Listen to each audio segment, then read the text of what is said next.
Hello everyone and welcome back to Old Man Stories. I'm aware that many of you use these videos to fall asleep, so before you doze off, I thought it would be a fun idea if each of you could leave a comment letting me know which part of the world you're listening from. Also, give a like and subscribe to the channel if you're enjoying the episodes, okay? Let's get comfortable, relax, and begin. I don't know why I'm even writing this down. I've never told anyone the whole thing. Not really. Even my mum only knows bits and pieces, and I think she's happy to leave it that way. But I found this forum, and I've been reading these stories for weeks, and I guess I just need to get it out. Maybe someone will believe me. Maybe it'll make it feel less real if I see it in words on a screen. My earliest memories are of Woe. He wasn't like a person. He was this small, white, puffy thing. The best way I can describe him is like a marshmallow, but not sticky or anything, just soft and white and kind of shapeless. He didn't have a face, no eyes, no mouth, just a smooth surface where a face should be.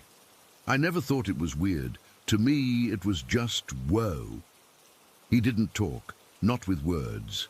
It was more like a knowing. I'd just know what he was thinking or feeling. It was a quiet, warm feeling in my head when he was happy, and a sort of staticky emptiness when he wasn't. My parents, they humored me. I was their only kid, and I guess they thought it was cute. I'd insist on setting a place for him at the dinner table. My mom would put a little plate with a few grapes or a cookie on it, and I'd sit there and just know that Woe was pleased. In the car, I'd make a huge fuss if he wasn't buckled in. I'd scream and cry until my dad would sigh and pretend to click a seatbelt over the empty space next to me in the back seat. I remember the sound of that fake click, and then the warm feeling would spread in my head and I'd calm right down. The house we lived in then was old. It was this two-story place with a big, unfinished basement that always smelled like damp concrete and laundry detergent.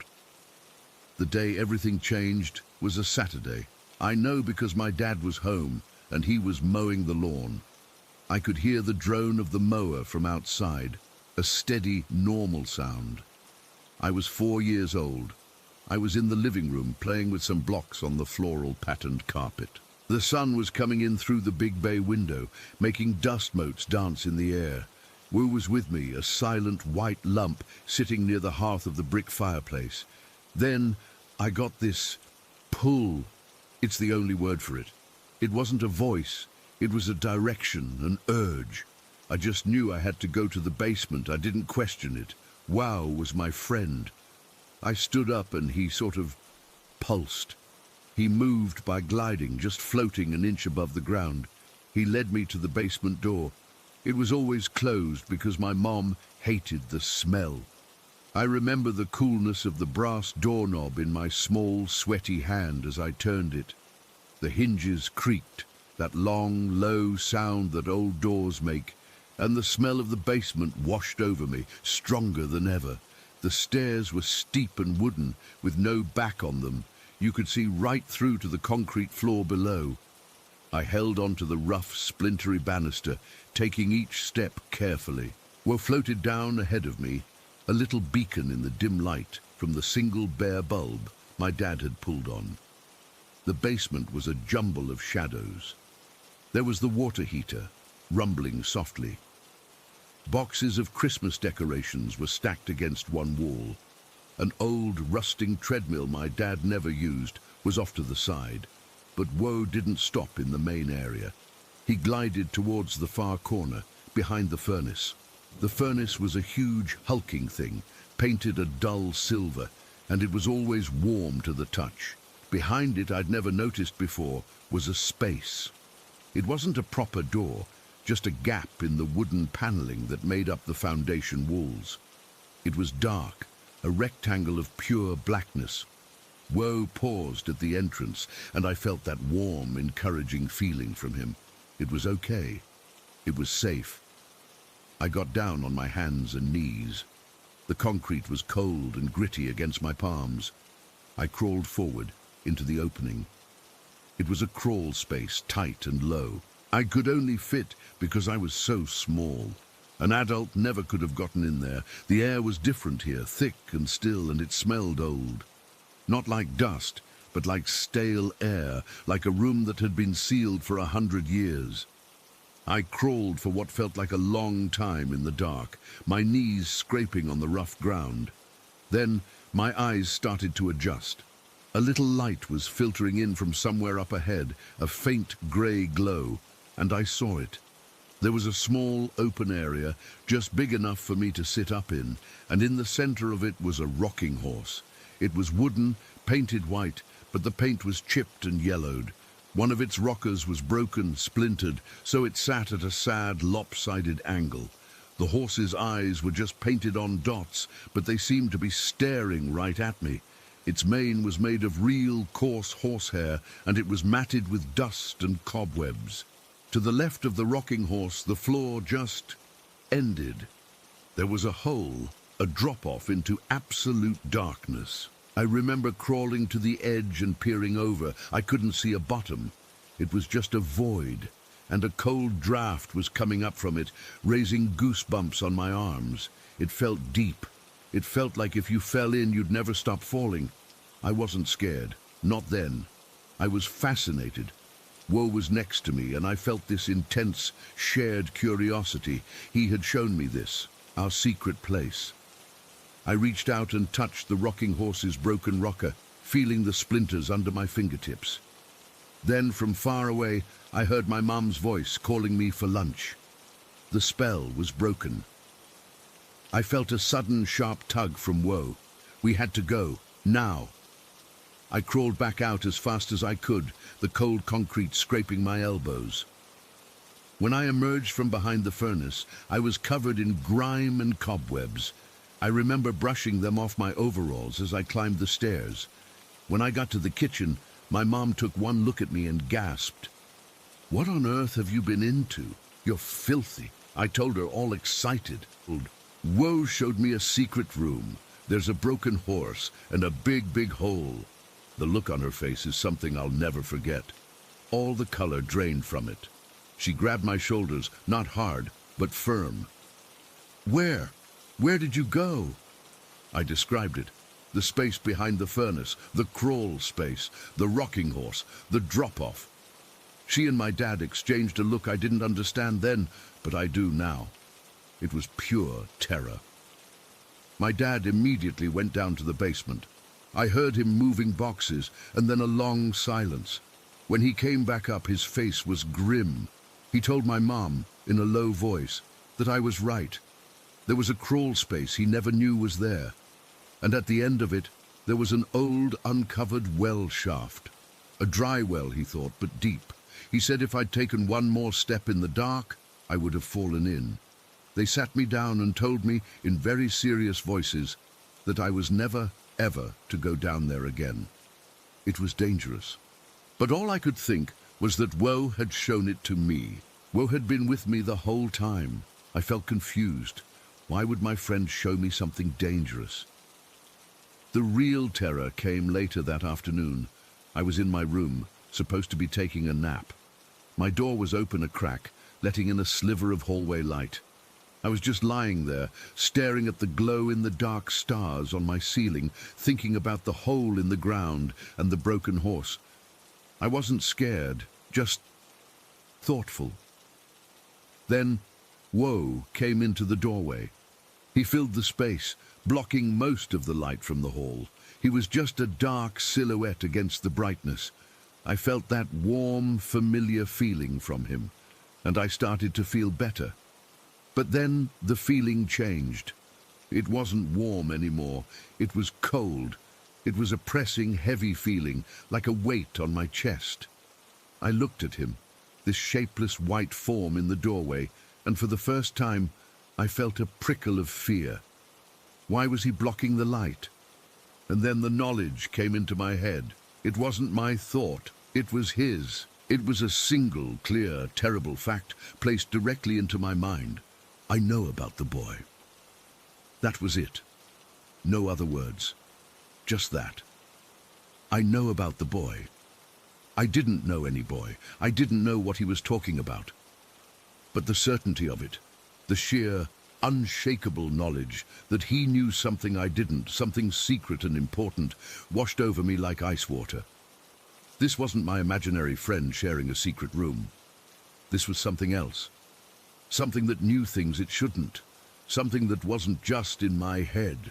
The fear was instant and total. It wasn't a fear of being hurt. It was a deeper, more fundamental fear. The fear that my reality was wrong. That this thing I had trusted my whole life, this constant companion, was not what I thought it was. I started to scream. I couldn't help it. It was a raw, panicked sound that tore out of my throat. I scrambled back on my bed, pressing myself against the headboard, as far away from the doorway as I could get. My parents came running. My mom flicked on the light and Woe was just gone. The doorway was empty. They tried to calm me down, asking what was wrong, but I couldn't explain it. How could I? I just kept crying, hysterical, pointing at the empty doorway. All I could say was, he knows things. Things moved quickly after that. My parents had already been worried about the crawl space incident, and my hysterics that afternoon sealed it. Within a month, we had moved. I don't remember much of the packing. I just remember the last day standing in the empty living room of the old house. The moving truck was outside. My mom was holding my hand. She said, "Come on, sweetie, it's time to go." And I looked around the empty, echoing room, and I said with absolute conviction, "Wu isn't coming with us." I never mentioned him again. Not once. It was like a switch had been flipped. He was just gone from my life. My parents probably thought I'd just outgrown him. I never told them what he'd said to me or placed in my mind that day in my doorway. Life went on. We lived in a new house. I made real friends. I grew up. The memory of Woe became like a dream, something hazy and distant from early childhood. It wasn't until I was in my late teens, maybe 17, that it came up again. I was helping my mom clean out the attic, and we found an old box of my baby things. There was a drawing I'd made, just a white blobby shape with no face. She held it and smiled a sad little smile. "You know," she said, her voice quiet, "after we moved out of the old house, I got to talking with one of the neighbors. She'd lived on that street forever." I felt a cold knot form in my stomach. I didn't say anything, just kept folding an old blanket. She told me that a long time before we bought the house, a family lived there with a little boy. He was 4 years old. My mom paused and I could feel her looking at me. There was an accident, a gas line leak in the basement. The boy, he didn't make it. I stopped folding the blanket. My hands were frozen. The air in the attic felt too thick to breathe. "His name was William," my mom said softly. "But his family, they called him Woe." I think I just stood there for a full minute, not moving, not breathing. The cold feeling from that day in my bedroom doorway came rushing back, 1,000 times stronger. The white, faceless shape, the silent communication, the secret, dangerous place in the basement, the knowledge he had forced into my head. I know about the boy. He wasn't showing me his secret. He was showing me his grave. I don't know what he was. A ghost? A memory? Something that latched onto a lonely kid? I don't have any answers. All I know is that I miss him sometimes. I miss the warm feeling in my head and the comfort of having a constant friend. But the missing is all tangled up with this deep, unsettled feeling that never really goes away. He knew things he shouldn't have known, and part of me will always wonder if he was keeping me safe from that hole or trying to show me where he was. Story 2. It wasn't her personal phone. It was the one she uses for the salon. She's a hairstylist and she runs this small place downtown. She'd started bringing the work phone home sometimes because she was getting messages from clients at odd hours, and she wanted to keep up with bookings. That night it was on her side of the bed, and the buzzing was insistent, like it wasn't going to stop. I groggily reached over to nudge her, but she was out cold.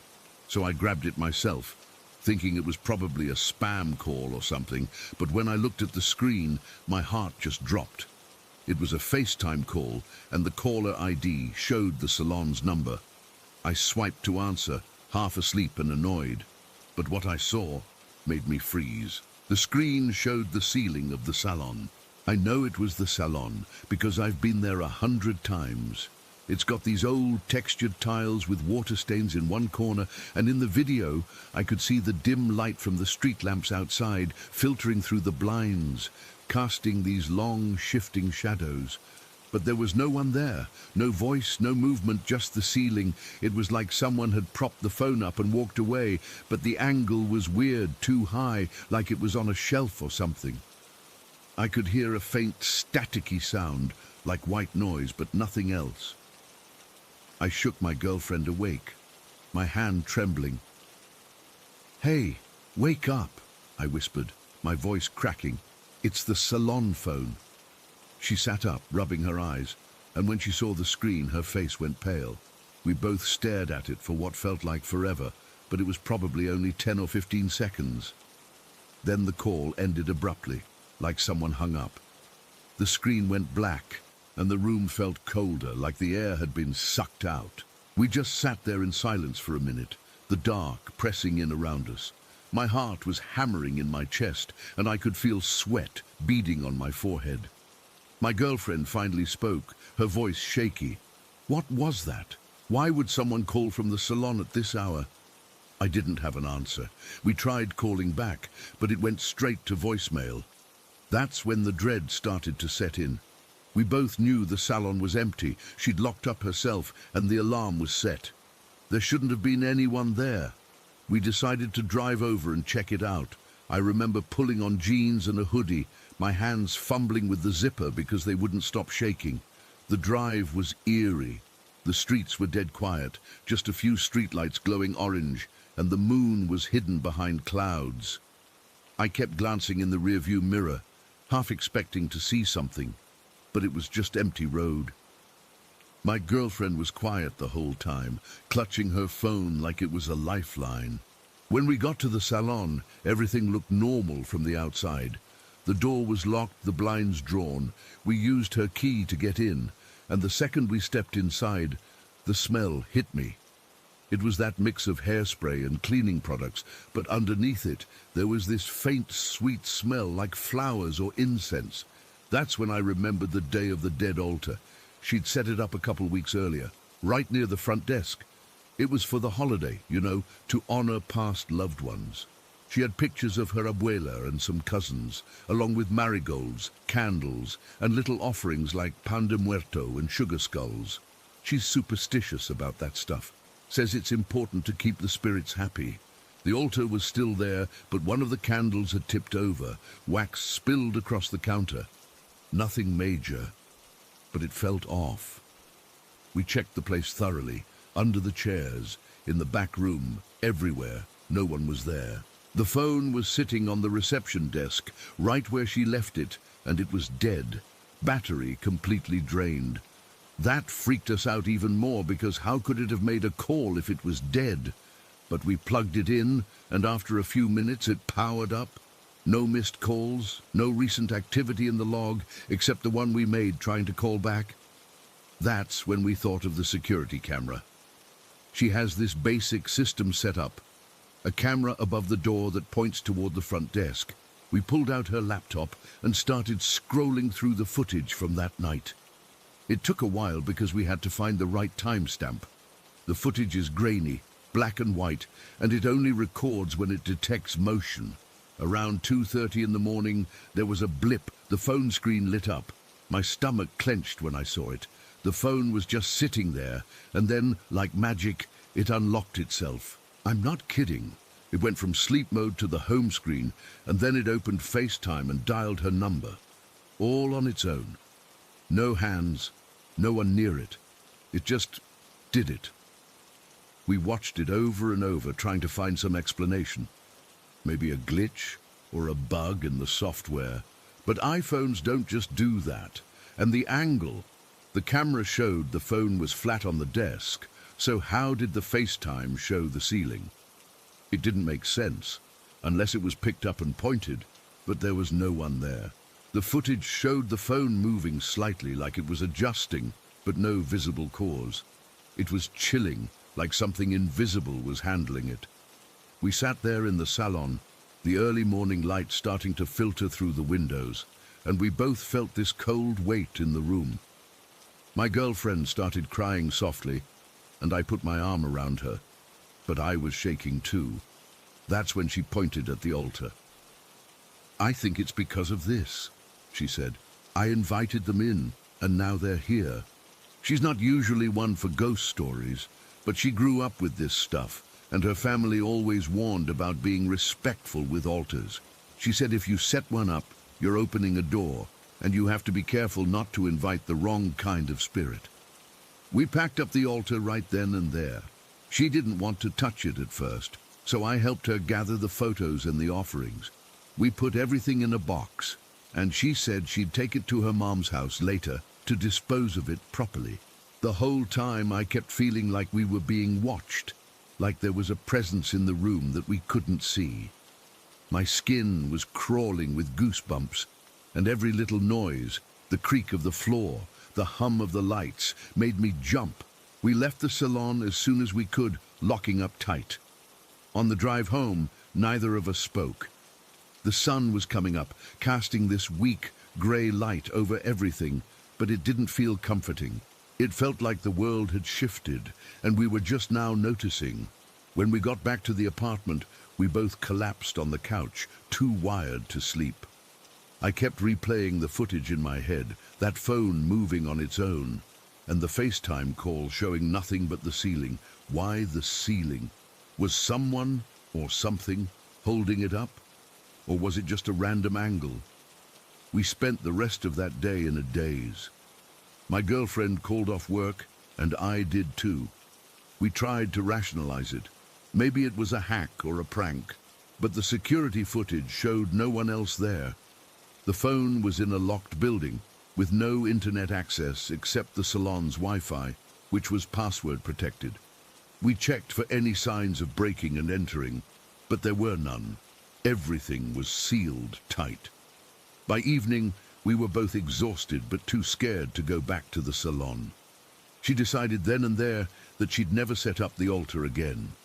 Not for Day of the Dead, not for anything. She said it wasn't worth the risk. We talked about it for hours, going in circles, but we never came up with an answer. The fear just settled in, deep and unshakable.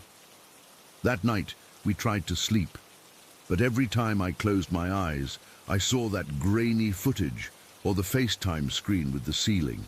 I'd jerk awake thinking I heard the phone buzz again. My girlfriend clung to me and I could feel her trembling.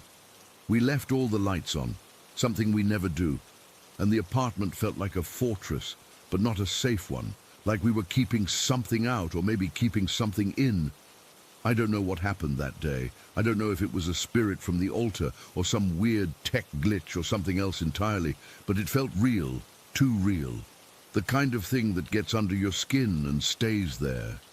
Even now, months later, if I'm up late and it's quiet, I'll sometimes glance at my phone, half expecting it to ring. And when it doesn't, I'm relieved. But that fear is still there, like a shadow in the corner of my eye. We never got any more calls, and the salon's been fine since, but we're left with this unease. Like we touched something we shouldn't have, and now we have to live with the echo. And that's it. No explanation, no closure. Just the memory of that call and the goosebumps that never really go away. Story 3.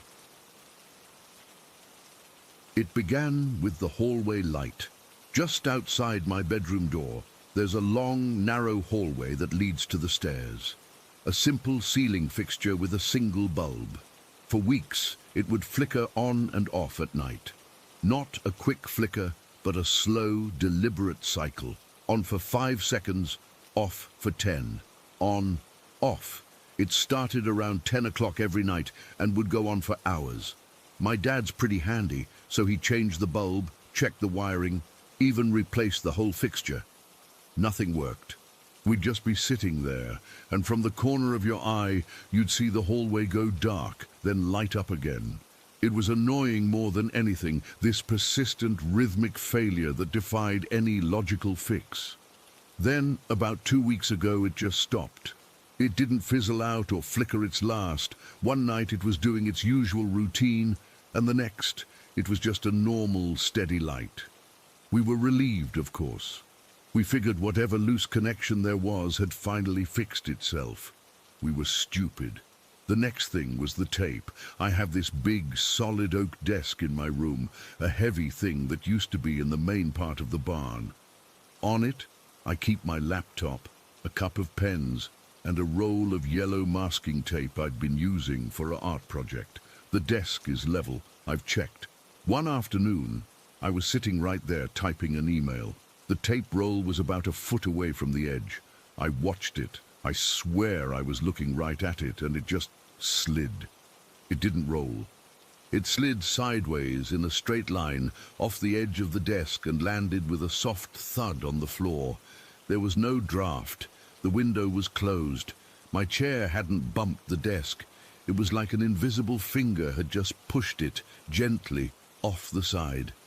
I remember the feeling in my stomach, a cold little drop. I picked the tape up, put it back in the middle of the desk, and stared at it for a full minute, waiting. Nothing happened. I tried to tell myself it was static electricity or something, but I knew it wasn't. Things don't slide like that. It defied the basic physics I learned in high school. But the real stuff, the stuff that made the fear set up a permanent home in the back of my throat, started last night. It was late, probably around 2 in the morning. I was half asleep, that groggy state where you're not quite sure what's real and what's a dream.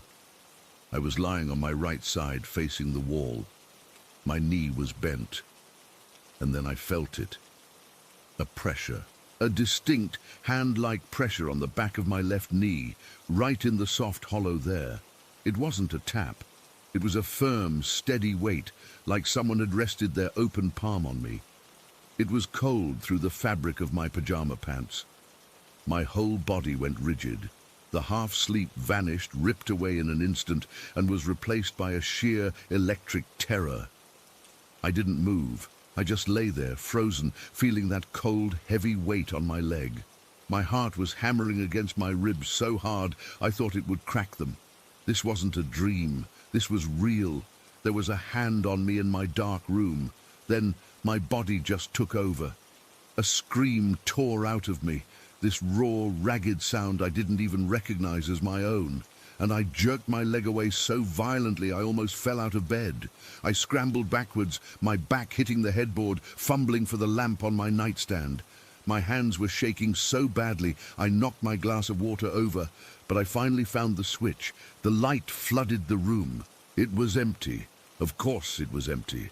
The blankets were tangled from my panic. The water was spreading across the nightstand, but there was no one there. The pressure was gone, but the feeling of it, the ghost of that cold hand, was still etched into my skin. I was gasping, crying, my entire body trembling uncontrollably. My door flew open, and my dad was there, his face pale, his own eyes wide with alarm. "What happened? What's wrong?" he asked, his voice tight. I could barely get the words out. Something touched me, on my leg, a hand. He looked around the room, his gaze sweeping from corner to corner. He checked under my bed, in my closet. Nothing. He sat on the edge of the bed and put an arm around me, but he felt tense, and I could see he was spooked too. He didn't tell me it was a dream. He didn't say I was imagining things.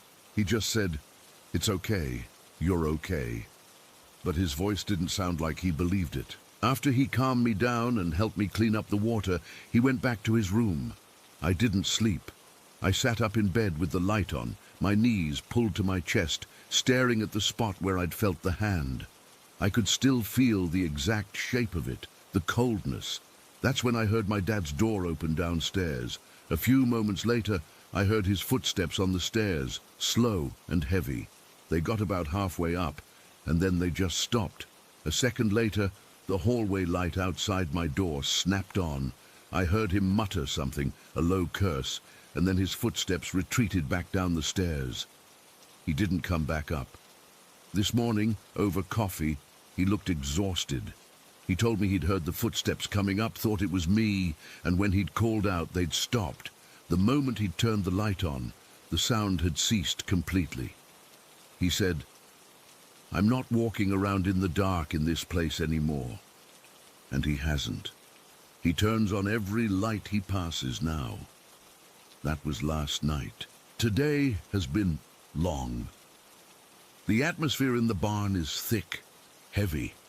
Mia and I spent most of the day together in the living room, not saying much. We were both jumpy, flinching at every creak and groan the old building made, which are plentiful. The weather didn't help. It was overcast all day, a flat, grey light that made the countryside look dead and the inside of the barn feel like a cave. It was this evening around 6 when it happened with Mia. We were in my room. I was sitting at my desk. She was lounging on my bed, both of us on our phones trying to distract ourselves. My shoes were on the floor by the foot of my bed, a pair of worn-out sneakers I'd kicked off earlier. They were just sitting there side by side. We were talking about some stupid meme, and I happened to glance down at my shoes. And I saw it, the right shoe. It shifted. It didn't just wobble. It jerked sharply to the left, about 2 inches, like someone had kicked it, but no one was near it. There was no vibration, no reason. My breath caught. I looked at Mia. She was staring at the same spot, her face gone slack with shock. Her eyes were huge. She'd seen it too. We looked at each other, and in that shared glance, all our denials, all our attempts to explain things away, just evaporated. The flickering light could have been bad wiring. The tape could have been a weird fluke. The hand, well, that could have been a waking dream. But this, both of us, fully awake, in a brightly lit room, watching an inanimate object move on its own. There was no explaining that away. "You saw that, right?" I whispered, my voice trembling. She just nodded, her lips pressed into a thin white line. She looked terrified. We both were. That was the confirmation. We weren't crazy. We weren't imagining things. There was something in this barn with us, an intelligence, something that could interact with our world. The rest of the evening was pure dread. Every shadow in the corner of my eye felt like a person standing there. Every normal house sound was a potential footstep, a breath. We stayed together, moving from my room to the kitchen to the living room as a unit. My dad noticed our tension, but he didn't ask. I think he knew. He just made us dinner and kept the lights blazing. Now it's night again, the worst time. Mia finally went to her own room about an hour ago after I insisted I was fine. I wasn't fine. I'm not fine. I'm sitting at my desk again, writing this all down because I have to tell someone. I have to get it out of my head. My room is lit up like a Christmas tree. The overhead light, my desk lamp, even the little LED strip behind my monitor. I can't stand the dark. The memory of that hand on my knee is too vivid. It's so quiet.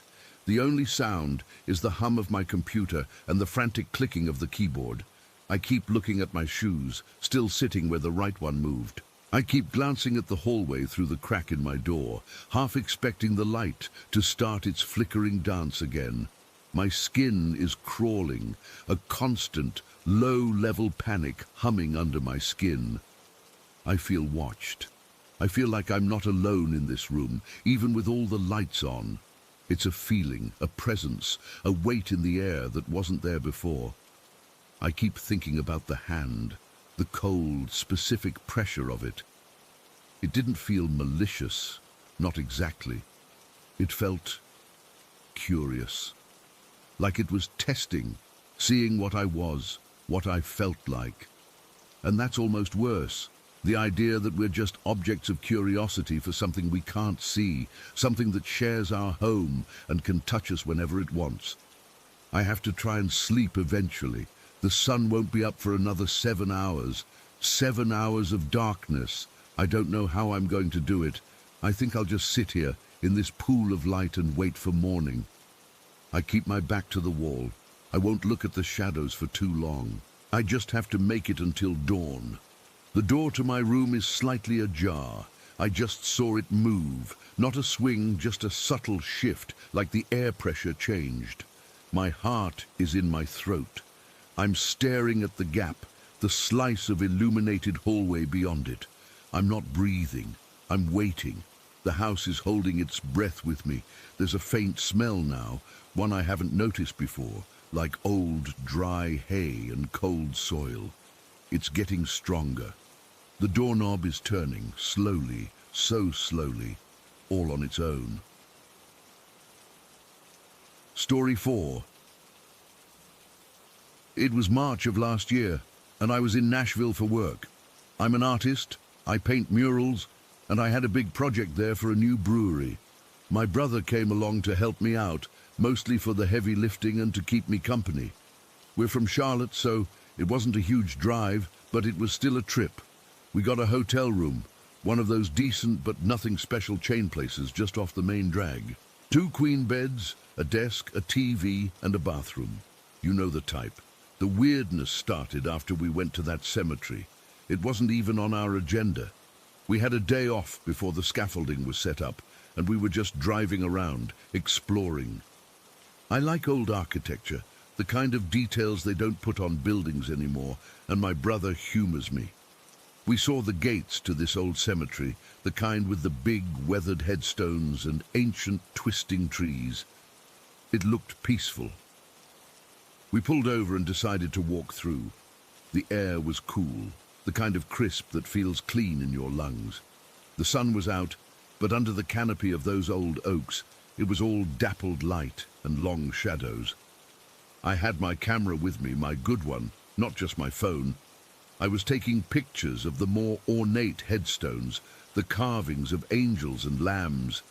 It was while I was focusing on a particularly tall grey stone that I saw the name. It was my wife's maiden name, not a common one either.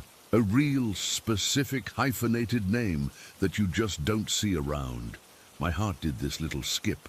It felt like a weird coincidence, but also not. I took a picture of it. I remember thinking, I gotta show Sarah this. It felt like a little connection to her, even though she was back home in Charlotte. I took a few more photos of the area around that stone, the ground, the trees leaning over it before we headed out. We got some barbecue for dinner and went back to the hotel. That was when things started to get off.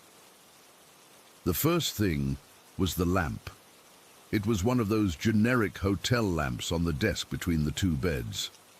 We'd been back for maybe an hour, just watching some dumb reality show on TV, when it turned on by itself. Not a flicker, it just clicked on. Full brightness. My brother and I looked at each other. He was in his bed. I was in mine. "You mess with that?" he asked. "No. Did you?" The switch was one of those old-fashioned knobs you have to turn. It hadn't been touched. We shrugged it off. A faulty switch, a short in the wiring. Hotel rooms are weird. We turned it off and went back to the TV. Maybe 20 minutes later, the closet doors slid open. Not all the way, just a jerk, like they'd been shoved from the inside. They were the kind that slide on a track, and they'd been closed tight. We both saw it happen. The sound was a sharp wooden crack in the quiet room. That one was harder to explain away. The air in the room felt heavier suddenly, colder. We checked the closet. Nothing. Just our hanging clothes and my brother's duffel bag on the floor. We closed the doors again, making sure they were firmly shut in the track. We didn't talk about it much. What was there to say? We're both pretty logical guys. I work with my hands. He's in construction. We look for the simple physical explanation for things. We decided it was probably the air conditioning kicking on, creating a pressure change or a draft. It made a kind of sense. We tried to believe it. We went to sleep that night like normal, or we tried to. I remember lying there in the dark, listening to my brother's breathing even out, and just staring at the ceiling. The room felt different. It's hard to describe. It's not that I heard anything or saw anything. It was a feeling, a presence, like when you're in a room and you just know. Someone else is in there with you, even if they're being perfectly quiet. I felt watched. I must have fallen asleep eventually, because the next thing I knew, I was jolted awake. It was still the middle of the night. The digital clock on the nightstand glowed a faint red, 3:18 in the morning. Something was wrong. I was instantly fully awake, my heart hammering against my ribs. My brother was sitting up in his bed across from me. "You feel that?" he whispered. His voice was tight. I didn't need to answer. The feeling was overwhelming, a thick, oppressive dread that filled the room like a gas. It was hard to breathe. And then I saw it. The chair from the desk was in the middle of the room. It hadn't been there when we went to sleep. We'd both pushed our chairs under the desk. Now, one of them was sitting a few feet from the foot of my bed, facing me, just sitting there in the dark. I fumbled for the lamp on my nightstand, my hand shaking so bad I could barely find the switch. Light flooded the room, harsh and sudden. And that's when we saw the rest of it. The entire roll of toilet paper from the bathroom was shredded. It wasn't just unrolled. It was torn into thousands of tiny, confetti-like pieces, a snowdrift of white paper covering the bathroom floor and spilling out into the main room. Our clothes, which we'd left folded on top of our suitcases, were scattered everywhere. My jeans were in a heap by the TV. My brother's shirts were draped over the lampshade. It looked like a tornado had hit our stuff. And in the middle of the carpet, right between the two beds, was a puddle. It was dark, oily looking, and it smelled. A weird, metallic, greasy smell, like old machinery and something else I couldn't place. It hadn't been there when we went to bed. We would have stepped in it. We didn't say a word. We just got out of bed, our movements slow and careful, like we were afraid of startling something. We checked the door. The deadbolt was still thrown. The security latch was still on. The windows were locked from the inside. There was no way anyone could have gotten in or out. We spent the rest of the night with every light in the room on, sitting on our beds, not talking, just waiting for the sun to come up. We cleaned up the mess around 6 in the morning. The toilet paper was a nightmare to sweep up. It clung to everything. The oily puddle had soaked into the carpet, leaving a dark, ugly stain. We threw a towel over it. What else could we do? Call the front desk and say a ghost made a mess? We were supposed to be grown men. My brother had to leave that afternoon. His boss had called him back for a job at home. I tried to play it cool, told him I'd be fine, that it was probably just a bunch of weird coincidences. I could see the relief on his face when he agreed a little too quickly. He didn't want to stay either. After he left, the silence in the room was absolute and heavy. I tried to work on my sketches for the mural, but I couldn't focus. Every little sound, the hum of the mini-fridge, the groan of the pipes in the walls, made me jump. I felt like I was being studied. I kept my back to a wall. The whole day was just a slow, creeping anxiety. I ordered room service for dinner and barely touched it. It was later that evening, around 9, when the last big thing happened. I was sitting at the desk, trying to force myself to look at my laptop, when the globe on the desk lamp started to turn. It was a cheap, brass-colored base, with a fake crystal globe around the bulb. It wasn't motorized. It was just a static piece of metal and glass, but it turned, slowly, deliberately. I watched it, my breath caught in my throat as it rotated a full 360 degrees. It made a faint, grating sound as it moved. When it stopped, it was back in its original position. That was it, the last straw. The logical part of my brain just shut down. This wasn't a draft. This wasn't faulty wiring. This was something else, something that knew I was here, something that was letting me know it was here too. My mind was racing, a frantic slideshow of everything that had happened. The lamp, the closet, The chair, the shredded paper, the oil, and now this. And then it hit me. The cemetery, the photos, the name. I grabbed my camera, my hand so unsteady I almost dropped it. I scrolled through the photos until I found the ones from the cemetery, the tall grey headstone with my wife's name on it. I didn't even think. I just started deleting them, one after the other. The close-ups, the wide shots, all of them. I emptied the trash folder on the camera too, making sure they were gone for good. Then I just started talking aloud to the empty room. My voice sounded thin and shaky. "I'm sorry," I said. "I am so sorry. I didn't mean any disrespect. I didn't know. I was just taking pictures. I'm deleting them. They're gone. Please, please, just stop." I was begging. I didn't care. The fear was a physical thing, a cold weight in my stomach. I stood there in the middle of the room, just listening. The oppressive feeling, the sense of being watched, it just lifted. It didn't fade away slowly. It was like a switch was flipped. One moment, the room was thick with that horrible dread, and the next, it was just a hotel room again. The air felt light.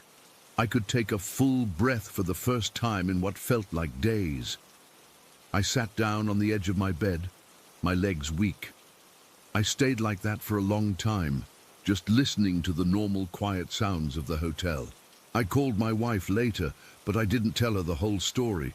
I just asked her, casually, if she had any family buried in Nashville. She thought for a minute and said, yeah, on her mom's side, way back. A great aunt or something. She didn't know the details. I didn't press. I didn't want to know. I never told the hotel staff.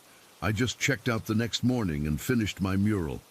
I slept with the lights on for the rest of the trip. I still don't know what that was. I don't know if it was a ghost or a spirit or some kind of energy I pissed off. All I know is that it was real. It happened. And the only thing that made it stop was getting rid of those pictures and apologizing. It taught me a respect for the dead that I never really had before. You just don't mess with things you don't understand.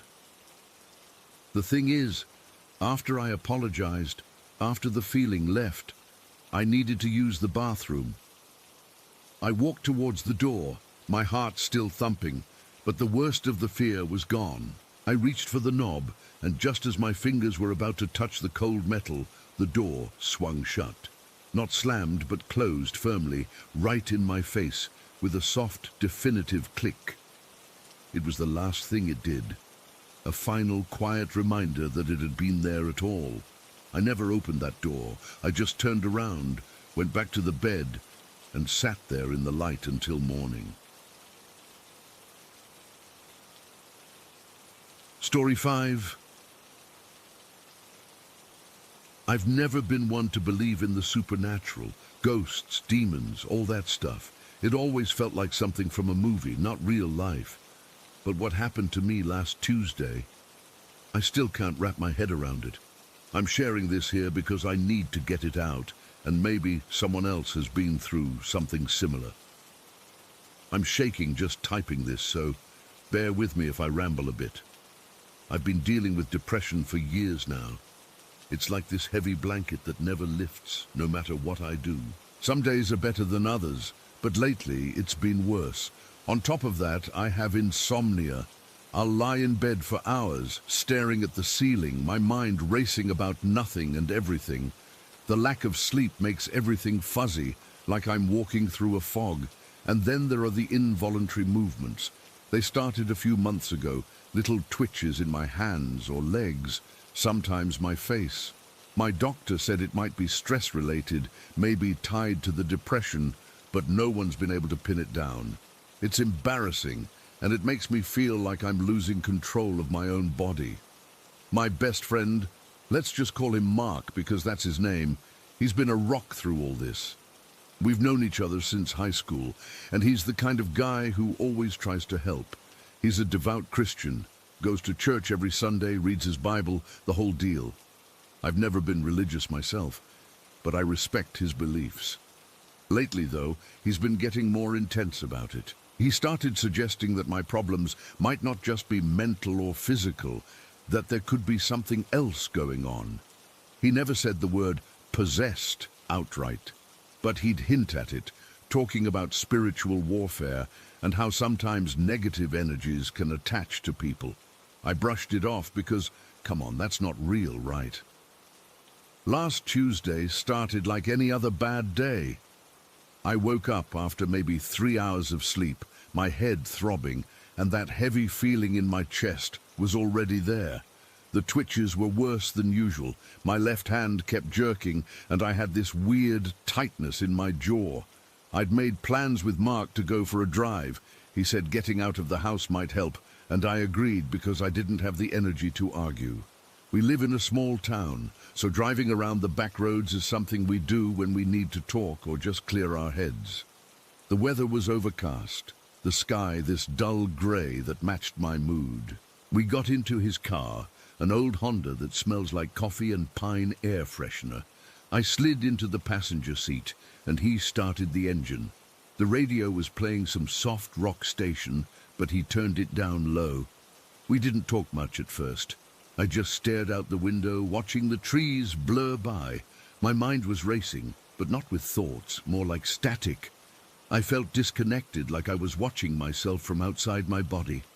After about 20 minutes, Mark broke the silence. "You seem worse today," he said, his voice gentle. "The movements, are they bothering you more?" I shrugged, not looking at him. "It's the same as always. Just tired." He was quiet for a bit, then he said, "I've been praying for you, you know, every day." I appreciated it, but it also made me uncomfortable. "Thanks, man. I don't know if it helps, but thanks." That's when he brought it up again. "I've been reading about this stuff," he said, his tone serious. "Sometimes, when people have things like depression or physical issues that don't have a clear cause, it could be, well, it could be spiritual." I sighed, feeling a flicker of irritation. "Mark, not this again. I'm not possessed or whatever.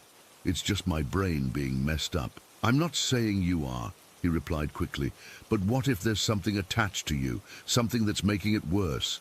I've heard stories, and with the movements and everything, it fits." I didn't want to argue, so I just nodded and went back to staring out the window. The trees were getting thicker as we drove further out of town. The road was narrow and winding, with patches of fog starting to roll in. It was around midday, but it felt like dusk because of the clouds. My hand twitched again, and I clenched it into a fist, trying to make it stop. We drove for another half hour or so, mostly in silence. I could feel Mark glancing at me every now and then, like he was worried. I was starting to feel antsy, that restlessness that comes with insomnia. My legs were jittery, and I had to keep shifting in my seat. The involuntary movements were getting more noticeable. A jerk in my shoulder, a twitch in my eyelid. It was embarrassing, and I hated that Mark was seeing it. Then, out of nowhere, he pulled the car over to the side of the road. We were in the middle of nowhere, just trees and that grey sky. He turned off the engine, and the sudden silence was deafening. I looked at him, confused. "What's up? Car trouble?" He shook his head, his face serious. "No. I need to do something. I've been feeling like I should do this for a while, but today, I just feel like I have to." My stomach tightened. "Do what?" He took a deep breath. "I'm going to pray for you. Specifically, I'm going to command anything that shouldn't be here to leave you in Jesus' name." I rolled my eyes. "Seriously, Mark, this is ridiculous. I'm not in the mood for this." But he was already closing his eyes, his hands clasped together. "Just bear with me, okay? If it does nothing, then fine. But if there's something there, we need to deal with it." I felt a surge of anger then. It came out of nowhere, hot and sharp. I wanted to tell him to stop, to shut up, but the words stuck in my throat. Instead, I just sat there, my hands gripping the seat. My heart was pounding, and I could feel sweat on my forehead. Mark started speaking, his voice low but firm. In the name of Jesus Christ, I command any unclean spirit, any negative influence to leave this person now. You have no authority here. Leave and never return." As soon as he said those words, something inside me snapped. It wasn't like a switch flipping, it was more like a wave crashing over me. Intense anger flooded through me, so strong it felt physical, like a fire in my veins. I've been angry before, who hasn't? But this was different. This was pure, raw hatred, and it was directed at Mark. I wanted to scream at him, to hurt him, to mock him for his beliefs, but the weirdest part was the disgust. I felt this deep, visceral disgust for everything he was saying. It wasn't just annoyance. It was like my whole body was revolting against it. My skin crawled, and I had this urge to curl up and hide, but at the same time, I wanted to lash out. I didn't say anything at first. I just sat there, trembling, my jaw clenched so tight it hurt. My involuntary movements got worse. My left arm jerked violently, hitting the door, and my legs started shaking uncontrollably. I could feel my face contorting, like I was trying to sneer or something. Mark opened his eyes and saw me. His expression changed from determination to fear. "Are you okay? What's happening?" That's when the urge to mock him hit me. It was overwhelming. I didn't want to do it. I love Mark. He's my best friend. But this voice in my head was screaming at me to ridicule him, to laugh in his face. I fought it, biting my tongue until I tasted blood. My hands were gripping the seat so hard my knuckles were white. "Stop it," I managed to say, but my voice didn't sound like mine. It was deeper, rougher. "Just stop." Mark's eyes widened. "I see it," he whispered. "There's something there. I can see it in your eyes." That made the anger worse. I felt this surge of energy, and before I could stop myself, I laughed. It wasn't a normal laugh.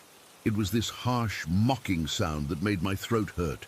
"Jesus?" I spat out, the words coming out without my control. "You think your Jesus can help? He's nothing, a fairy tale." I've never talked like that before. I've never felt so much contempt for something I don't even believe in. It was like someone else was speaking through me. My body was shaking all over, and the involuntary movements were out of control. My head jerked to the side, and I felt this pressure in my chest, like something was trying to get out. Mark didn't back down. He leaned closer, his voice steady but scared.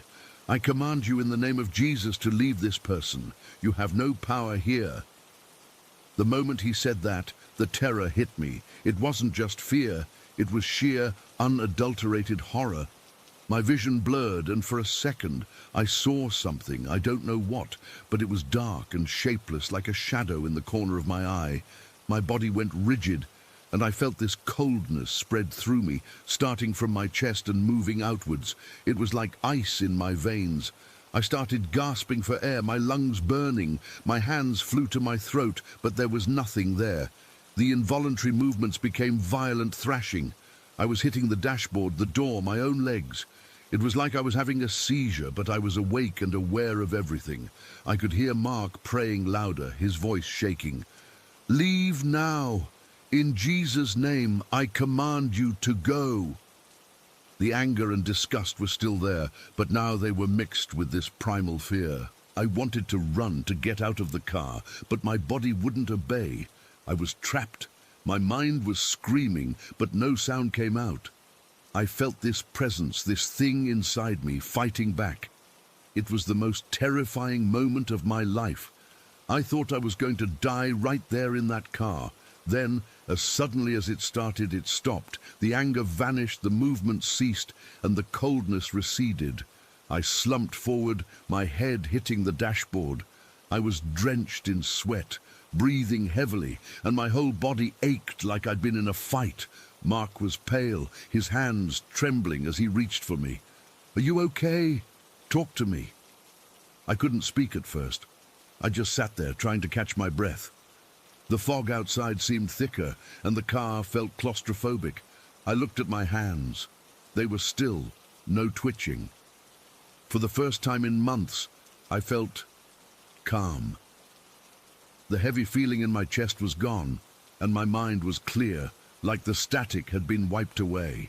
But the terror was still there, lingering. What the hell just happened? I don't believe in demons or possession, but I can't explain any of it. The anger, the disgust, the involuntary movements, it was all too real. Mark drove me home in silence. We didn't talk about it. When he dropped me off, he just said, "I'll check on you tomorrow." And I nodded. That was last Tuesday. Since then, my depression has been better, lighter somehow. The insomnia is still there, but the involuntary movements have almost completely stopped. I've only had a few minor twitches. Part of me wants to believe it was just a weird psychological episode triggered by stress and suggestion. But another part of me can't shake the feeling that something was inside me and it left. I've tried to rationalize it. Maybe it was a panic attack or my brain finally snapping under pressure. But the intensity of it, the way my body reacted, the sheer hatred I felt, it doesn't fit. And that mocking voice wasn't me. I know it wasn't. I'm still scared. Every time I close my eyes, I see that moment in the car, feel that coldness. I don't know what to believe anymore. All I know is that something happened that day, something I can't explain, and I'm left here wondering if I was ever in control at all. Story 6. I still don't know how to talk about this without my hands shaking, but I need to get it out there. Maybe typing it will make it feel less real, or maybe it'll just confirm that I'm not crazy. I work at this old casino out in the middle of nowhere, the kind of place that's been around since my grandpa's time. It's got this faded glamour thing going on, with dusty chandeliers and carpet that's seen better days. Most days, it's just a job. I clock in, do my rounds as part of the security team, and clock out. But there's this one day that sticks in my head, playing over and over like a bad dream I can't wake up from. It was a Thursday, I remember, because Thursdays are usually slow, and I was on the early shift, starting at 6 in the morning. That morning, I dragged myself out of bed around 4:30, the sky still pitch black outside. I live about a 20-minute drive from the casino, and the roads were empty, just me and my beat-up car humming along. I pulled into the employee lot around 5:45, the air cold enough to see my breath. The casino loomed ahead, all dark windows and that weird silence big places have when no one's around. I swiped my badge at the side entrance, the beep echoing in the hallway, and headed for the security office to grab my radio and keys. My manager, a guy named Dave, he's been there forever, was already in, looking tired as usual. He nodded at me but didn't say much, just handed me the logbook. Everything felt normal, you know? Just another day. My first task was to do a walkthrough of the main floor before the cleaners arrived. The casino is huge, with rows of slot machines, card tables, and a bar area that's always a little sticky. I started near the entrance, checking doors and making sure nothing was out of place. The lights were dimmed, just enough to see by, and the only sound was the hum of the air conditioning. About 10 minutes in, I heard it, a voice, clear as day, saying, "Hello." It wasn't loud, but it was close, like someone was standing right behind me. I spun around, heart jumping into my throat, but there was no one there. The place was empty. I shook it off, thinking maybe it was my imagination or a trick of the acoustics. I've heard stories from other employees about weird noises, but I'd never paid much attention until then. I kept walking, heading toward the restrooms near the back. That's when things started to get stranger. As I passed the women's restroom, I heard a toilet flush from inside. Not just once, but 3 times in a row, like someone was messing around. I pushed the door open slowly, expecting to find a cleaner or maybe a guest who'd stayed too late, but the room was dark and empty. The stalls were all open, no one in sight. The flushes had stopped, and it was dead quiet again. My skin prickled, and I felt this cold draft out of nowhere, like someone had opened a window, but there aren't any windows in there. I hurried out, telling myself it was just old pipes or something. but deep down, I knew it wasn't. By 7 in the morning, the sun was starting to come up, casting weak light through the front windows. A couple of early bird slot players had trickled in, and the day shift staff were arriving. I thought maybe the weirdness would fade with more people around, but it didn't.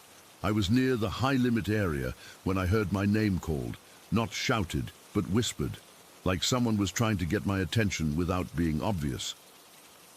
"Hey, over here," it said, and it sounded like it came from the direction of the poker rooms. I turned, but again, nothing. No one was even looking my way. My radio crackled and Dave's voice came through, asking if I'd seen anything unusual. I almost laughed. Where to even start? But I just said everything was fine, not wanting to sound paranoid. Around 8 o'clock, I took a break in the security office, which is this small room with monitors showing camera feeds from all over the casino. Dave was there, sipping coffee and looking at one of the screens. He pointed to a feed from a storage room on the second floor, a room that's supposed to be locked and empty. On the screen, an old TV in the corner was on, showing static. No one had been in there for days, according to the logs. Dave said he'd send someone to check it out, but his voice was tight, and I could tell he was spooked too.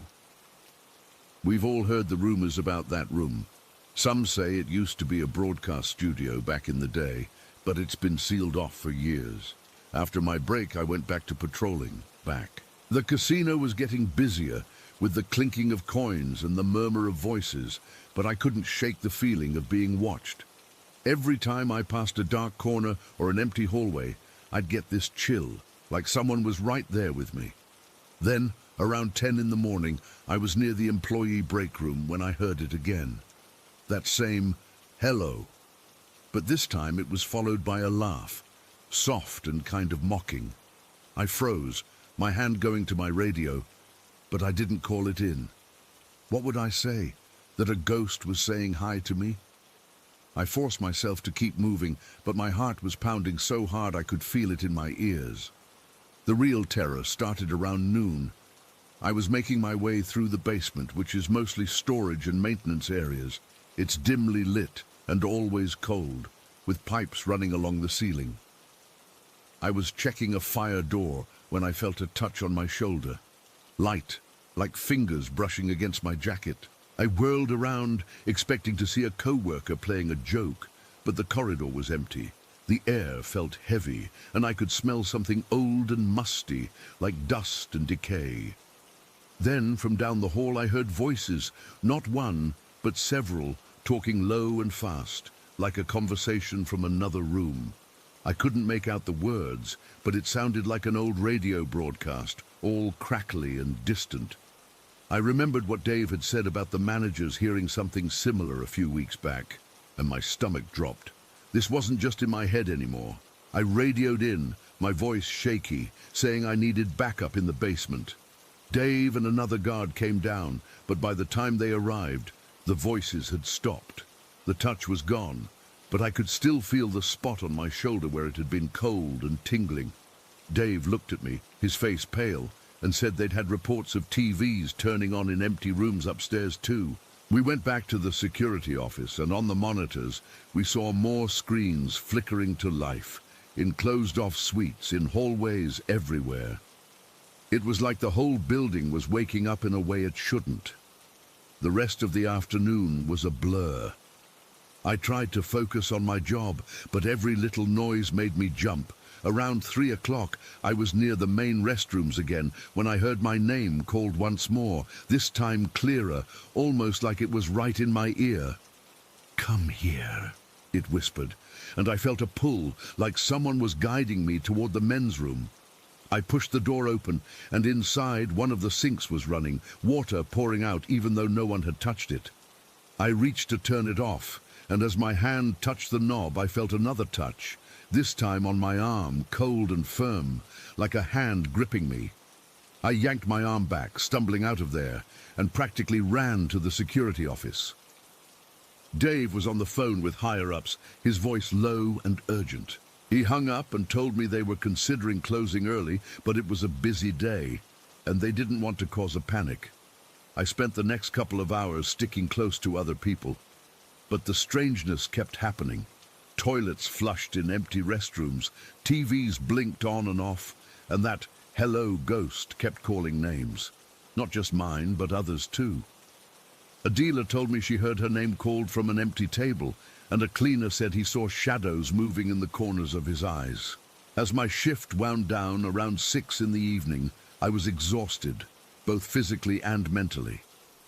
I just wanted to go home, take a hot shower, and forget any of it happened.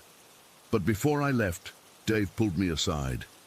He said the managers had decided to investigate the empty room on the second floor, the one with the old radio broadcast. A couple of them went up there with recording equipment, and later they played back the audio. It was faint, but you could hear it. An old-timey radio show, complete with music and announcements like something from the 1940s. The room had been empty, no wires, no power source, nothing. Hearing that, I felt this deep, cold fear settle in my bones. This wasn't just hauntings, it was like the past was bleeding into the present. I clocked out and walked to my car, the casino lights glowing behind me. The parking lot was mostly empty now, and the night air was crisp. As I got into my car, I glanced back at the building, and for a second, I thought I saw a face in one of the upper windows, pale and indistinct. But there. Then it was gone.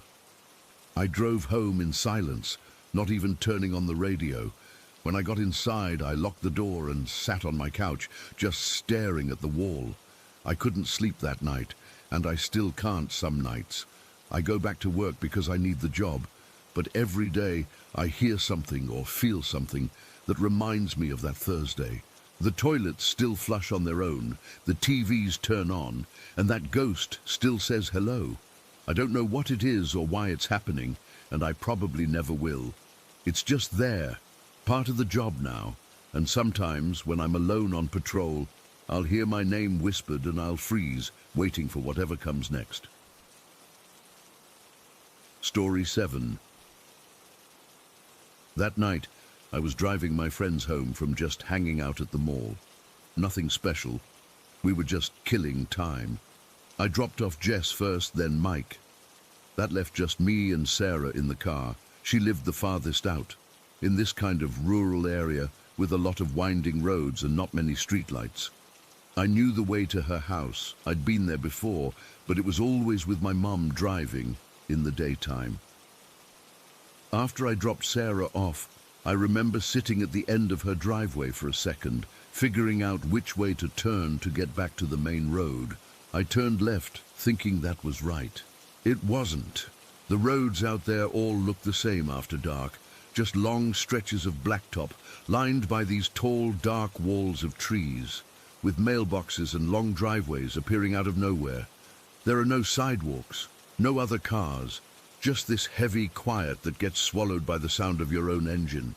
I drove for what felt like 20 minutes, waiting to see a sign I recognized. Nothing looked familiar. Every turn I took just led to another identical road.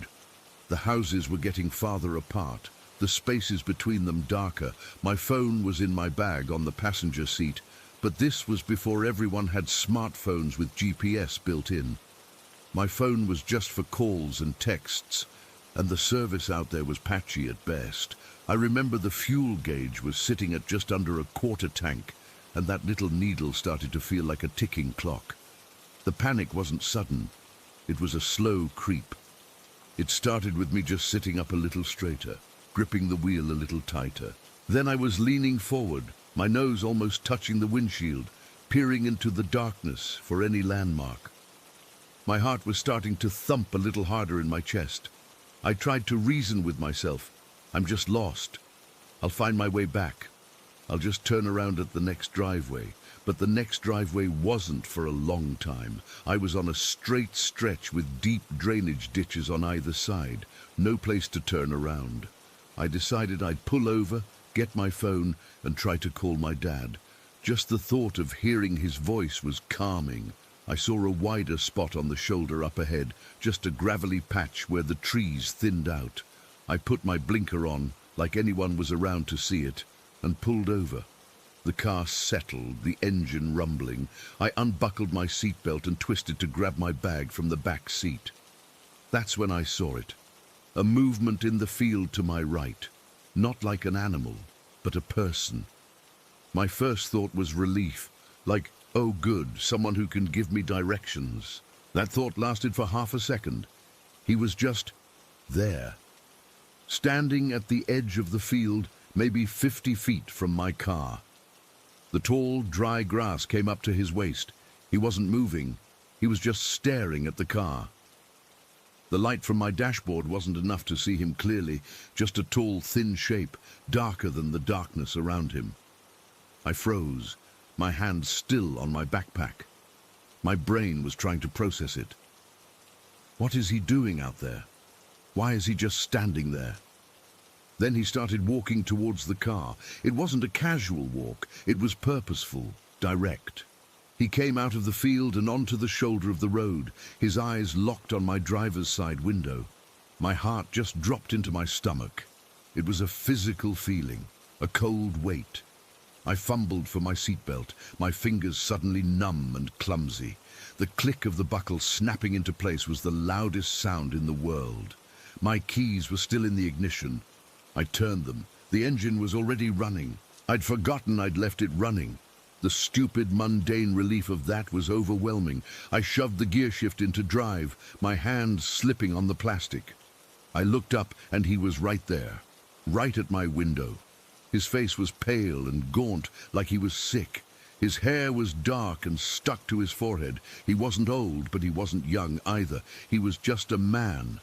But there was something completely vacant in his eyes. They were like two black holes. He didn't look angry or threatening in a normal way. He just looked empty, and he was focused entirely on me. He raised his hand and tapped on the glass. Not a hard rap, just a tap, tap, tap with one fingernail. It was such a small, quiet sound, but it felt like he was tapping directly on my skull. I stomped on the gas pedal. The tires spun on the gravel for a second, spitting rocks before they caught the pavement and the car lurched forward. I didn't look back. I just drove, my eyes glued to the road in front of me, my hands clamped on the wheel at 10 and 2 like I was in driver's ed. I could feel my entire body shaking. I was breathing in these short, ragged gasps. In the rearview mirror, I saw his shape get smaller, just standing in the middle of the road where my car had been. I drove for 5 minutes, maybe 10, just trying to put as much distance between me and that spot as possible. My mind was racing. Who was that? Why was he in a field? Why did he come at my car like that? The rational part of my brain was trying to come up with excuses. Maybe he was a farmer. Maybe he was lost too. Maybe he needed help. But the primal part of me, the part that made my hands shake and my skin feel cold, knew that wasn't it. That tap on the window wasn't a request for help. It was a demand. I finally saw a sign I recognized. The name of a road that eventually led back to town. I almost cried from relief. I followed it, my speed still way over the limit. My eyes constantly flicking to the rearview mirror, half expecting to see him walking down the center of the road behind me. When I finally pulled into my own driveway, the feeling of safety was so intense it was almost dizzying. The porch light was on. I could see the blue glow of the TV through the living room window. I turned off the car and just sat there for a minute, listening to the engine tick as it cooled down. I felt like I'd just run a marathon. My legs were weak. I grabbed my bag and practically ran to the front door. My mum was in the kitchen. "You're late," she said, not even looking up from the dishes. "Everything okay?" "Yeah," I said, my voice sounding weird and high-pitched. Just got a little turned around, dropping Sarah off. I didn't tell her. I don't know why. I guess I thought it sounded crazy. A man in a field tapped on my window. It sounded like something a little kid would make up. I went up to my room, took a shower, and tried to wash the feeling of his eyes off me. I could still feel that cold dread sitting in my gut. The next morning, it felt like a bad dream. The sun was out, birds were chirping. I came downstairs for breakfast, and my dad had the local news on the small TV on the kitchen counter. He always watched it with his coffee. I was pouring cereal when I heard the newscaster's voice. Tragic discovery early this morning in the rural area near County Line Road. An elderly couple, Arthur and Helen Claymore, were found deceased in their home by a concerned neighbour. Police are investigating their deaths as a homicide. I stopped. The cereal box was still in my hand. County Line Road. That was the road. That was the road I'd been lost on. My dad shook his head. Terrible. Just terrible. Out there all by themselves. The news report didn't have many details. It just said the investigation was ongoing and that there was no suspect in custody. But they showed a picture of the house from the street. It was a white farmhouse with a long driveway, and I recognized it. I had driven past that house. I had seen that mailbox. I was right there. The spoon slipped from my fingers and clattered into my bowl. My mom looked over. "You okay, honey? You're white as a sheet." I couldn't speak. I just nodded and ran back upstairs to my room. I closed the door and sat on the edge of my bed, my whole body trembling again.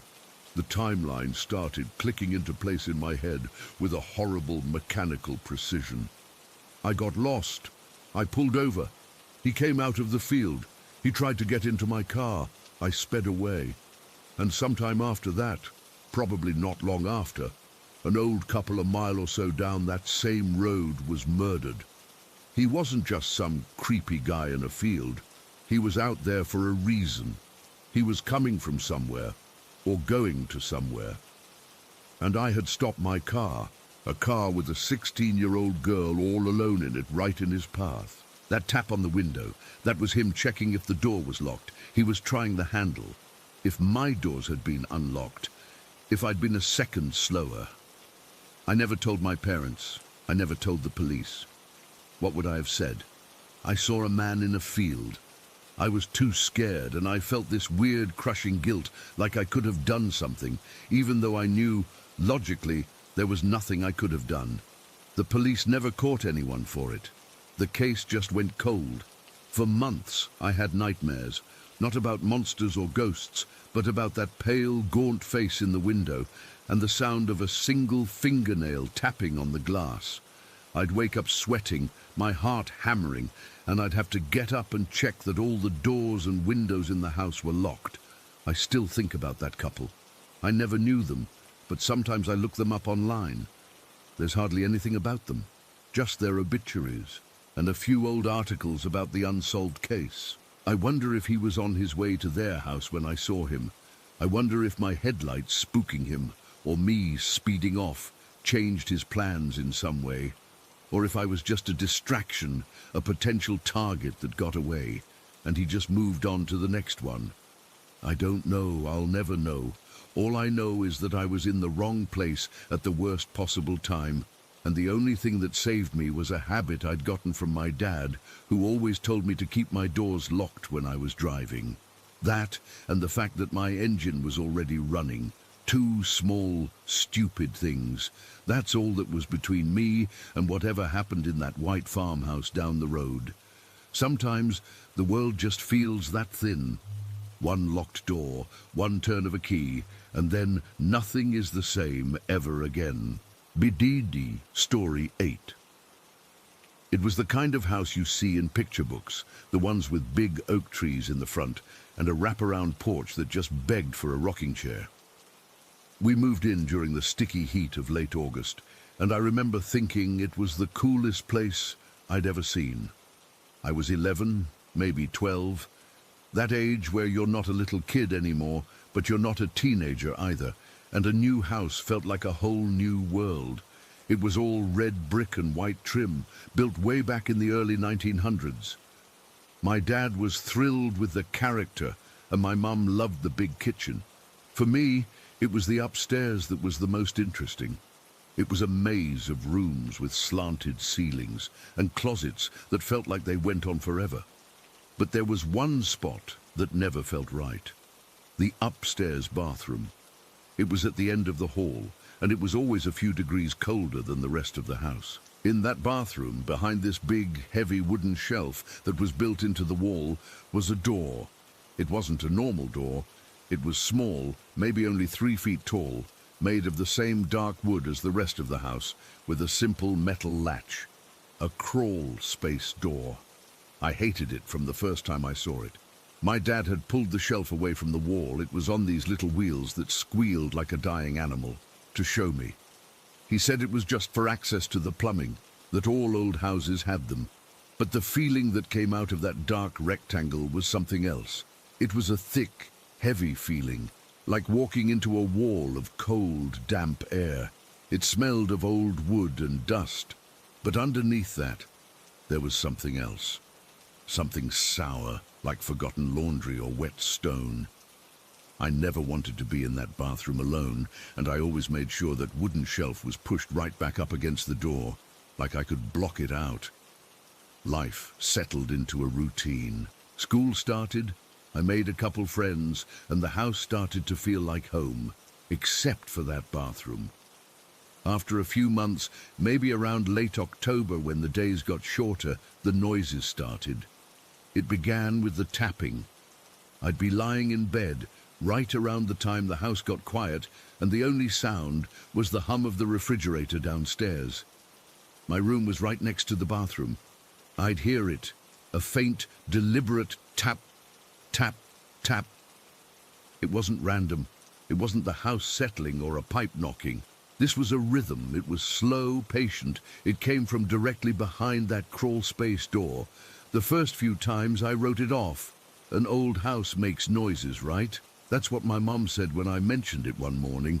She said it was probably just a branch or the wind, but there was no tree outside that part of the house, and the tapping happened on still, silent nights.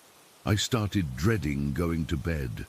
I'd lie there with my covers pulled up to my chin, my whole body tense, just waiting for it to start.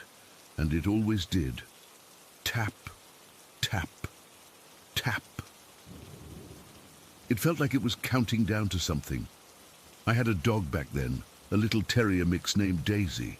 She was a brave little thing, always barking at the mailman or chasing squirrels. One afternoon, I was feeling brave, or maybe just tired of being scared, and I decided to investigate the bathroom. I pulled Daisy along with me. I thought, if there's a raccoon or something in there, she'll go nuts and I'll know it's just an animal. I pushed that squealing wooden shelf aside. The crawl space door looked even smaller in the daylight, a dark mouth in the wall. I stood there for a second and Daisy was fine, her tail wagging. Then I took a step closer. Her whole body went stiff. The wagging stopped. A low growl started deep in her chest, a sound I'd never heard her make before. It was a vicious, scared noise. She started backing away, pulling against her collar, her ears flat against her head. She wasn't looking at the door. She was looking at the space around the door, at the wall next to it. She backed all the way out into the hallway and then just sat there, whining. That spooked me more than any tapping ever could. I shoved the shelf back harder than I needed to and got out of there. I didn't go near that bathroom unless I absolutely had to after that. The tapping kept up. It became the soundtrack to my nights. Then something new happened, something worse. I was in bed, same as always. The tapping had just finished its little session. The silence felt heavy, expectant. I was on my side, facing the wall, trying to force myself to sleep. And then I felt it. A warm gust of air brushed against my cheek. It wasn't the furnace kicking on. The vent was on the other side of the room. It wasn't a draft. The window was shut tight. This was a concentrated puff of air, like someone had leaned right over my shoulder and let out a soft, warm sigh. It was so distinct, so deliberate.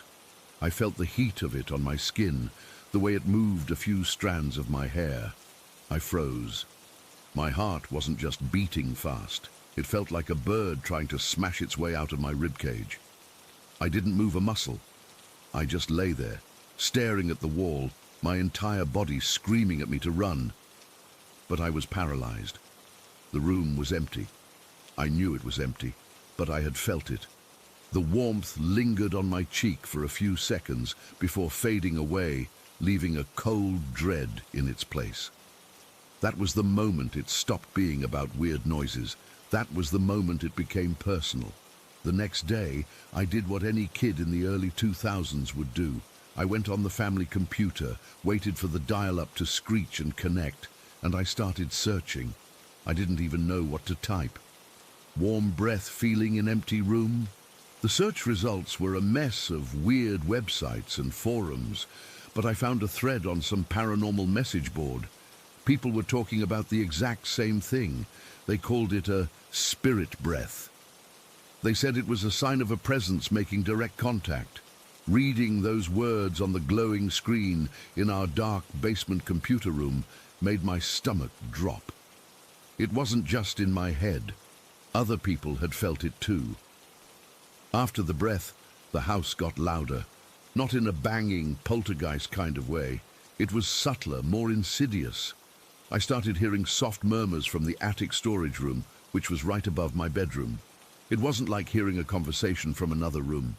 It was fainter, like a radio playing softly in a distant part of the house, but you can't quite make out the station. It was just a low, indistinct murmur of voices, sometimes a single voice. I could never catch any words, just the cadence, the rise and fall of speech. I told my mum about it. She was in the kitchen chopping vegetables. She didn't even look up. "It's an old house, sweetie. It carries sound in funny ways. It's probably the neighbor's TV." But the Murphys next door were an elderly couple who went to bed at 8 o'clock sharp. And this was happening at 10 or 11 at night. My dad was different. I told him one night when we were taking the garbage out, I just blurted it out. The tapping, the breath, the murmuring. He stopped walking and looked at me, really looked at me, in the dim glow of the porch light. He didn't tell me I was imagining things. He just got quiet, his face serious. He said, "I've heard some things too."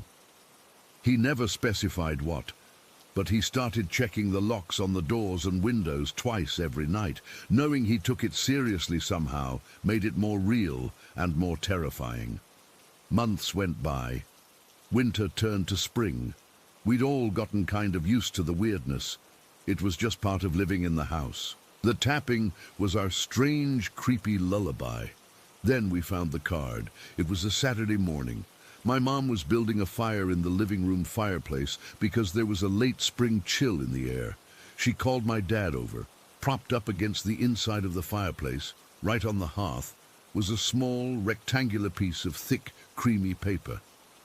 It was a memorial card, the kind they hand out at funerals. It was old.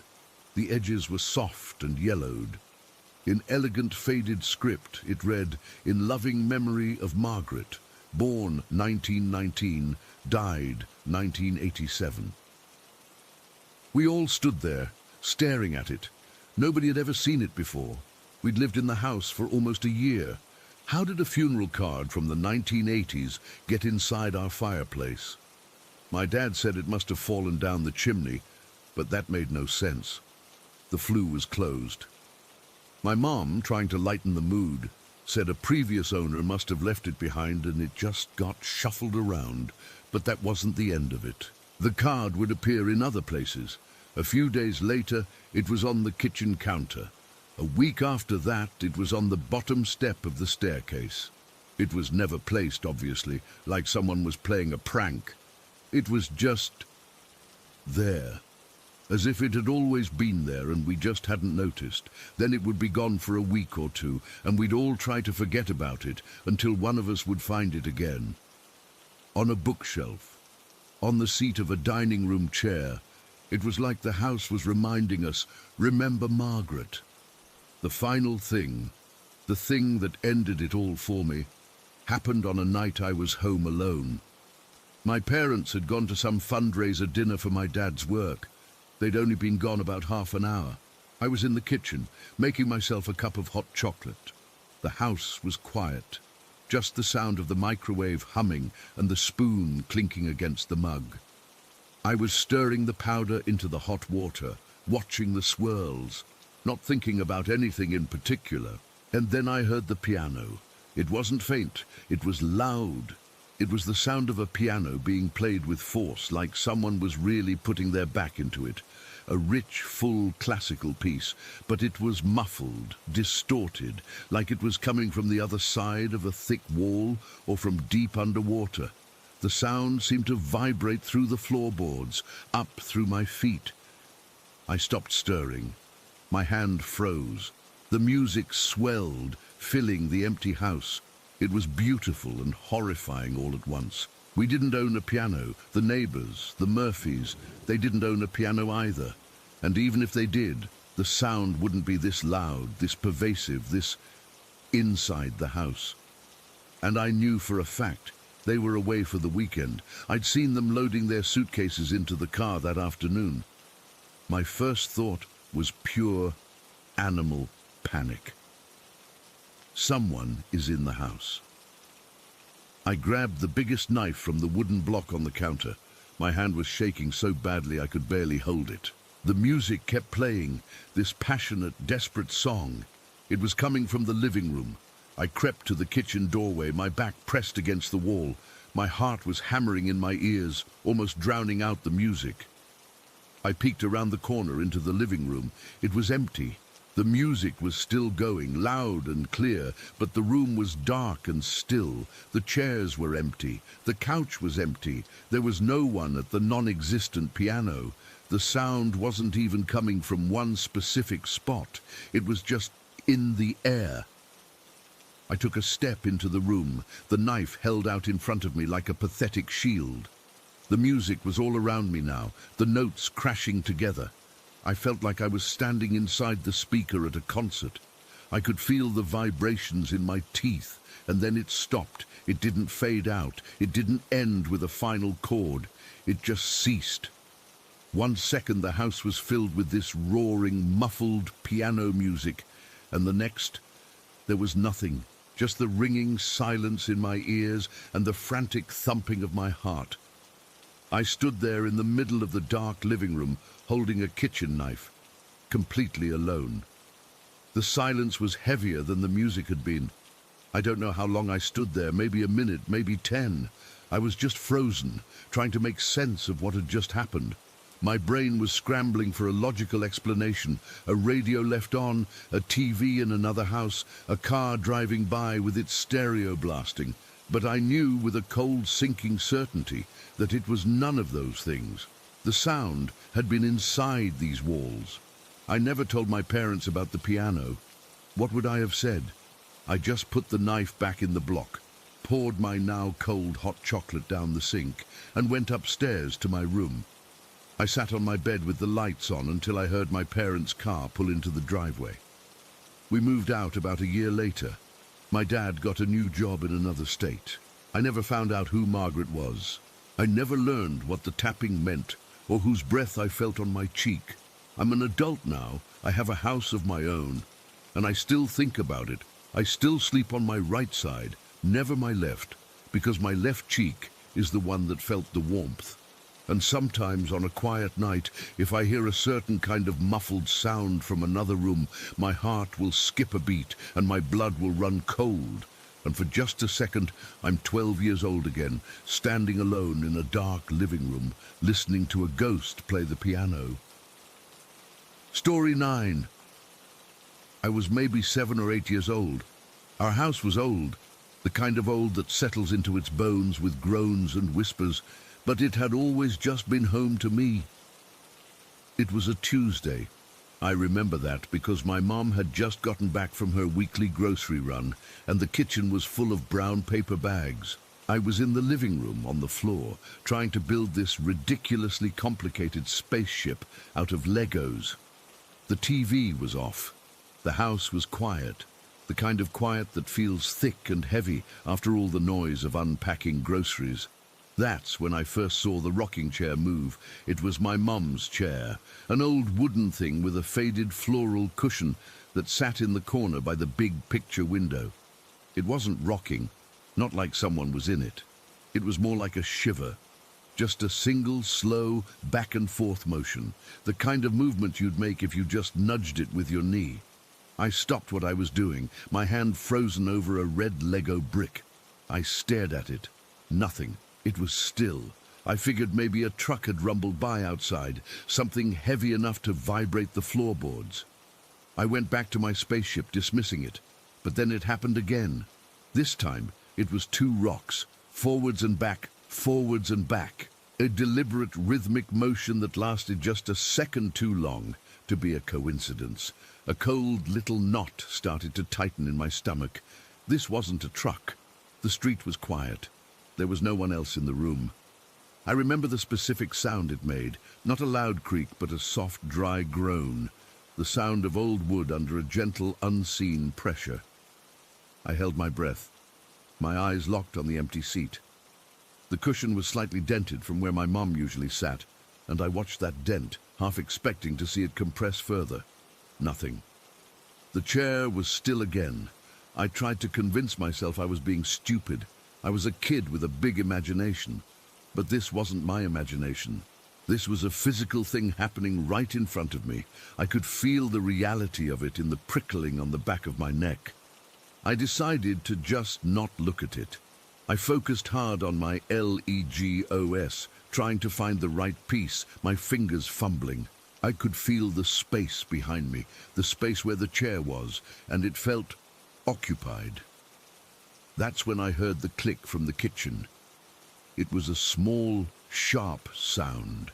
The sound a coffee mug makes when you set it down on the counter a little too hard. My head snapped up. The kitchen was through an archway to my left, and from my spot on the floor, I could just see the edge of the counter. My mom wasn't in there. I'd heard her go upstairs a few minutes ago to put the toilet paper away. The house was silent again, except for the thumping of my own heart in my ears. I had to look. I got up slowly, my legs feeling weird and shaky. I crept to the archway and peered into the kitchen. On the counter, right next to the sink, was a blue ceramic mug. It was one of my mom's favorites. It was lying on its side, a small puddle of water spreading around it. But it hadn't just fallen over. It was in the middle of the counter.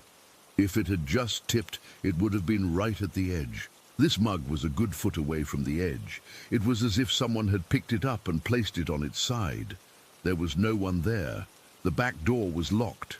The window over the sink was closed. I just stood there, staring at the mug and the growing puddle, that cold knot in my stomach twisting into a hard, icy ball of fear. I remember the details so clearly, the way the water dripped from the counter onto the linoleum floor in slow, fat drops. The little chip on the mug's handle that I'd always run my thumb over.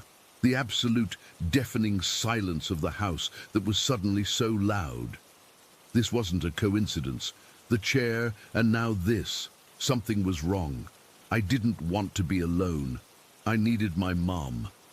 I turned away from the kitchen, my plan to run upstairs, but I froze in the archway. The rocking chair was moving again. This time, it wasn't a shiver or a couple of rocks. It was rocking. A slow, steady, continuous motion. Back and forth, back and forth. The rhythm was hypnotic and utterly terrifying. It was the pace of someone lost in thought, gently pushing themselves, but there was no one in the chair. The cushion was flat. There were no feet on the floor pushing it. It was moving all on its own. I couldn't breathe. I couldn't scream. I was pinned to the spot, watching this impossible thing happen. My brain was screaming at me that this was wrong, all wrong, but my eyes were showing me it was real. The soft groan of the wood was the only sound filling the quiet living room. I remember the way the light from the window caught the dust motes dancing in the air around the chair, making the whole scene feel hazy and unreal. That's when the radio turned on. It was an old clock radio my mum kept on the bookshelf, a beige plastic thing from the 80s with big clunky buttons. It wasn't plugged in. I know it wasn't plugged in. My mum had unplugged it a week before because the display was flickering, and she said it was a fire hazard. The cord was coiled up behind the bookshelf. I'd seen it. The radio didn't just click on. It blasted on. 1 second, there was only the sound of the rocking chair, and the next, the room was filled with a deafening crash of static, that loud white noise that hurts your ears. The volume was turned all the way up. The static was so intense it felt physical, like a wall of sound slamming into me. And through the static, a voice. A man's voice, tinny and distorted, like a station barely coming in. He was singing or maybe talking, but the words were all chewed up by the noise, just fragments of sound that didn't make any sense. The combination of it all, the empty rocking chair, the blaring static, the ghostly voice, shattered whatever was left of my courage. The fear that had been building in me broke loose, and I started to cry. Not a quiet whimper, but huge gasping sobs of pure, unadulterated terror. I was convinced, with every fiber of my being, that there was a ghost in the room with me. I could feel a presence, a cold, watching intelligence that was making these things happen. I finally found my legs. I turned and ran. I didn't look back. I sprinted out of the living room, through the dining room and up the stairs, taking them 2 at a time, my sobs echoing in the stairwell. I could still hear the radio blaring from downstairs, that awful static and the broken voice. I burst into my parents' bedroom. My mom was in the walk-in closet organizing shelves. She turned when she heard me, and her face immediately shifted from concentration to concern. I was a mess. I was crying so hard I could barely get the words out. I was clutching at her shirt, babbling about the chair moving and the cup and the radio, about the ghost. I was hysterical. The fear was a live wire inside me. She knelt down and held me, shushing me gently. Hey, slow down. What's wrong? What happened? It's moving, the chair, and the radio came on, by itself. I choked out, my face buried in her shoulder. She held me for a minute, letting me cry. Then she took my hand. Okay, let's go see. I'm sure there's an explanation. I didn't want to go back down. I pulled against her hand, my feet digging into the carpet. No, don't go down there. It's okay, she said, her voice firm but calm. I'm here. Nothing's going to happen. She led me, reluctant and terrified, back down the stairs. With every step, I expected to hear the static again. The house was silent, eerily silent. We walked into the living room. The rocking chair was perfectly still. We walked into the kitchen.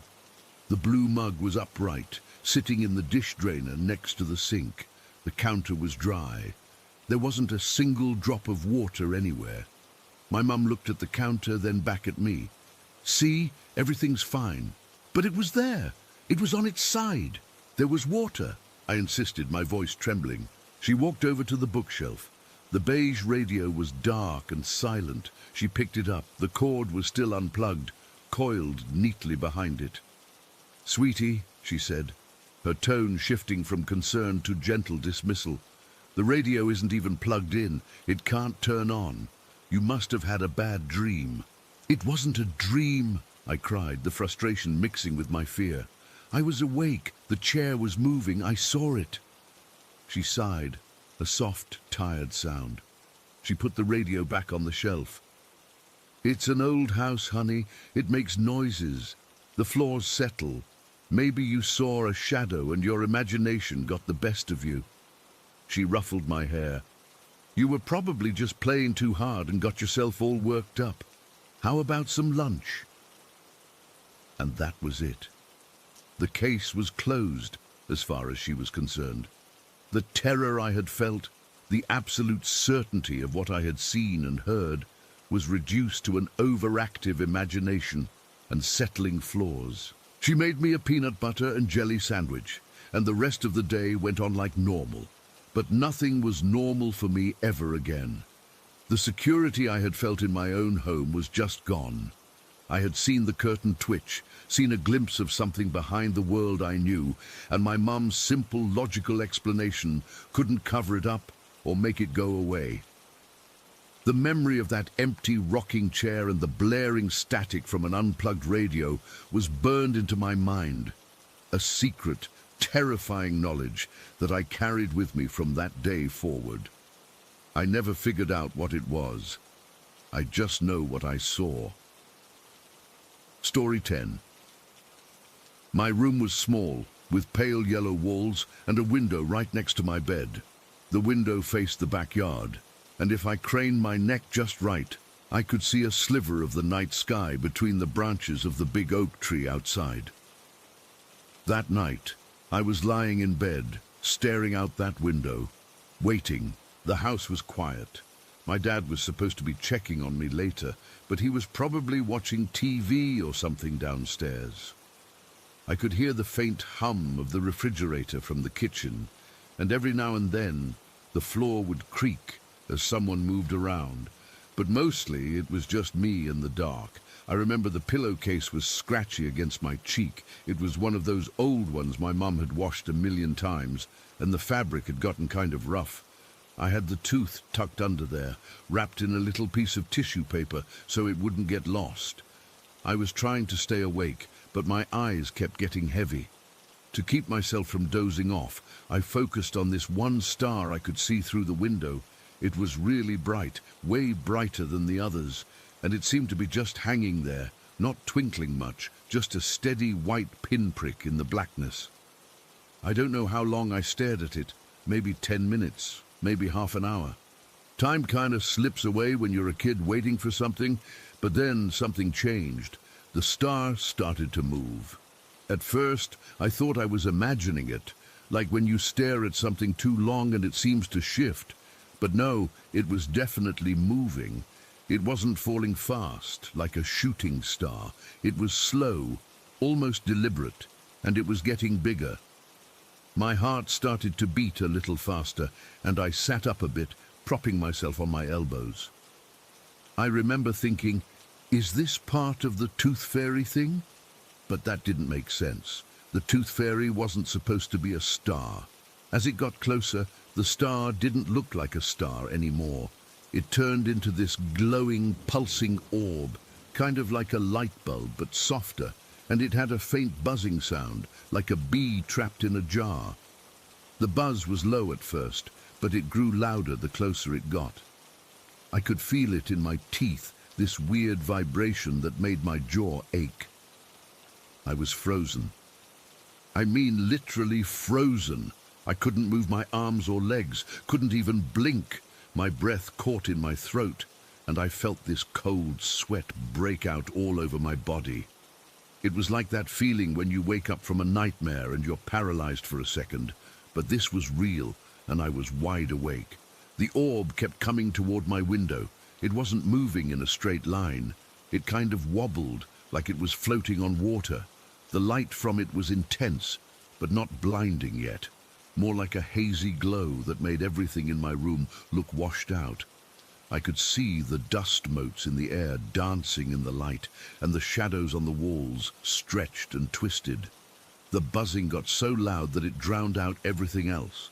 I couldn't hear the fridge anymore, or the creaks, just this relentless hum that felt like it was inside my head. Then it reached the window.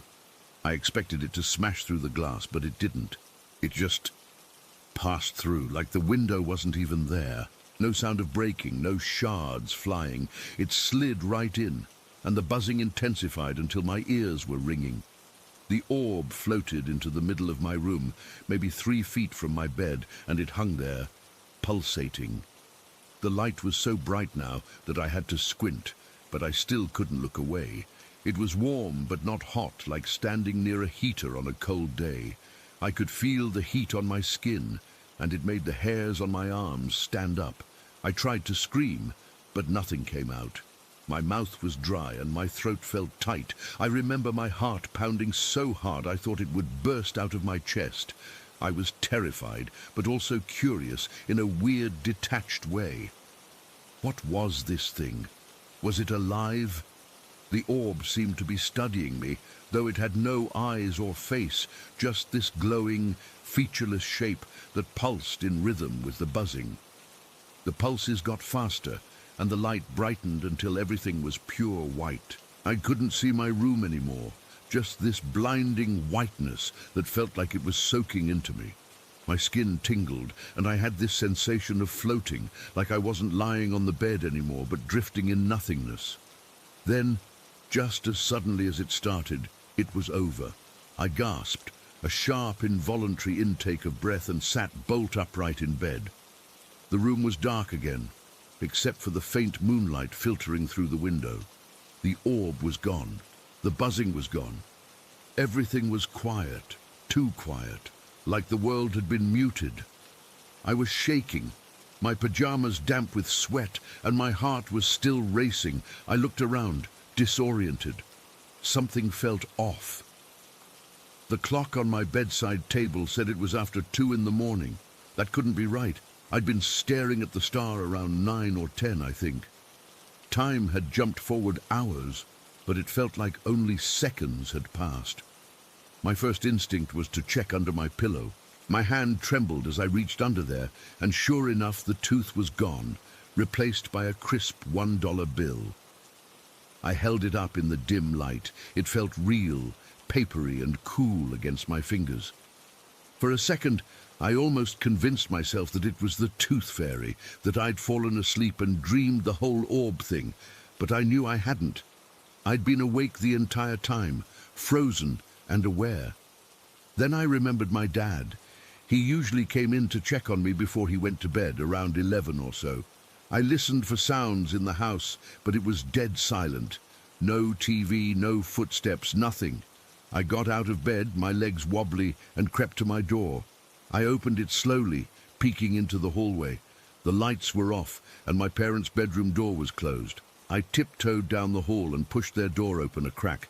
My mum was asleep, but my dad's side of the bed was empty. The covers were messed up like he'd been there, but he wasn't now. A chill ran down my spine. Where was he? Where? I went back to my room and sat on the edge of the bed, clutching the $1 bill. My mind was racing. Had the orb done something to him? Had it taken him? But that sounded crazy, even to me. Maybe he'd just gotten up for a glass of water or something. I waited for what felt like forever, listening for any sign of him. Eventually I heard the toilet flush downstairs, and footsteps coming up the stairs. It was my dad. He came into my room, looking sleepy and confused. "What are you doing up?" he whispered. I just stared at him, not knowing what to say. He seemed normal, tired, like he'd just woken up. I mumbled something about needing water, and he nodded and went back to bed. I didn't sleep the rest of that night.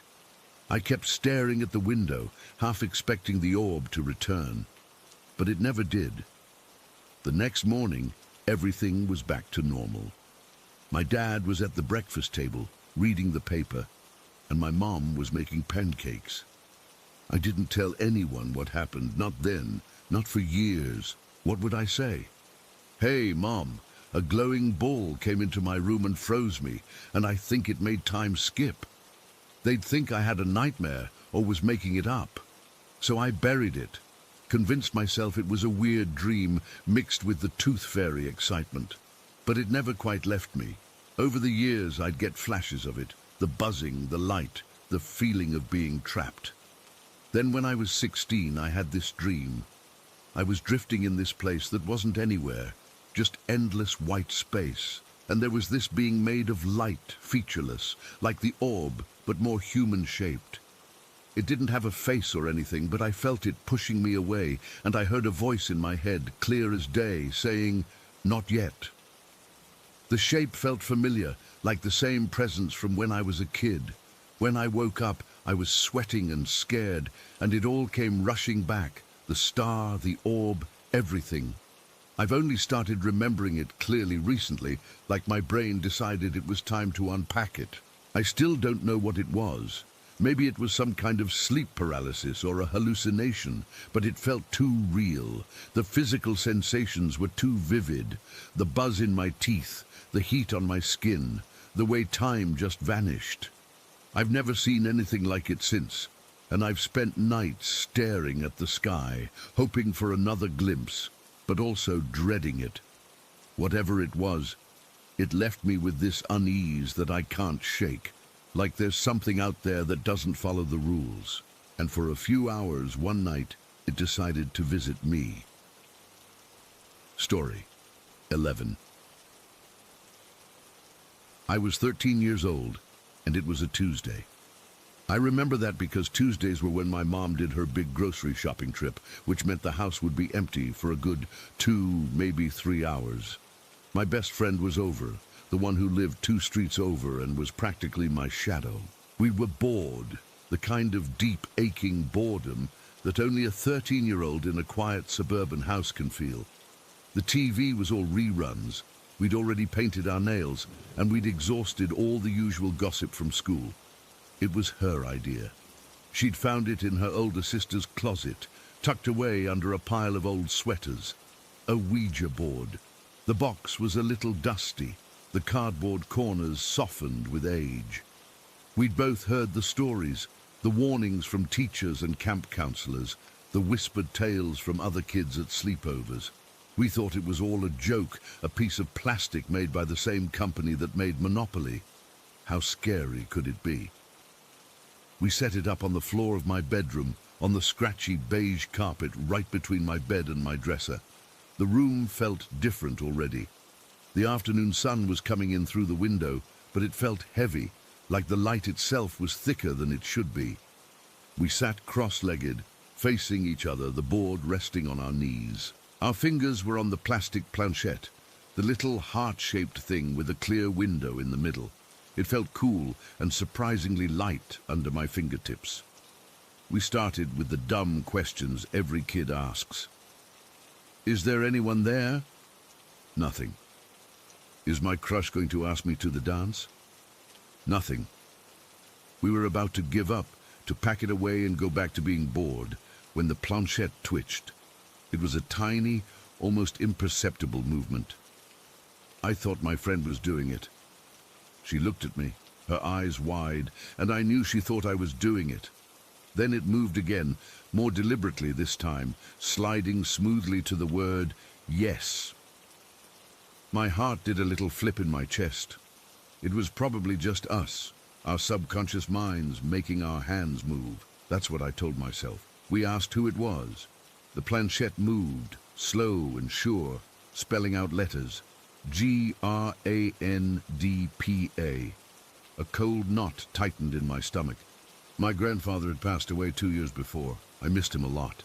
He was the kind of grandpa who always had butterscotch candies in his pocket and let you sit on his lap to steer the riding mower. But this felt wrong. The air in my room got still, the way it does right before a thunderstorm. My friend, her voice a shaky whisper, asked how we could know it was really him. I thought of something random, a memory that popped into my head. My grandpa used to peel apples for me and my siblings in a very specific way. He'd peel the entire apple in one long, continuous spiral. My mom always said it was his party trick. He'd hold up the perfect red coil of peel, and we'd all clap. So I asked, "How did you peel apples for us?" The planchette didn't hesitate. It went straight to the letter S and began to move. It spelled out S-P-I-R-A-L. My blood ran cold. It felt like all the air had been sucked out of the room. That was it. That was the detail. My friend and I just stared at each other, our fingers frozen on the planchette. Her face was pale. We both knew there was no way the other could have known that. I'd never told her that story. It wasn't something you just bring up. We quickly said goodbye and practically threw the planchette off the board. My hands were trembling. We shoved the board back into its box, and I hid it way back in the very back of my closet, behind my old winter boots. For a little while, nothing happened. The rest of the afternoon was normal. We tried to act normal, talking about other things, but there was this weird tension hanging between us. My mom came home. We helped put the groceries away. My friend went home for dinner. I tried to forget about it. Night came. I did my homework, watched some TV with my parents, and went to bed. My room was dark except for the little red glow of my CD player and the soft pink light from my Hello Kitty lamp on my nightstand. It was one of those touch lamps You tapped the base and it cycled through 3 levels of brightness. I always kept it on the dimmest setting as a nightlight. I must have fallen asleep, because the next thing I knew, I was jolted awake. My CD player had kicked on. It was one of those ones with a shuffle function, and sometimes it would just decide to start playing in the middle of the night. The song that was playing was Avril Lavigne's Complicated. It was my favorite song at the time. I remember feeling annoyed, fumbling in the dark to hit the stop button. That's when I saw it. My Hello Kitty lamp was on, not on the dim setting but on full blast, casting a bright garish pink light across the room. I knew for a fact I had turned it to the dim setting before I fell asleep. I always did. I sat up, my heart starting to thump a little harder. I reached over and tapped the bass. It cycled to the medium setting, then the bright one, then off. I left it off. The room was plunged into darkness, save for the little red light from the CD player. I lay back down, telling myself I must have bumped it in my sleep. A few nights later, it happened again. The same thing. Woken up by Complicated playing from my CD player, and the Hello Kitty lamp was blazing. This time, a real, genuine prickle of fear went down my spine. It was too specific. The same song, the same lamp. I got up, turned everything off, and had a hard time getting back to sleep. The third time it happened, maybe a week later, I decided to test it. I was scared, yeah, but I was also a kid, and a part of me was desperate for a logical explanation. That night, before I went to bed, I made sure the lamp was off. I unplugged my CD player from the wall. I even took the CD out of the tray and put it back in its case, which I then placed on my bookshelf across the room. I lay in the dark for what felt like hours, just listening. The house was quiet. I could hear the hum of the refrigerator downstairs, the occasional car passing by outside. My eyes were fixed on the silhouette of the Hello Kitty lamp. It was just a shape in the darkness. I must have fallen asleep, because the next thing I knew, I was awake again. And I heard it. The first few chords of Complicated, tinny and faint, coming from my bookshelf, from the CD case. My heart just stopped. It's not an expression. It actually felt like it seized up in my chest. It was impossible. The CD player was unplugged. The CD was in its case. There was no power source, no speaker. But the music was playing clear as day, that why'd you have to go and make things so complicated? Riff. My eyes snapped to the nightstand. The Hello Kitty lamp was still dark. For a second, a wild, hopeful second, I thought maybe it was over, maybe the link was broken. But then, as the first verse started, the lamp flickered. It wasn't a power surge flicker. It was a deliberate, slow pulse. Once, twice, and then, with a soft, distinct click that I could hear even over the music, it turned on to its brightest setting. I didn't move. I couldn't. I was paralyzed, frozen in my bed, just staring at that cheerful pink cat face that was now glowing like a beacon in the middle of this impossible, terrifying situation. The music kept playing from the closed CD case on the bookshelf. The lamp stayed on. I felt cold all over, a deep, penetrating cold that had nothing to do with the temperature of the room.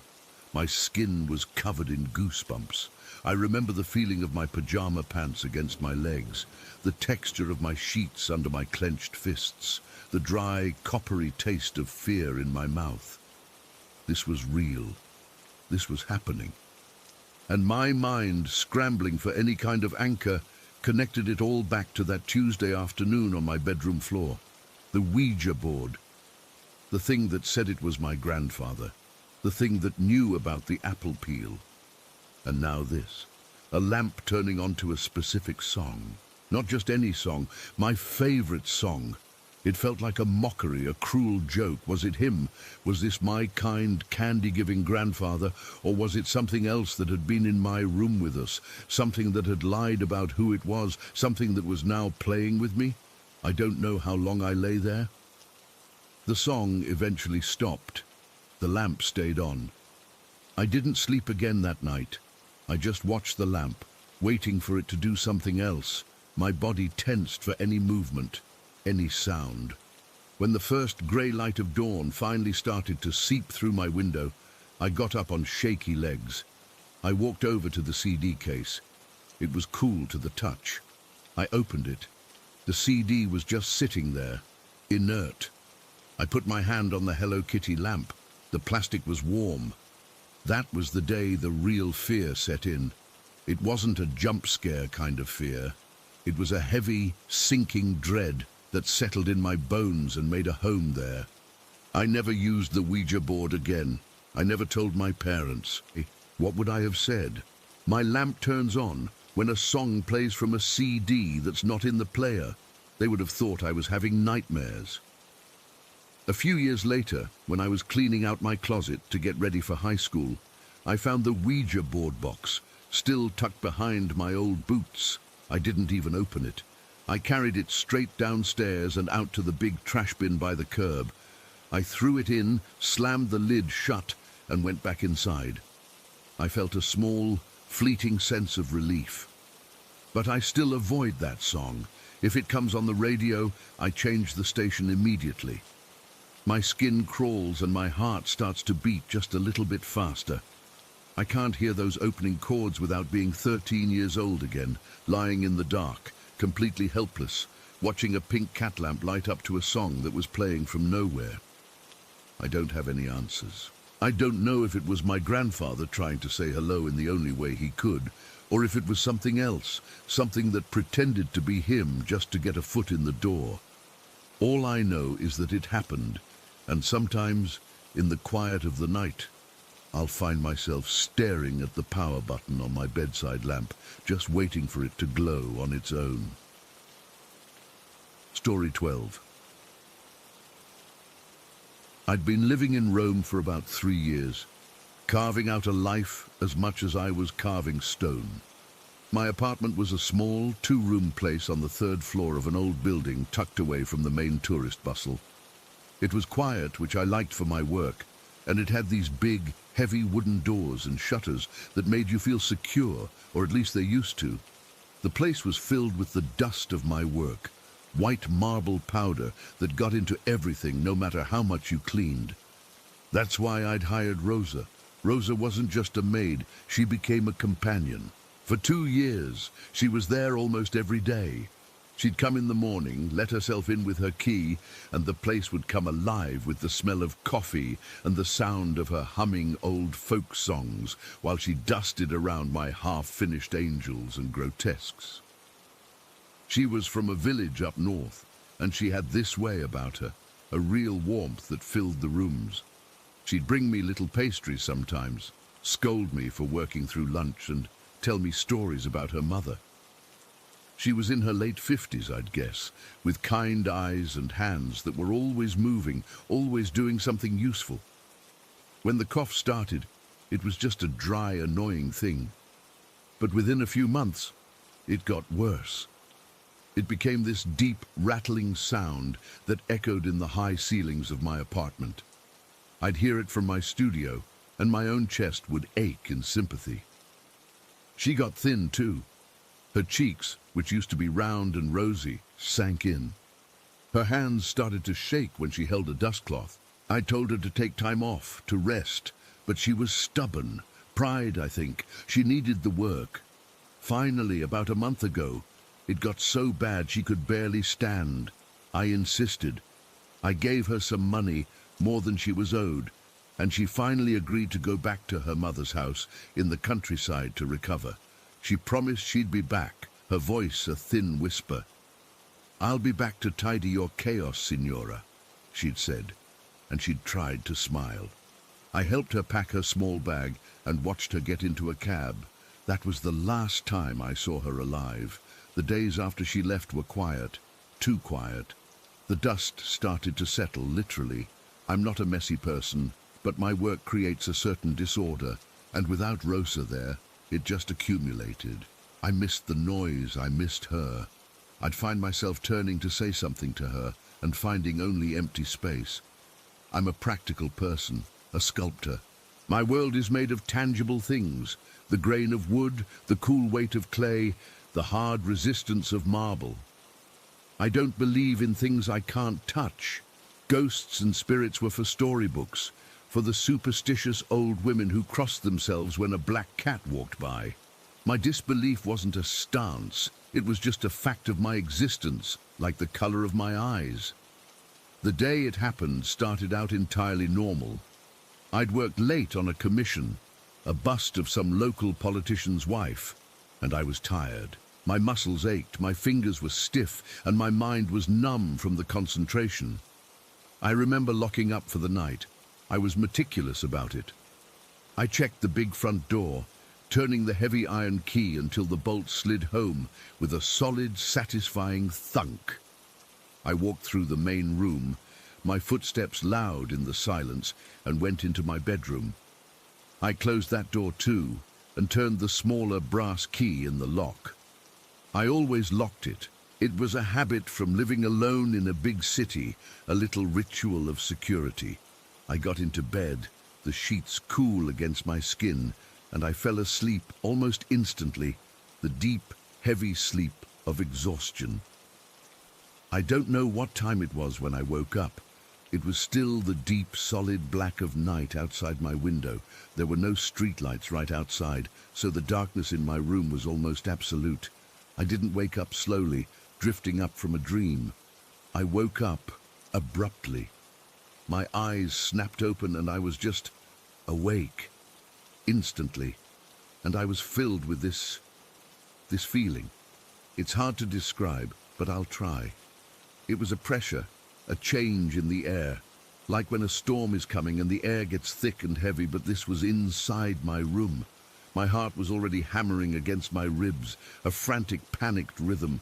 I was scared, not just startled, but truly, deeply frightened in a way I'd never been before. It was a primal fear, a cold knot in my stomach.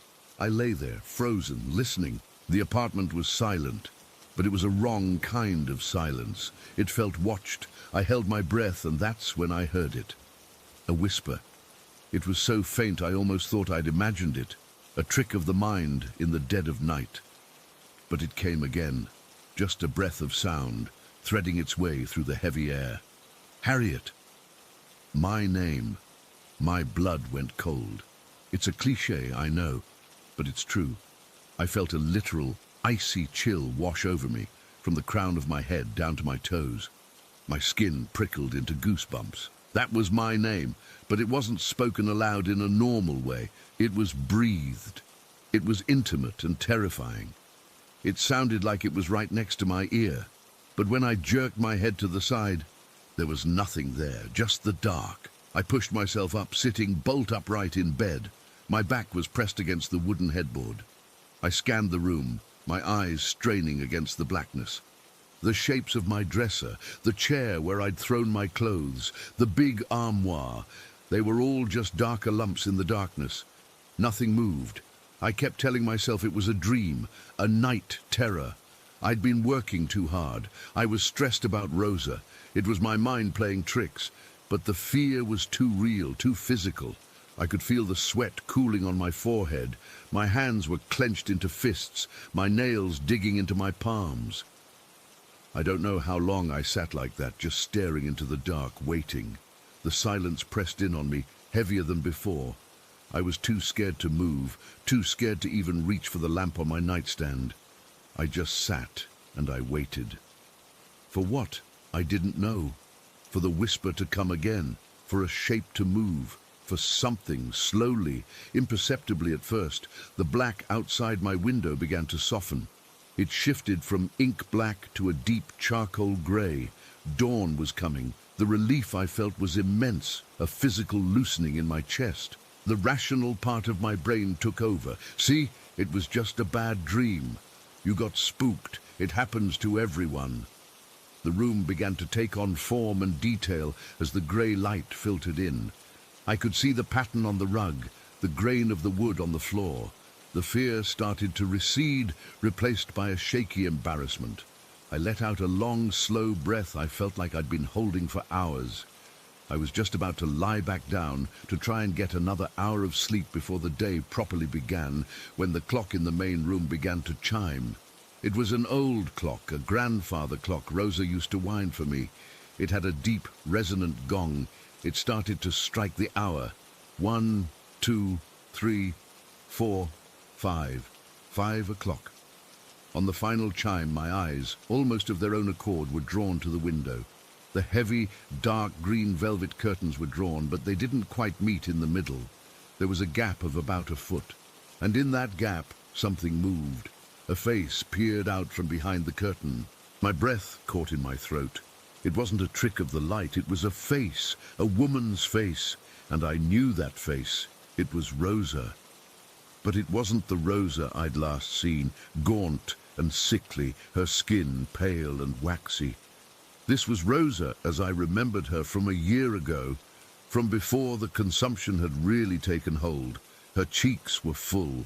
Her skin had a healthy, warm glow to it, even in the dim morning light. Her hair was neatly arranged, not the thin, lank hair she'd had towards the end. And she was smiling. It was a serene, peaceful smile, a smile of utter contentment. It was the most beautiful and the most horrifying thing I have ever seen. She looked directly at me, her eyes clear and bright. There was no sickness in them, no pain. And then she spoke. Her voice was clear, not the weak, rasping whisper from her illness. It was her real voice, the one I remembered from when she'd sing while she cleaned. It was soft, but it filled the quiet room perfectly. "I'm well now." That's all she said, those 3 words. "I'm well now." A jumble of emotions exploded in my chest.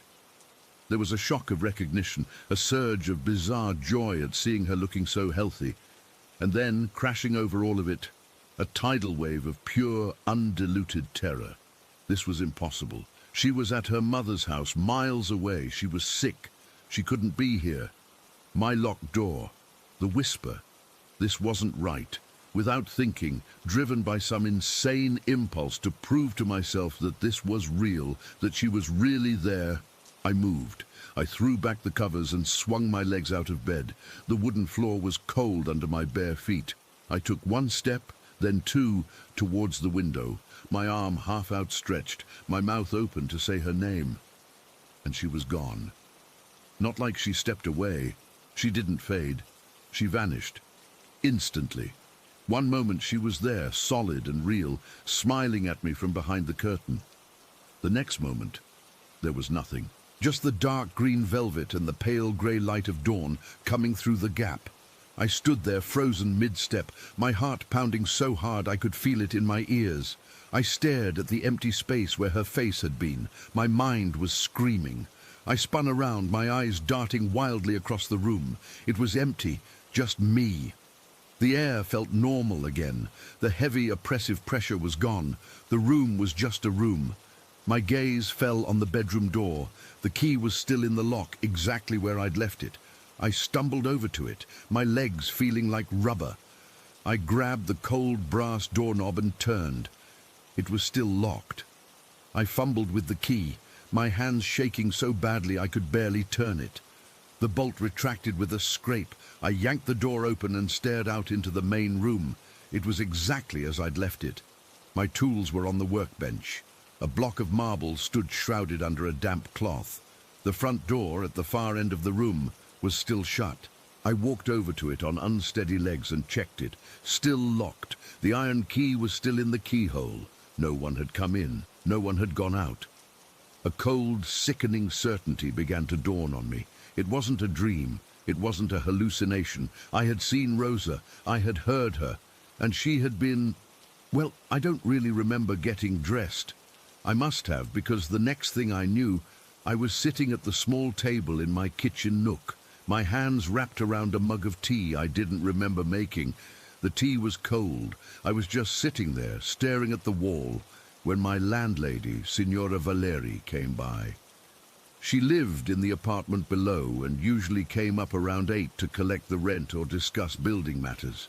She let herself in with her master key, calling out a cheerful, "Buongiorno!"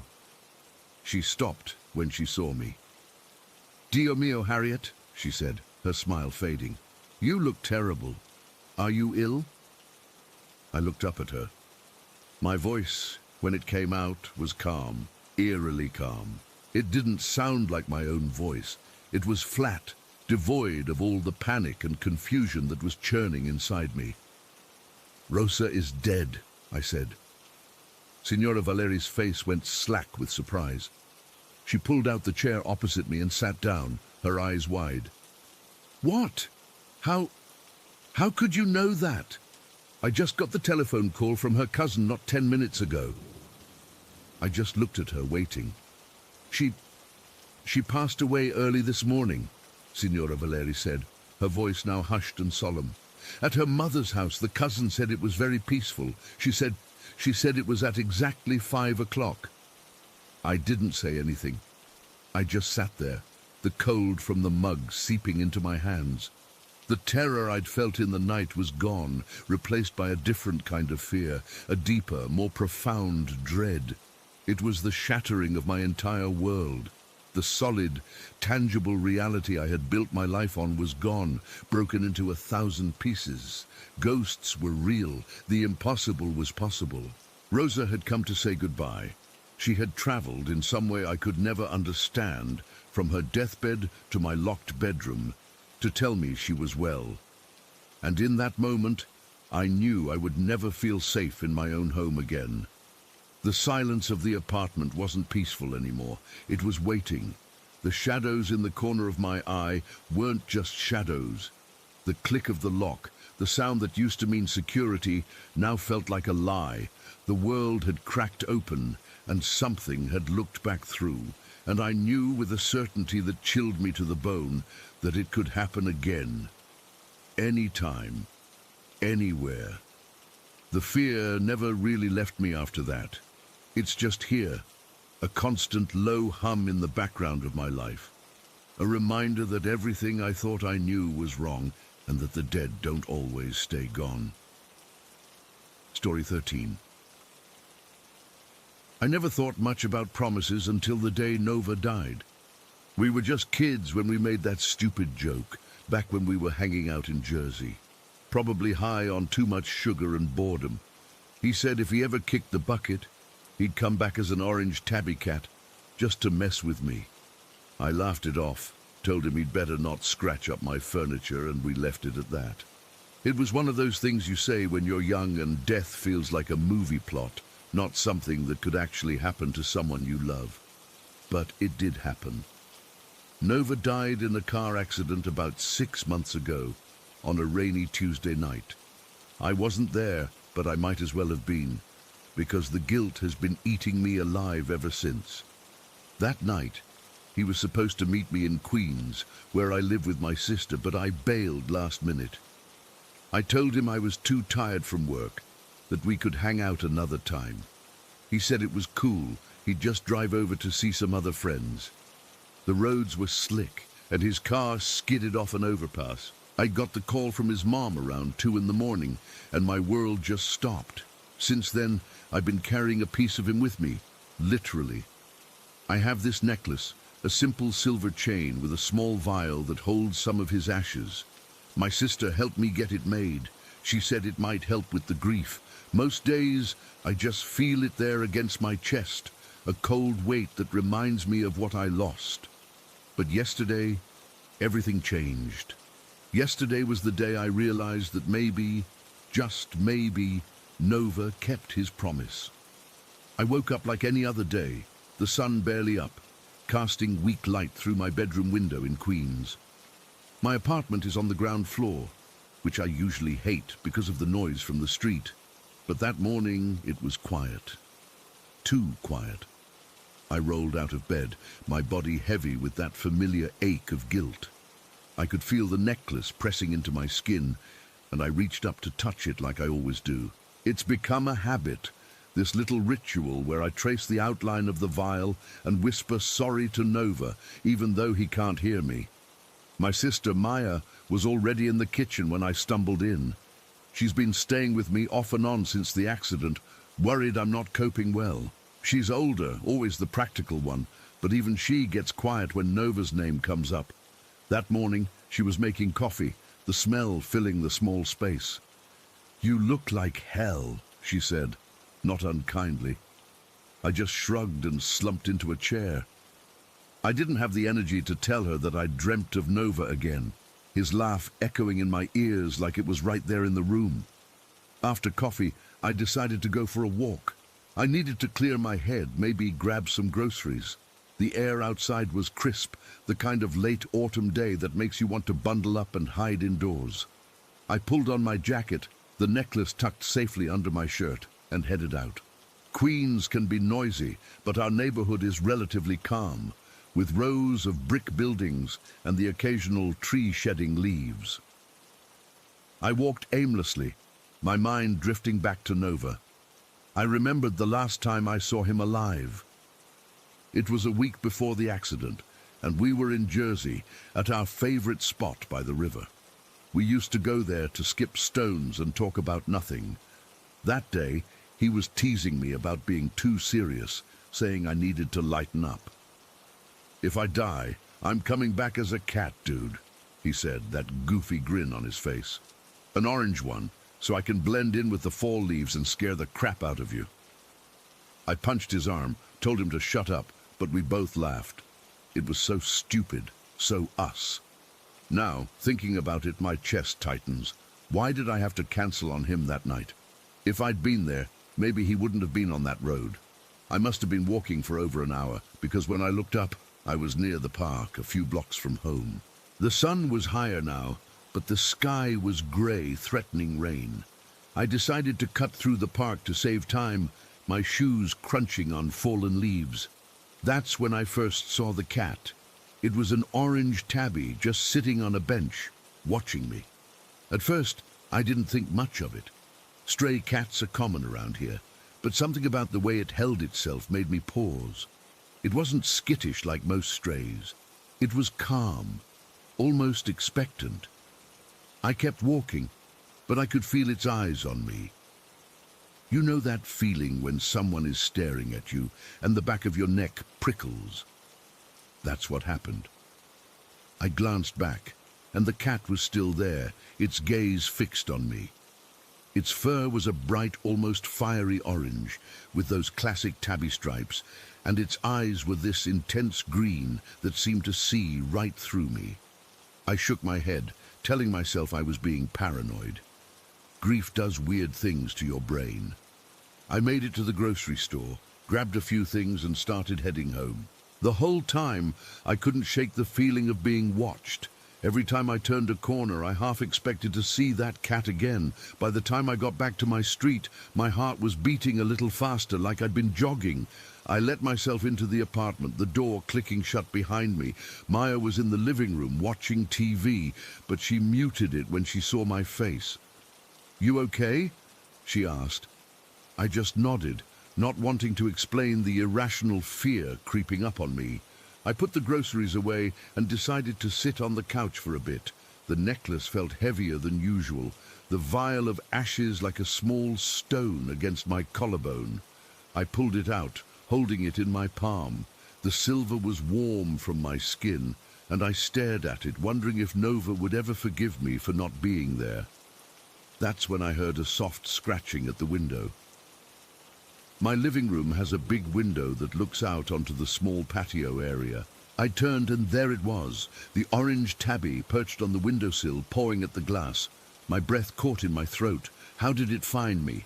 This wasn't the park. This was my home. Maya looked over, her eyebrows furrowed. "Is that a cat?"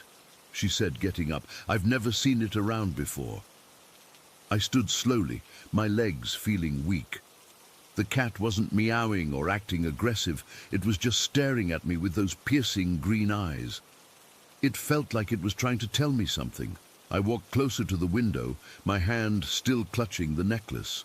The cat's gaze dropped to my hand, and it did something then that made my blood run cold.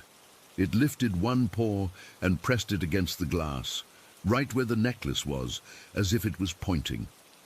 I stumbled back, my heart hammering against my ribs. "What the hell?" I muttered. Maya came up beside me. "It's probably just curious," she said, but her voice was uncertain. She reached to open the window, and I didn't stop her. Part of me wanted to see what would happen. The window slid open, and the cat didn't run. It hopped inside, landing softly on the floor. It was smaller than I'd thought, but its presence filled the room. It walked toward me, its tail held high, not like a stray, but like it owned the place. I stood frozen, my eyes locked on it. The cat stopped a few feet away and sat down, its gaze never leaving mine. Then it did the thing that shattered everything. It looked directly at the necklace, which I was still holding, and let out a soft, almost purring sound. Then it stretched out a paw, not aggressively but gently, and touched the vial. Not the chain, not my hand, but the tiny container holding Nova's ashes. The moment its paw made contact, a jolt went through me, like static electricity, but deeper, colder. My skin prickled, and I felt a chill that had nothing to do with the room's temperature. I dropped the necklace, my hands trembling. The cat didn't move, it just kept looking at me, and in that moment I knew it was Nova. It wasn't a logical thought, it was a gut punch, a realization that hit me so hard I almost doubled over. The joke, the promise, it was all real. He'd come back, just like he said he would. The boundaries between life and death blurred in that instant, and terror washed over me, mixed with something else, a weird aching relief. Maya was saying something, but I couldn't hear her over the roaring in my ears. I sank to my knees, my eyes still locked with the cat's. Its gaze was so intense, so full of meaning, that I felt like I was falling. I remembered Nova's laugh, the way he'd tilt his head when he was joking, and this cat was doing the same thing. It was him in some impossible way. The guilt I'd been carrying felt lighter, but the fear was overwhelming. How could this be happening? This wasn't supposed to be real. It was just a stupid joke between friends. The cat stayed for what felt like hours, but it was probably only minutes. It didn't do anything else, just sat there, watching me, as if making sure I understood. Then, as quietly as it came, it turned and jumped back out the window, disappearing into the afternoon. I stayed on the floor, shaking, until Maya helped me up. She didn't say much, just held me, and I could tell she was freaked out too. Later, I tried to rationalize it. Maybe it was a coincidence, a stray cat that happened to be orange and curious. But I can't shake the feeling. That gaze, the way it touched the ashes, it was too specific, too personal. Nova kept his promise, and in doing so, he healed a part of me I thought was broken forever. But he also left me with a fear I can't explain. The world isn't as solid as I thought, and sometimes the dead don't stay dead. They come back in ways you never expect, and you're left wondering if you're losing your mind or if the impossible is real. I still don't know what to make of it, and I doubt I ever will. Story 14. I was 14 years old, and we were on a ski holiday in Winterberg, Germany. It was the middle of winter, and the whole place was buried under a thick layer of snow that made everything look like a postcard. I'd never been skiing before, so I was pretty excited, but also kind of nervous, because I'm not the most athletic person. My family had rented this wooden cabin up in the hills, away from the main resort. It was one of those old places that had probably been around for decades, with dark wood paneling and a steep, slanted roof that collected icicles like jagged teeth. The cabin felt cozy during the day, with a big fireplace in the living room and rugs that smelled like pine and damp wool. But as soon as the sun went down, it changed. The shadows got longer, and the creaks and groans of the wood settling made it feel alive in a way that wasn't entirely comfortable. That first day, we spent hours on the slopes. I remember my legs aching from trying to stay upright on the skis, and my face was windburned and raw. By the time we got back to the cabin, I was exhausted but still buzzing from the adrenaline. We had dinner, some kind of hearty stew that my mom had brought, and then everyone started winding down. My parents were in their room, and my older brother was already snoring in the room next to mine. I was sharing a room with him, but he'd crashed early, leaving me to my own devices. I didn't think much of it at the time, but the cabin had this weird layout. My room was at the end of a narrow hallway, and the door didn't quite shut all the way. There was always a gap, and at night, a sliver of light from the hallway would cut across the floor if anyone left a lamp on. That night, I remember feeling unusually restless. Maybe it was the strange bed or the silence after a day full of noise, but I couldn't fall asleep easily. I lay there for what felt like hours, listening to the wind howling outside and the occasional crackle from the fireplace embers in the living room. The cold seeped in through the window frames, making me pull the blankets tighter around me. They were thick, scratchy wool blankets that smelled faintly of mothballs and wood smoke, and I remember thinking how they didn't quite keep the chill out. Eventually, I must have drifted off, because the next thing I knew, I was jolted awake. It wasn't a sound that woke me up. It was more like a shift in the air, a sudden drop in temperature that made the hairs on my arms stand up. My heart was already thumping hard in my chest, and I had no idea why. The room was pitch black, except for that thin line of light under the door from the hallway. I lay there for a minute, trying to calm down, telling myself it was just a dream or the wind. But then I noticed something else. The light in the hallway wasn't steady anymore. It was flickering, like something was moving in front of it. Curiosity got the better of me, I guess, because I slowly sat up and peered toward the door. My eyes adjusted to the dark, and that's when I saw it. In the hallway, right outside my door, there was this thing. It's hard to describe even now, but it was like an oval shape made of black mist, just hovering a few inches above the floor. It wasn't solid. I could see through it to the wood panels behind, but it had a density to it, a presence that felt heavy and wrong. The mist churned slowly like oil swirling in water, and it didn't make a sound. No rustling, no breathing, nothing, just this silent, watching mass. My breath caught in my throat and I froze. I couldn't look away. It was maybe the size of a large dog, but formless, and it seemed to pulse with a kind of energy that made the air feel thick. I remember my hands gripping the edge of the blanket so tight that my knuckles hurt. The cold wasn't just from outside anymore. It felt like it was radiating from that thing, seeping into the room and making my skin prickle. I wanted to scream, to call for my parents or my brother, but my voice was stuck. All I could do was stare, and the longer I looked, the more I felt like it was staring back at me, not with eyes, it didn't have any, but with an intensity that made my stomach twist. I don't know how long I sat there, maybe a minute or two, but it felt like an eternity. My mind was racing, trying to make sense of it. Was it a shadow, a trick of the light? But no, the hallway lamp was on, and this thing was darker than any shadow I'd ever seen. It was like a hole in reality, sucking all the light and warmth out of the air. I could feel my pulse pounding in my ears, and my mouth went dry. Part of me wanted to bolt out of bed and run, but my legs felt like lead. What if it moved? What if it followed me? Then, without any warning, it started to drift slowly down the hallway, away from my door. The movement was smooth, almost graceful, but it made my blood run cold.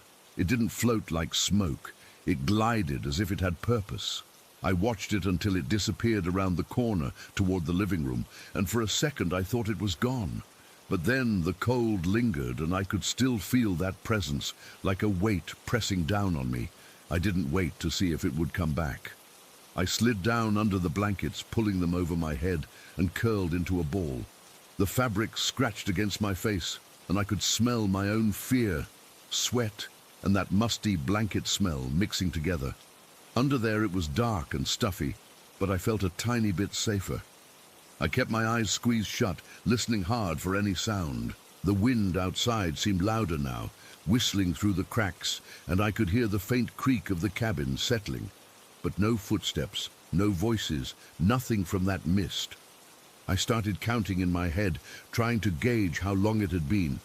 1 Mississippi, 2 Mississippi, like we did as kids to measure seconds. I got to around 600, which is about 10 minutes, and I was shaking so bad that the bed rattled slightly. My teeth were chattering, not from the cold, but from pure terror. I kept thinking, what did it want? Was it just passing through, or was it there for me? The silence was the worst part.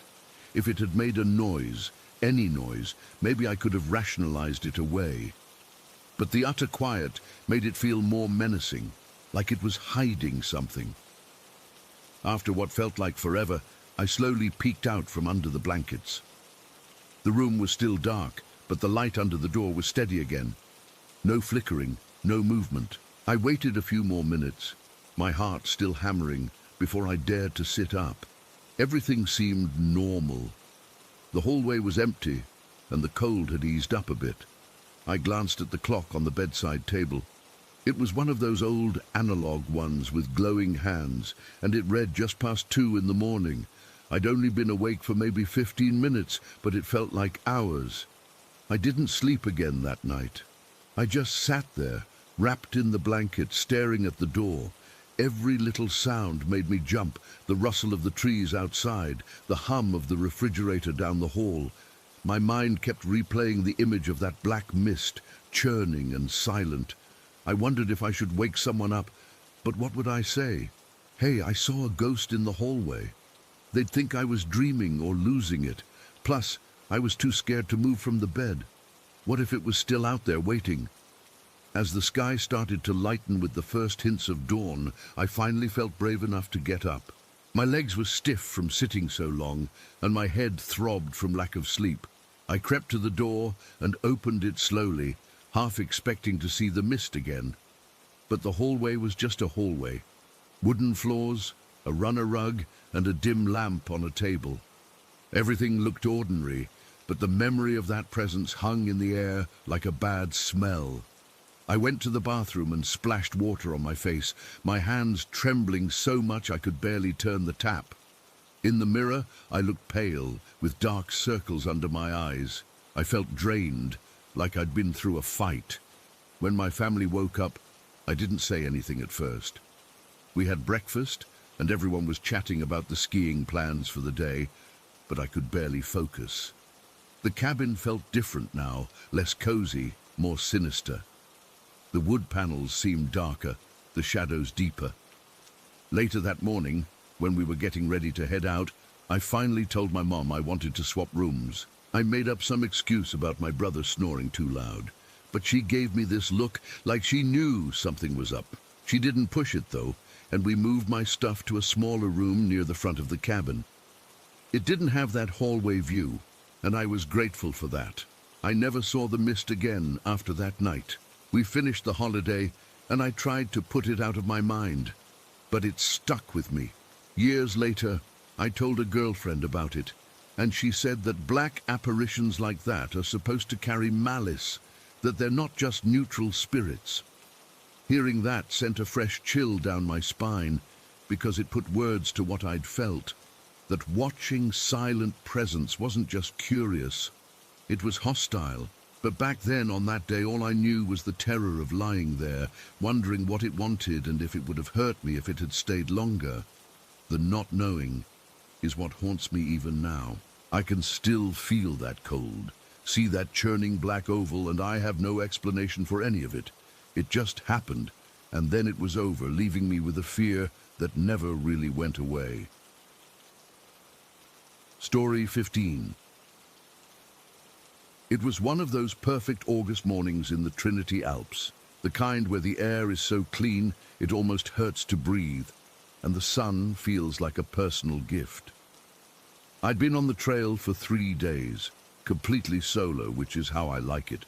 My pack was light, my legs were strong, and the solitude was a physical presence, a weight I carried happily.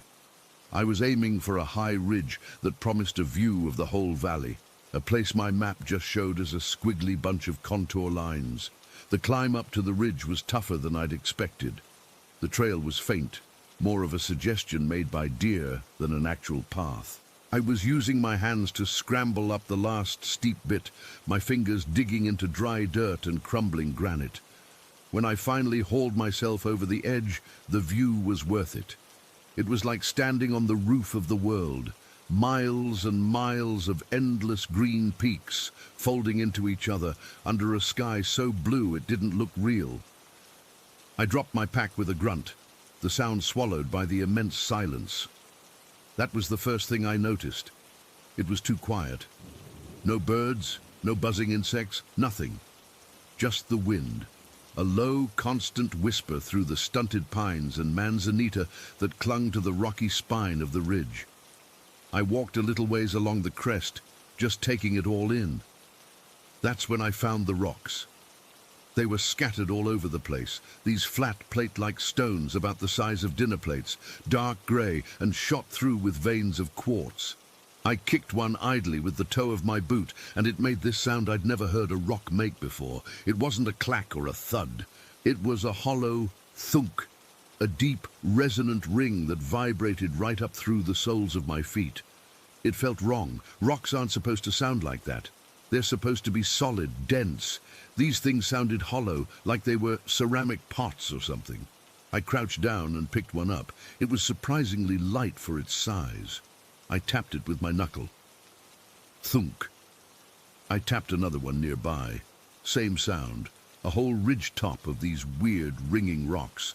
It was unsettling, but in a fascinating way. I remember thinking it was the coolest geological oddity I'd ever stumbled upon. I decided I'd take a couple small ones home as a souvenir. I stuffed two of the smaller, palm-sized ones into the side pocket of my pack. They clinked together with that same hollow sound.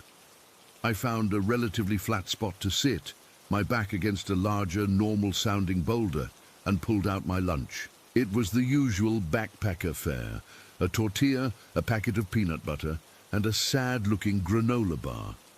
I was just tearing open the peanut butter packet when I heard it. A fluttering sound. Not like a bird. Birds have a certain rhythm to their wing beats. This was different. It was a dry, papery rustle, like someone shaking out a giant, stiff canvas tarp. It was close, way too close.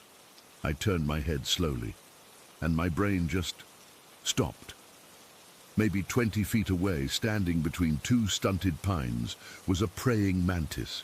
But it was a praying mantis the way a mountain is a hill. The basic shape was there, but the scale was a nightmare. It had to be at least 5 feet tall, standing upright on those long, jointed legs. Its body was a pale, sickly green, the color of old celery, and it was so still it didn't look real. It was like a statue, a grotesque piece of driftwood carved into something unholy. Its head was triangular, and it was turned directly toward me. Those huge, black, compound eyes were locked on mine.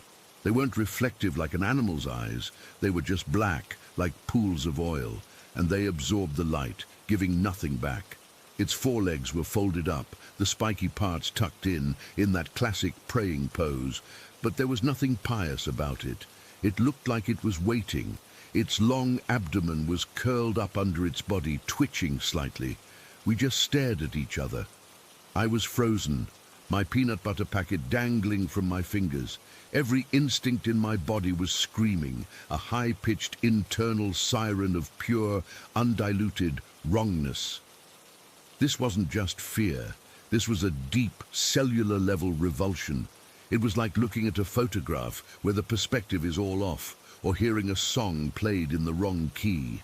My mind was scrabbling for a purchase, trying to fit what I was seeing into a box labeled possible, and failing completely. It didn't move. I didn't move. The only sound was the wind and the frantic hammering of my own heart in my ears. I could feel the sweat beading on my forehead, cold despite the sun. My mouth was desert dry. Then it moved. It didn't walk. It didn't scuttle. It just flowed. One moment it was 20 feet away, and in a blur of that pale green it was right in front of me. There was no sound, no rustle of leaves, no crunch of gravel. It was just there, its head now level with mine as I sat against the rock. I could see every detail, the fine hair-like filaments on its legs, the segmented plates of its exoskeleton overlapping like armor. the sharp, serrated edges of its folded forearms. A faint, dusty smell, like old mothballs and dry soil, washed over me. It was so close I could see my own tiny, terrified reflection in the dark curve of its eye. Its head tilted just a fraction of an inch. It was a slow, deliberate, intelligent motion. Then one of its spiny forelegs uncurled with hypnotic slowness. It wasn't a jerky insect movement. It was smooth, almost graceful. The leg, which ended in a sharp-looking hook, darted forward and gently, precisely, plucked the peanut butter packet from my numb fingers. I still couldn't move. I was paralyzed, locked in place by a terror so absolute it felt like my bones had turned to ice. I was just a spectator in my own body. It brought the packet up to its mouthparts. I heard a faint crinkle as it crushed the foil. Then it began to eat. It didn't devour it. It ate with a slow, methodical precision, its mandibles moving in a quiet, clicking rhythm. The entire time, those black, pit-like eyes remained fixed on me. It was studying me.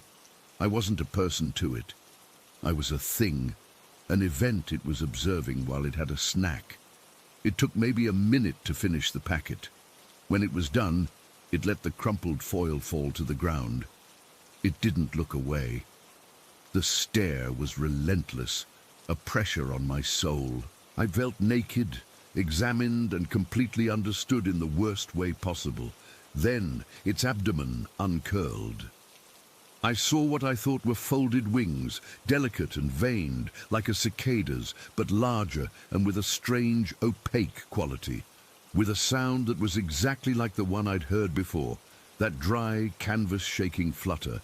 Its wings snapped open. They weren't like bird wings or bat wings. They were vast, semi-transparent parachutes, patterned with a faint, eye-like design. It didn't leap. It just lifted. One moment it was standing there, and the next it was airborne, rising straight up with that slow, powerful wing beat. Flap. Whoosh. Flap.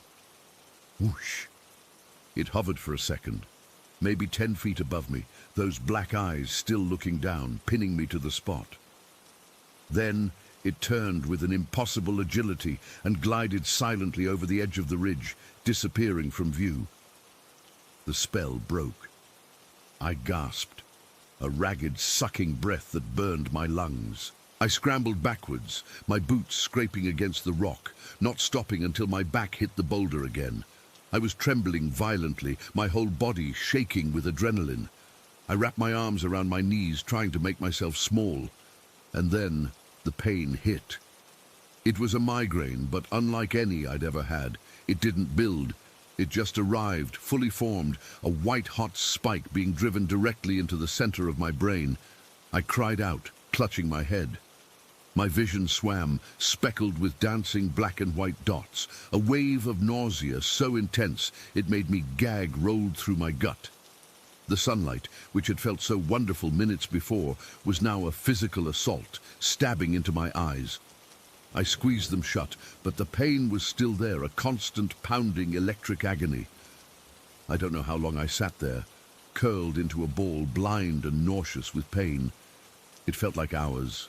All I could think about was the thing, its unblinking stare, the wrongness of its size, the silent way it had moved. The memory of its face, so close to mine, was burned onto the back of my eyelids. When the pain finally began to recede, from a sharp spike to a dull, throbbing ache, it was late afternoon. The sun was dipping behind the peaks, casting long, cold shadows across the ridge. The silence felt heavy now, threatening. I had to get out of there. I had to get off that ridge. Moving felt like a monumental effort. Every sound I made, the crunch of my pack being shouldered, the scuff of my boots, was obscenely loud in the quiet. I kept spinning around, expecting to see it standing there, watching me from between the trees. My heart wouldn't stop pounding. I half ran, half stumbled down the steep part of the trail I'd climbed up, not caring about Grace, only about putting distance between me and that place. I didn't stop until I was deep in the cover of the trees below, the ridge lost to sight above me. I didn't make camp. I just walked, fueled by pure fear, hiking long after the sun had set, using my headlamp on its dimmest setting, terrified of what its beam might attract. I hiked all through the night and the next day, stopping only when my legs literally gave out. I got back to my car 2 days early, looking like hell and feeling worse. The migraine lingered as a low-grade headache for 3 days. I never told anyone, not the rangers, not my friends, no one. Who would believe me? I hardly believe it myself. I still have the 2 rocks. I keep them in a box on a high shelf in my closet. Sometimes, late at night when the house is quiet, I think I can hear them. A faint, almost imperceptible hum. A reminder of that high, lonely ridge and the thing that should not be. I never touch them. I just know they're there. And I know with a certainty that chills me to the bone that it wasn't just some freak of nature I saw. It was intelligent, it was curious, and it saw me. It looked right at me, and it knew exactly what I was. And then it just flew away, leaving me with a head full of pain and a memory that feels less like a memory and more like a brand. Story 16. It was a Tuesday in late October when it happened. The rain hadn't stopped for 3 days, but that Tuesday it was just this constant fine mist that made everything look soft and grey. I was in my apartment, trying to do the normal things. Make coffee, tidy up. But my head hadn't been right for months, not since I woke up. You have to understand, I don't talk about the attempt much. It's not something you bring up at the grocery store. But it's the root of all this, so I have to say it. I tried to check out. I failed. I was in a coma for a while. The doctors never gave me a solid number of days, just a significant period. When I woke up, it was like surfacing from deep, deep water, but I'd brought something back with me, a memory, or something that wore the skin of a memory. It wasn't like a dream. Dreams are fuzzy, they have that weird logic. This was solid. It was a place made of dark, rust-colored steel and this weird, warm-colored wood. Amber wood, that's the only word that fits, though I've never seen wood that color in real life. The structures were towering things, like concrete skeletons of buildings that were never finished, or maybe had been worn down by a sea that wasn't there anymore. And there was always this shoreline, this damp, grey, pebbled beach that stretched forever, with a sluggish, oily-looking sea lapping at it. The sky wasn't black or blue, just a perpetual bruised twilight. And the air, it was cold, but a damp cold that got right into your bones, and it smelled like wet metal and old wet stone. I'd get flashes of it during the day. A smell of rain on hot pavement would suddenly twist into that metallic dampness. The sound of a distant train would warp, just for a second, into a low, groaning hum that seemed to come from the structures. My therapist called it synesthesia, a side effect of the brain trauma, my mind cross-wiring signals. She said the deep meditation I was doing to manage my anxiety was probably letting my guard down, letting these fragmented memories of near-death experiences surface. But it didn't feel like a fragment. It felt more real than the apartment I was sitting in. That Tuesday, I decided to lean into it. I was tired of fighting the pull. The longing for that place was a physical ache, a homesickness for a home I'd never known. It was stupid, I know that now. But in the moment it felt like the only way to quiet the noise in my head was to go towards it, not away. I sat on the floor of my living room, my back against the sofa. The grey light from the window made the whole room feel flat. I closed my eyes and focused on my breathing, the way I'd been taught. In through the nose, out through the mouth. I wasn't trying to achieve enlightenment. I was trying to find a crack in the world. I pictured the grey shoreline. I concentrated on the feeling of those smooth, cold pebbles under my bare feet. I summoned the smell of rust and salt. And then the room around me didn't vanish. But it faded. It was like the volume on the real world got turned down, and another channel, all static and whispers, got turned up. The texture of the carpet under my legs became the gritty, damp grit of that shore. The hum of my refrigerator morphed into that deep, structural groan I remembered. I was there, not fully. It was like I was a ghost there, or I was in two places at once. I could still feel the sofa against my back, but I could also feel the chill, wet air on my skin. I could see the mist moving between those colossal concrete forms, and I felt them. The girls, there were two of them. One, I felt her like a warmth just over my left shoulder. A presence that was so incredibly close, so familiar, it was like a part of my own soul was standing there. I never saw her face clearly, not in any of these visits. It was more an impression of long dark hair and a feeling of profound sadness, but also of safety. She was my anchor in that place. When the fear got too bad, I'd feel that warmth and it would steady me. The other girl, her presence was different. She was further away, always at the edge of my vision, near one of the dark steel towers. Her intentions were a complete blank. I couldn't get a read on her. Was she watching me, waiting? Her presence didn't feel warm or cold. It just felt empty, like a hole in the world, and that was somehow worse than outright malice. I stood there on that shore, my feet sinking slightly into the wet gravel, and the nostalgia hit me like a physical blow. It was so strong it made my chest hurt. I missed this place. I ached for it. The feeling was completely irrational, terrifying in its intensity. How could I miss this bleak, miserable landscape? But I did. It felt like I belonged here, or it belonged to me. This was the landscape of my silent coma hours, a world built from the scraps of a brain trying to shut down. That's when the time started to bend. It's the hardest thing to explain. Time in that place didn't flow in a line. It pooled, it eddied. I'd look at one of the towering concrete forms, and for a second I'd see it as a ruin, crumbling and ancient.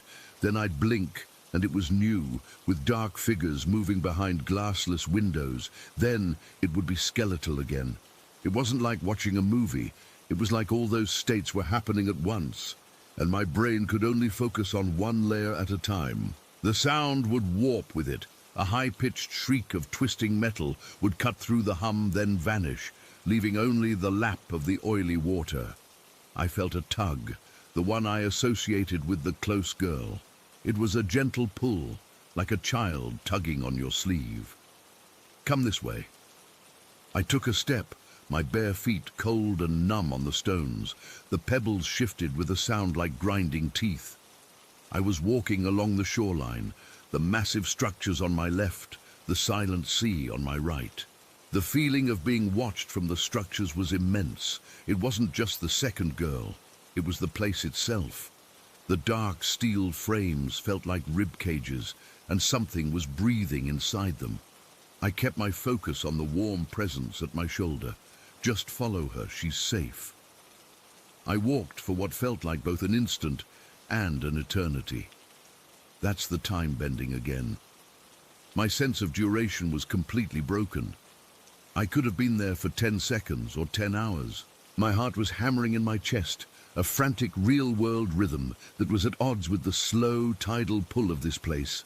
I reached a point where the shoreline curved inward, forming a small, sheltered cove. In the center of the cove was a single, massive structure unlike the others. It was made entirely of that dark, rusted steel, twisted into a complex, spiral shape that rose high into the gloomy air like a giant, petrified drill bit.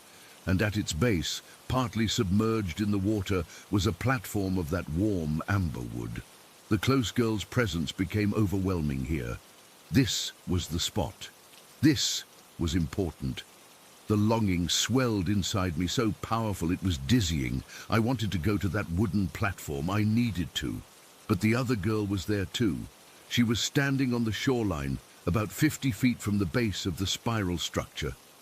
For the first time, I saw her clearly. She was pale, with short, colorless hair, wearing a simple dark dress that was soaked at the hem from the water. She wasn't looking at me. She was looking at the spiral structure, her head tilted, expressionless. The empty feeling around her intensified. It was like a vacuum, sucking the warmth and the sound out of the air near her. The groaning of the metal seemed to quieten when I looked at her. The warm presence at my shoulder tugged again, more urgently now. Hurry! I started moving towards the wooden platform, my eyes flicking between the spiral tower and the pale girl. My feet were so cold they were just blocks of ice. Each step was an effort. The air grew thicker, harder to breathe. Then the pale girl turned her head and looked directly at me. Her eyes were the same colorless gray as the rest of her. There was no malice in them, no curiosity, no life. They were just windows into that empty feeling. And in that moment I knew, with a certainty that froze the blood in my veins, that she wasn't another visitor. She was part of the place. She was a fixture. And she didn't want me to go to that platform. A wave of disorientation hit me so hard, I stumbled. The time bending wasn't just visual anymore, it was physical. I felt my own body flicker. For a fraction of a second I was an old man, my back bent, my skin papery. Then I was a child, small and terrified. Then I was just me again, gasping on the shore. I saw the spiral structure in its prime, humming with a sickly orange light from within. I saw it as a fresh ruin, steam rising from its broken core. I saw it as a fossil, encased in rock. Through it all, the pale girl just watched, unmoving. The empty feeling was a pressure now, pushing me back, away from the platform, but the warm girl's presence wrapped around me, a shield against the pressure. She was pulling me forward, her desperation a tangible force. I could feel her fear, but also her hope. She needed me to reach that platform. I fought against the pressure, against the flickering of my own body and time. It was like wading through tar. Every step was a victory. The smell of ozone and rot filled my nostrils. The groaning of the metal became a scream. I was 10 feet from the platform. The amber wood was smooth and dry, despite the dampness all around it. It looked inviting. It looked like home. The pale girl took a single step forward. She didn't walk like a person. It was a glide, a shift in position. She didn't lift her feet from the stones. The pressure intensified, and with it came a sound, a low, whispering static that seemed to come from every direction at once. It wasn't in a language, but I understood it. It was a single word, repeated over and over. Mine. The place was claiming me. It was telling me I belonged to it, that this was my real home, this limbo between memory and dream, and whatever unnameable reality it occupied. The terror was absolute. It wasn't the fear of being hurt, it was the fear of being erased, of having my identity, my life, overwritten by this elsewhere. The warm girl gave one last, desperate pull. I lunged forward, my hand outstretched towards the wooden platform. My fingertips were an inch from the wood when the pale girl smiled. It wasn't a nice smile. It was a tiny, mechanical upturn of the corners of her mouth that didn't touch her dead eyes. And time snapped. It didn't bend or warp. It broke. It was like a rubber band stretched too far. One moment I was on the grey shore, the cold seeping into my bones, the scream of metal in my ears, the empty eyes of the pale girl locked on mine. The next, I was on my back on my living room floor, gasping like I'd been held underwater. A sharp, painful jolt ran through my whole body, like I'd been dropped from a height. The grey Tuesday light was still coming through the window. The coffee I'd made was still warm on the counter. I just lay there, my heart trying to punch its way out of my chest. I was drenched in a cold sweat, and I was shaking so hard, my teeth chattered. The feeling of the wet gravel was gone from my feet, replaced by the rough pile of the carpet. The metallic smell was gone, replaced by the faint scent of dust and coffee. But the feeling of that place didn't leave. The homesickness, the longing, it was still there, a hollow ache in the center of my chest, and the terror, the pure, undiluted terror of those last few seconds, of the bending time, and the smiling girl, and the voice that said, "Mine." I sat up slowly, my body aching as if I'd really been walking for miles. I looked at my hands. They were my hands. I was in my apartment. I was safe. But I wasn't, not really. Because I knew, with the certainty that sits in my gut like a stone, that it wasn't a dream or a hallucination. It was a place. And it's still there. And a part of me is still there, standing on that grey shore, caught between the girl who is my anchor and the girl who is the void. And the worst part, the part that keeps me up at night, is that I still want to go back. The call is still there, a low hum just at the edge of my hearing, a faint smell of rust when the rain falls. I don't meditate anymore. I'm too scared of finding the crack in the world again. But sometimes, right before I fall asleep, I feel that gentle tug on my shoulder, and I hear the whisper of the waves on that damp grey shore. And I know it's only a matter of time before it pulls me all the way back. Story 17. It was a Saturday, I remember, because I didn't have school, and the whole family was home. My mum was in the kitchen making lunch, the smell of grilled cheese sandwiches filling the house, and my dad was tinkering with something in the garage. My brother Eli, who's 2 years older than me, was upstairs in his room, probably drawing or something. He was always into art. Me, I was bored just wandering around the house with our dog Daisy. Daisy was this sweet mutt, part Labrador, part who knows what, and she usually followed me everywhere, her tail wagging like crazy. But that day, she was acting off from the start. She'd stop and stare at nothing, her ears perked up, and let out these low growls that made the hair on my arms stand up. I tried to ignore it at first. Kids have wild imaginations, right? I thought maybe she heard a squirrel outside or something. But then I noticed the little things, the way the floorboards creaked when no one was walking on them, or how the temperature would drop suddenly in certain spots. Like I'd be in the living room and it'd feel fine, but then I'd step into the hallway and it was like walking into a freezer.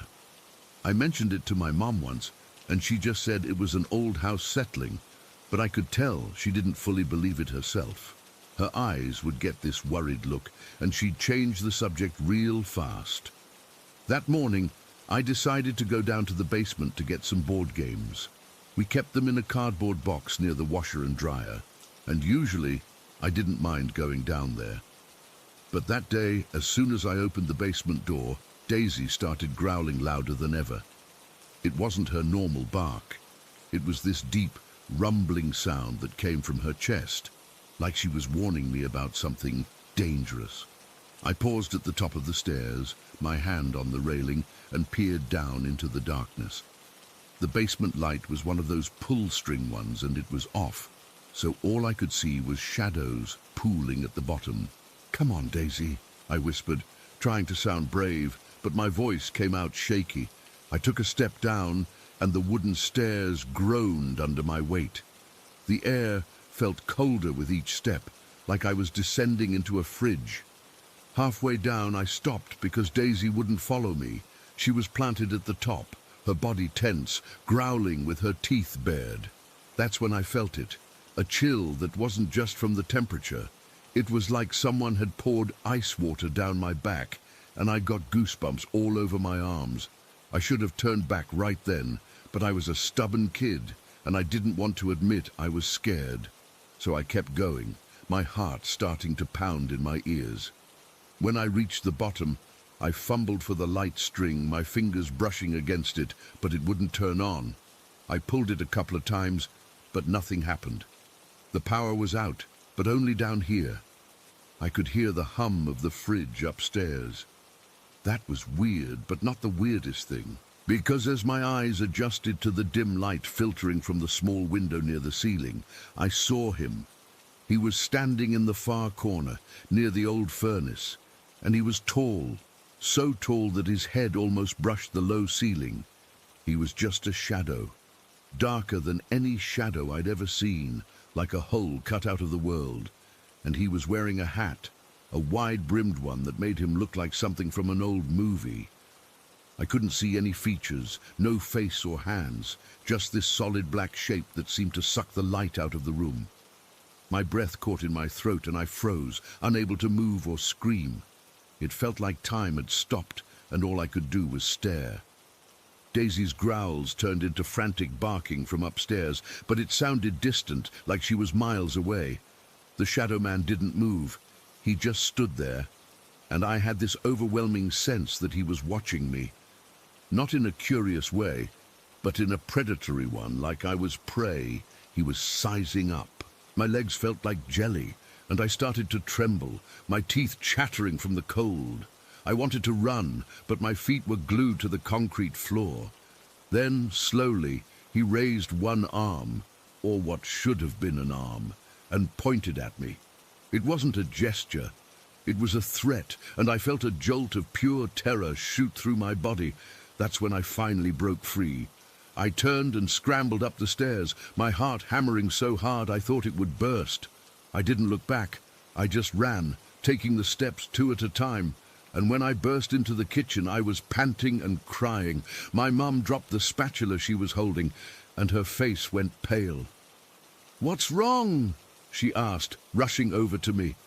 I couldn't get the words out at first. I just pointed toward the basement door, which I'd left wide open. Daisy was still barking like crazy, her fur standing on end. My dad came in from the garage, wiping his hands on a rag. "What's all the noise?" he said, but then he saw my face and stopped. I managed to stammer out what I'd seen, the tall shadow man with the hat, and my dad's expression turned serious.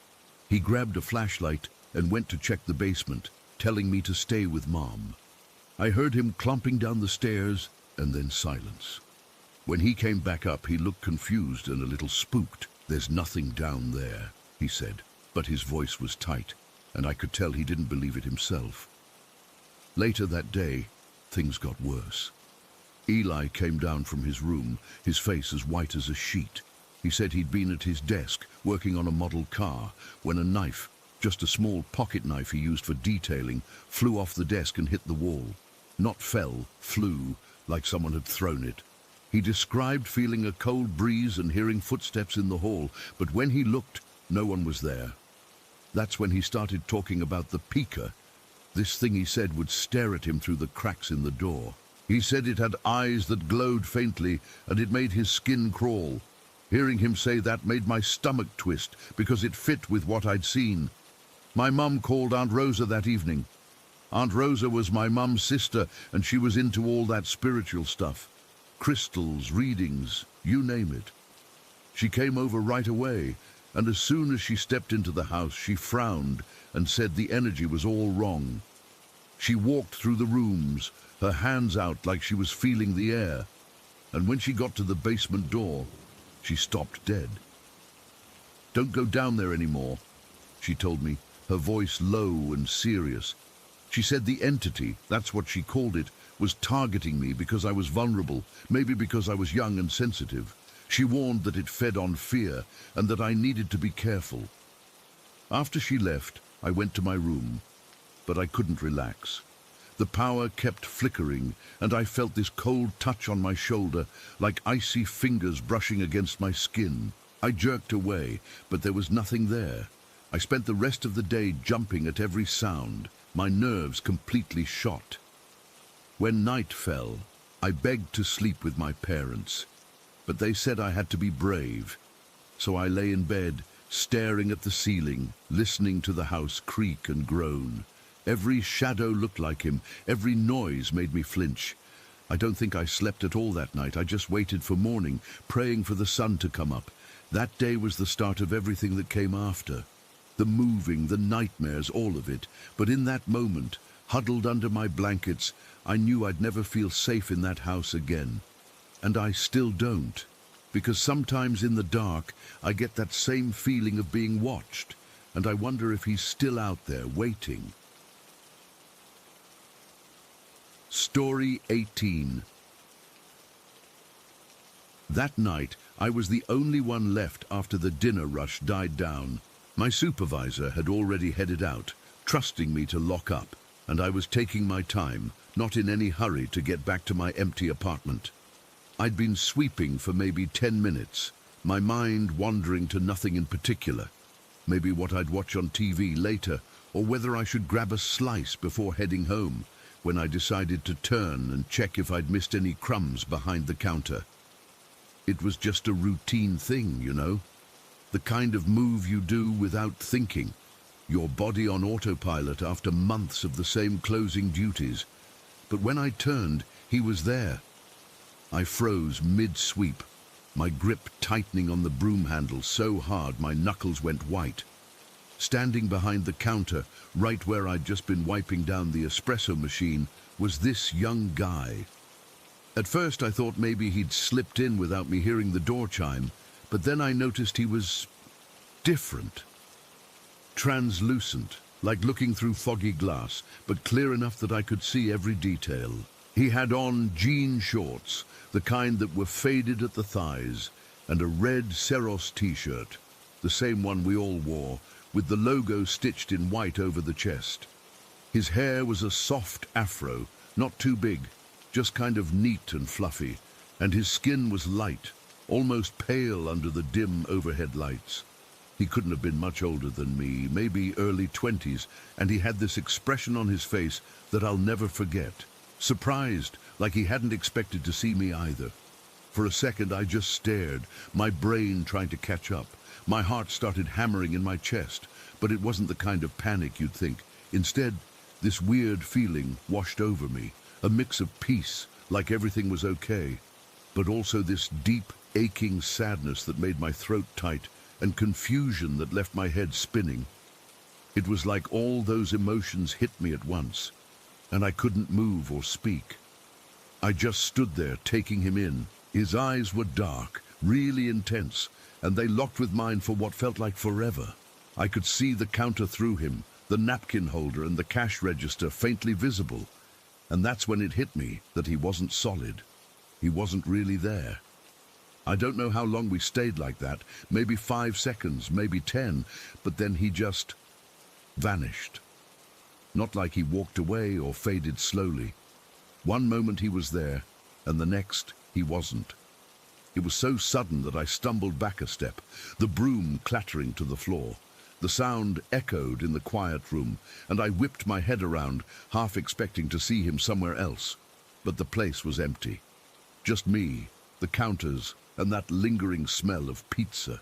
My hands were shaking, and I had to lean against the counter to steady myself. I felt cold all over, like I'd been dunked in ice water, but my face was hot. I kept replaying it in my head. His face, his clothes, that surprised look, and the emotions came rushing back. That piece was the strangest part. It wasn't scary in the way you'd expect from a ghost story. It felt gentle, almost comforting, but the sadness was so heavy it made my chest hurt. I remember swallowing hard, trying to get my breathing under control, and I glanced at the clock on the wall. It was just past 10 o'clock, and I still had to finish sweeping and wipe down the tables. I picked up the broom, my fingers trembling, and went back to sweeping, but my mind wasn't on the task anymore. Every little noise made me jump, the creak of the floorboards, the hum of the oven cooling down, and I kept glancing over my shoulder, half hoping, half dreading to see him again. The air felt thicker, charged with something I couldn't name, and I found myself staring at the spot where he'd been standing. It was like the memory was burned into my eyes. I could still see the outline of him if I blinked. After I finished sweeping, I moved on to wiping the tables, my movements slow and deliberate. I kept thinking about who he could be. He looked familiar in a way, but I couldn't place him. Maybe a former employee? But why would he be here like that? My mind raced through possibilities, a prank, a trick of the light. But deep down, I knew it was real. The feelings were too strong to dismiss. That sadness stuck with me, like I'd lost something important.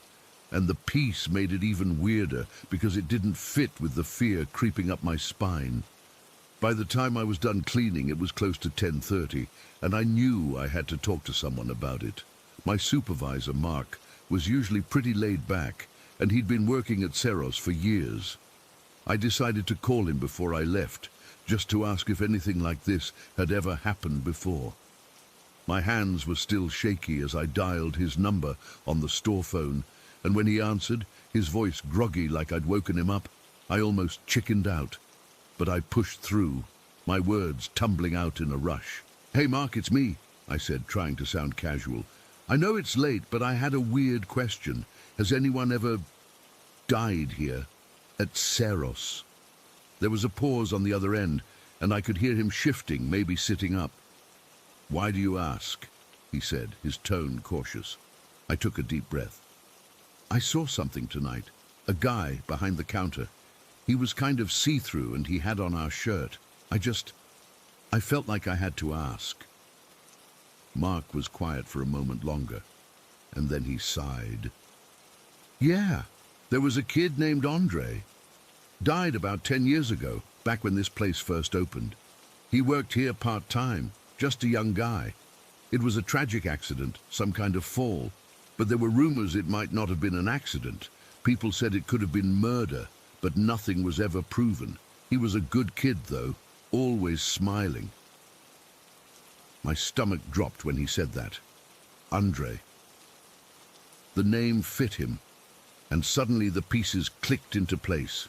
That's why he looked familiar. I'd probably seen an old photo around or something, but I'd never paid attention.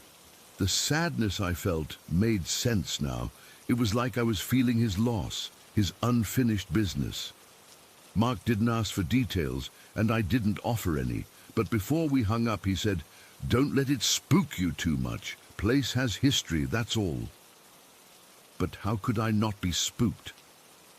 After I locked up and stepped outside, the night air felt colder than usual, and I hurried to my car, my keys jangling in my hand. As I drove home, the streets were empty, and I kept glancing in the rear-view mirror, half expecting to see Andre in the back seat or something. But it was just me, alone with my thoughts. That feeling of peace was still there, a quiet hum in the back of my mind, but the confusion and fear were stronger now. Why did he show himself to me? Why that night? And why did it feel like he was just lingering, like he wasn't ready to leave a place that had meant something to him? I got back to my apartment and didn't even bother turning on the TV. I just sat on the couch in the dark, replaying everything over and over. His eyes, that's what stuck with me the most. They were so vivid, so full of something I couldn't name. And I knew I'd never forget them. It wasn't like in movies where ghosts are scary or angry. He seemed lost, like he was stuck between worlds, and for a moment I felt like I understood him. But then the reality would hit me again, and I'd shiver, pulling my jacket tighter around me. That night I barely slept. Every time I closed my eyes, I saw him standing there, and I'd jerk awake, my heart racing. The next day, I went back to work like nothing happened, but I couldn't shake the memory. Years later, I'd tell the story to a friend, and she'd say she knew Andre, that he died young and it was messy. But hearing her say it just confirmed what I already felt. That night at Ceros, his presence was gentle, like he was just checking in on a place that mattered to him, and I was lucky enough, or unlucky enough, to catch a glimpse. But I never saw him again. And to this day, I can't explain why it happened or what it meant. All I know is that for those few seconds, I felt connected to something beyond this world, and his eyes are burned into my memory like a ghost I can't shake. Story 19. It was one of those lazy Sunday evenings that just drags on, the kind where you're so bored you almost wish something would happen, but then when it does, you regret ever thinking that. We were at my aunt's house, this old place she's lived in for decades. tucked away on a quiet street where the trees seem to whisper when the wind picks up. The air inside always smells like mothballs and something faintly sweet, maybe from the potpourri she keeps in bowls around the living room. That day, we'd been visiting since the afternoon, just chatting and eating some snacks she'd put out, and everything felt normal, you know, like any other family gathering. My wife, she's always been the sensitive type when it comes to stuff like ghosts or spirits. I used to tease her about it gently, because she'd get spooked by creaky floors or shadows in the corner of her eye. But that evening, something shifted. She'd gone upstairs to grab her water bottle from the guest room where we sometimes stay over. I was downstairs, half watching some boring show on TV with my aunt, when I heard her footsteps coming back down the stairs too fast, like she was in a hurry. When she reached the bottom, her face was pale, almost grey, and she was trembling so bad I thought she might collapse. Her hands were shaking and she clutched the water bottle like it was a lifeline. I stood up immediately, asking her what was wrong, but she just shook her head and motioned for me to follow her into the kitchen, away from my aunt. In there, under the dim yellow light of the overhead bulb, she leaned against the counter and took a few deep breaths, like she was trying to steady herself. She told me she saw a little boy standing in the doorway of the sewing room upstairs. He was wearing an old-fashioned school uniform, one of those with short pants and a blazer, like from a long time ago. She said he looked surprised, like he hadn't expected anyone to see him, and they just stared at each other for what felt like 10 seconds before she turned and ran down the stairs. Her voice was shaky, and she kept rubbing her arms like she was cold, even though the house was warm. I could see the fear in her eyes, a raw, gut-level terror that made my own stomach twist. I didn't know what to say at first. Part of me wanted to laugh it off, tell her it was just a trick of the light or her imagination. But the way she was acting, this wasn't her usual jumpiness. This was different. She described the boy in detail. His hair was neatly combed, his eyes were wide and curious, and he had this innocent look, but there was something off about him, like he didn't quite belong. The sewing room is at the end of the hall, and she said the door was half open, and he was just standing there, not moving, just watching her. After she calmed down a bit, we decided we had to tell my aunt. It was getting late, probably around 9 o'clock, and the house was quiet, except for the hum of the refrigerator. My aunt was still in the living room, knitting something, and when we walked in, she looked up with a smile that faded when she saw our faces. My wife hesitated, then started explaining what she saw, her voice low and hesitant. As soon as she mentioned the little boy in the old-fashioned uniform, my aunt froze. Her hands stopped moving, and the knitting needles clattered to the floor. Her face went blank, then crumpled, and she started sobbing, deep, wrenching sobs that made my chest ache. Through tears, she told us it sounded like her brother Leo, who died when he was 7 years old, back in the 1960s. He fell from a wooden bridge near their old home, and there was a rumor that a cousin might have pushed him, but nothing was ever proven. After a house fire destroyed most of their photos, there weren't any pictures left of him, so my wife's description was the first time anyone had mentioned seeing someone like that in years. Hearing that, I felt a cold knot form in my stomach. All of a sudden, memories I'd buried started surfacing. Childhood nightmares I used to have, where I'd wake up in the middle of the night unable to move, feeling like invisible hands were pressing down on my throat, choking me. It only ever happened when I was alone, and I'd always shrugged it off as sleep paralysis or stress.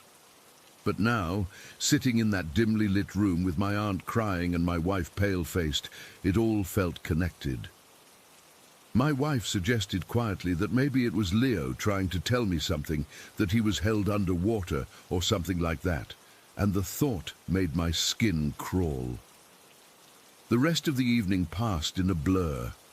We helped my aunt to her room, made sure she was okay, and then my wife and I went upstairs to bed, but neither of us could sleep. I lay there in the dark, listening to the house creak and settle, and every noise made me jump. I kept thinking about Leo about how he might have been trapped here all these years, and about my own nightmares. The feeling of those hands on my throat, the panic of not being able to move or scream. It wasn't just fear, it was this deep, unsettling realization that maybe there's more to the world than what we see, and that scared me more than anything. By the time morning rolled around, I was exhausted, but the horror of that evening stuck with me. I couldn't shake the image of that little boy, or the way my aunt's tears made it all feel so real. I've never been one to believe in ghosts, but after that day, I stopped laughing at people who claimed to see them. The connections, her sighting, my aunt's grief, my own memories, they all piled up until I felt like I was carrying this heavy weight. And even now, I can't explain it. I just know that something changed that night, and I'll never look at that house, or the world, the same way again. To story 20. I never thought much about the stories my family told about my grandma's trailer in Broomfield, Colorado. I mean, every family has their weird tales, right? But that one day, a cloudy, damp Saturday in late October, changed everything for me. It was the day I went over to help my grandma with some chores because she'd been feeling unwell, and my mom insisted I check on her. I figured it'd be a quick trip. In and out, maybe grab some of her famous cookies and leave. But from the moment I pulled up to that old mobile home park, something felt off. The air was heavy, like right before a storm, but there was no rain in the forecast. The trailer sat at the end of a row, kind of tucked away, with its pale yellow siding peeling in places, and a couple of windows that always looked dirty, no matter how much you cleaned them. I knocked on the door, and my grandma let me in. She looked tired, more than usual, with dark circles under her eyes. She gave me a hug, but it felt quick, like she was in a hurry to get me inside or something. The place smelled the way it always did, like mothballs, and that faint, sweet scent of the potpourri she kept in a bowl on the coffee table. But underneath it, there was this other smell, something stale and old, like damp wood, or maybe even mildew, though I knew she kept the place clean. We started in the kitchen, where I was supposed to help her organize some cabinets. She was quiet, not her usual chatty self, and every now and then, she'd stop and stare at nothing, like she was listening for something. I asked if she was okay, and she just nodded and said she hadn't been sleeping well. That's when I remembered the stories, the ones about the three-fingered lady who dragged my uncle when he was a kid, or the voice that mimicked my grandma, tricking people into thinking she was calling them. I shook it off. I was in my mid-20s, too old for ghost stories, but then, as I was reaching for a stack of plates in the upper cabinet, I heard something. It was a soft, dragging sound, like someone shuffling their feet across the carpet in the living room. I turned around, but no one was there. My grandma was sitting at the table, sipping tea, and she didn't seem to notice. I figured it was just the house settling or something, so I went back to work. A few minutes later, I heard it again, this time closer, like it was right behind me. I spun around, and for a split second, I thought I saw a shadow move out of the corner of my eye near the hallway that led to the bedrooms. It was tall and thin, and it disappeared so fast I almost convinced myself I imagined it. My grandma must have seen the look on my face because she asked what was wrong. I didn't want to scare her, so I just said, I thought I heard something. She got this sad, knowing look and said, "It's always worse when it's cloudy." That sent a chill down my spine. I asked her what she meant, but she just shook her head and changed the subject to how I should fix the loose hinge on the bathroom door. We moved to the living room after that, and I started feeling uneasy. The trailer isn't big, maybe 800 square feet, but it felt smaller, like the walls were closing in. I kept glancing toward the corner near the TV stand, where my cousin once said he saw a man standing, just watching him.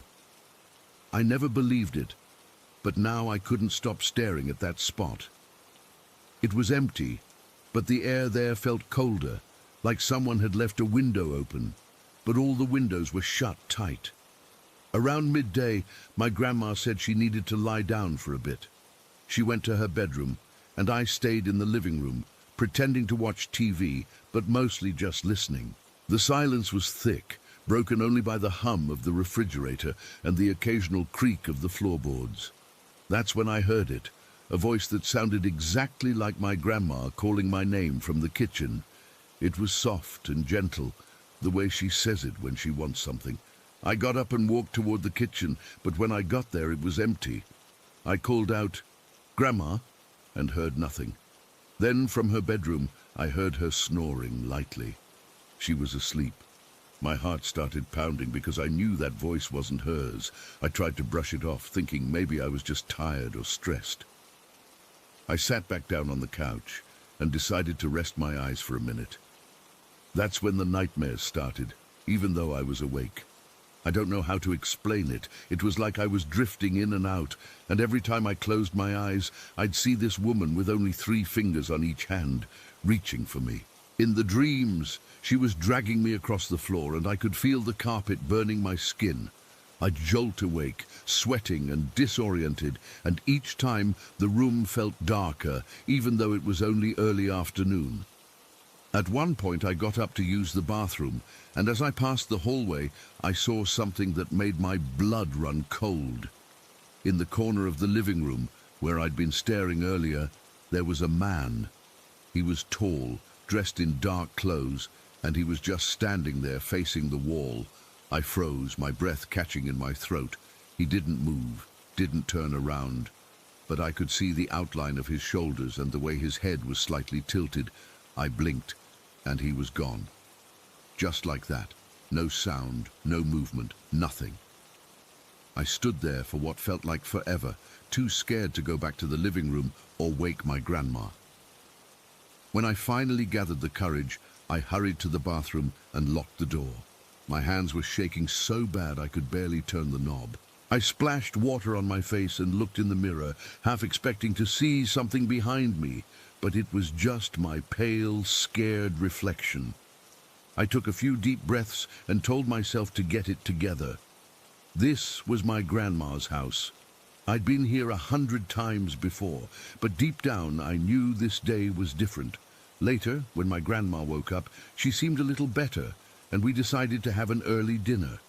She mentioned that she'd been having trouble sleeping because of noises at night, growling sounds, and what sounded like plates breaking. That reminded me of the séance my aunt did years ago, where they recorded growling and the sound of plates shattering. I'd never heard the recording, but my mom said it was creepy as hell. My grandma said she didn't like talking about it because it made the presence angrier. She always called it that, the presence, like it was some unwanted guest that never left. As evening set in, the sky outside turned a deep gray, and the wind picked up, making the trailer creak and groan. My grandma suggested we listen to some old records to lighten the mood, but even the music felt off, like it was being distorted by something. Around 7 o'clock, she said she was going to bed early and told me I could stay the night if I wanted. I almost said no. I wanted to get out of there, but something made me stay. Maybe it was curiosity, or maybe it was the thought of leaving her alone in that place. I decided to set up on the couch in the living room with a blanket and pillow. The couch is one of those old, lumpy ones that's uncomfortable no matter how you lie. But I was so exhausted from the day that I thought I might actually sleep. I turned off the lights, and the only illumination came from the street lamp outside, casting long shadows across the room. I closed my eyes, but sleep wouldn't come. Every little noise made me jump.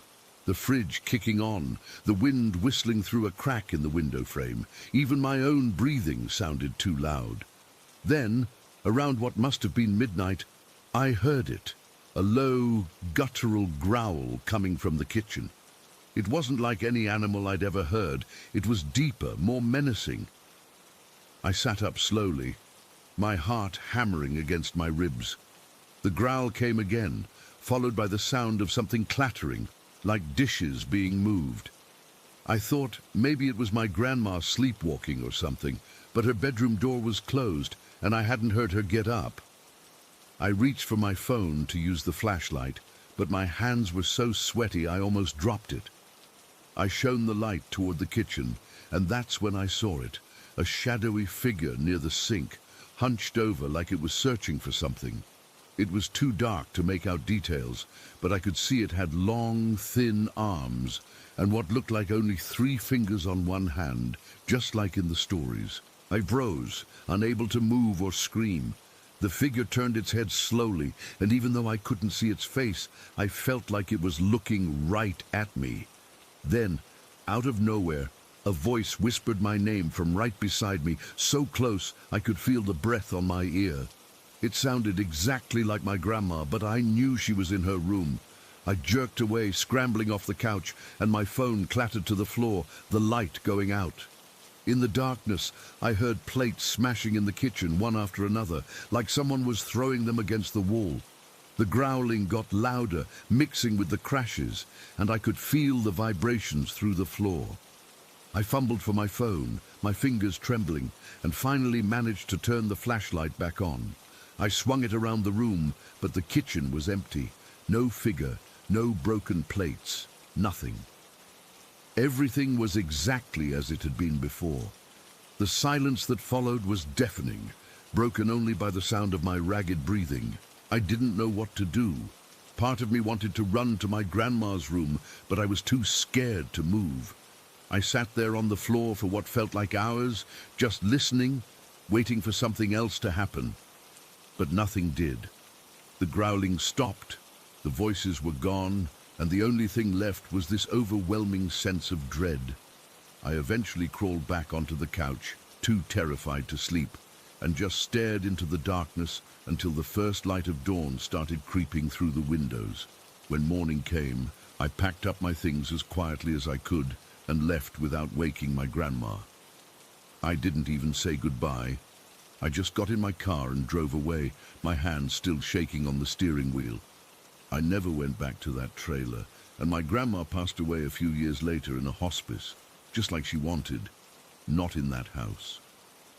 To this day, I can't explain what happened that night. Was it all in my head? Some kind of shared family delusion? I don't know. But sometimes, when I'm alone in the dark, I still hear that growling, and I feel like whatever was in that trailer is still out there, waiting. The story 21. I've never been able to shake this one day from my childhood. It's stuck with me like a splinter I can't dig out, and even now, almost a decade later, I get chills thinking about it. I'm part Native American, and growing up, my grandma's house was this old place, nestled right up against a thick, dense woods that always felt wrong. Our family had stories about those woods, folklore passed down about spirits and things that didn't belong, but I never paid much attention until things started happening to me. This particular day, though, it's the one that haunts me the most. I must have been around 10 or 11 years old at the time. It was a sunny afternoon in late summer, the kind where the heat makes everything feel heavy and slow. My aunt had come over to visit my grandma, and I was hanging around the house, probably bored out of my mind. I'd been having nightmares for weeks, nothing specific, just this general dread about the woods, and my aunt noticed I was jumpy. She was always trying to cheer me up, so she suggested we go for a walk. "It'll do you good," she said. "Get some fresh air and take your mind off things." I didn't want to go. Even then, the woods gave me this sinking feeling in my stomach, like I was stepping into somewhere I wasn't supposed to be. But I went along because I didn't want to seem like a baby. We started down the path from my grandma's backyard, this narrow dirt trail that wound into the trees. The air changed almost immediately once we stepped under the canopy. It got cooler, but not in a refreshing way, more like a damp, clinging cold that seeped into my skin. The sunlight barely made it through the leaves, casting everything in this weird greenish gloom. I remember the sounds too, birds chirping, but they sounded distant, like they were warning each other to stay away. My aunt was chatting about something, maybe her job or a movie she'd seen, but I couldn't focus. My head started to ache, This dull throb at first that built into a sharp pounding pain behind my eyes. It came on so fast, like someone was squeezing my skull. I rubbed my temples, trying to act normal, but it kept getting worse. We kept walking, and the path got rougher, overgrown with roots and thorny bushes that snagged at my jeans. I stumbled a couple of times, my shoes slipping on wet leaves. The headache was making me dizzy, and I had to squint to see straight. My aunt didn't seem to notice. She was ahead of me, pointing out flowers or something, but I was too wrapped up in the pain to care. Then, through the trees, I saw it. An old cabin. It was tucked away in a small clearing, almost hidden by vines and fallen branches. The wood was rotting, dark and splintered, and the roof sagged in the middle like it was about to collapse. I'd never seen it before, and that made my stomach twist. How could something like that be so close to my grandma's house without anyone mentioning it? As we got closer, the headache intensified into this blinding pressure, like my brain was too big for my head. I had to stop and lean against a tree, my vision blurring. My aunt turned back and asked if I was okay, but her voice sounded far away. I mumbled something about feeling sick, but she just smiled and said, "Let's check out the cabin." It's probably from the old days. I didn't want to, but I followed her, my feet dragging like they were weighted down. That's when I saw it.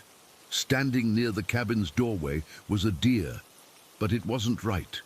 It was on its hind legs, balanced unnaturally, like a person trying to stand up. Its body was thin, malnourished, with ribs sticking out under its patchy fur. The skin looked stretched too tight, and its eyes, they were too big, glassy and black, fixed on me. It didn't move, just stood there, and its posture was all wrong, hunched and twisted. I froze, my breath catching in my throat. The headache spiked, a sharp stab that made me clutch my head. My aunt gasped and said, "Oh, look how beautiful." But to me, it was the most terrifying thing I'd ever seen. Beautiful? No, it was wrong. Everything about it felt wrong.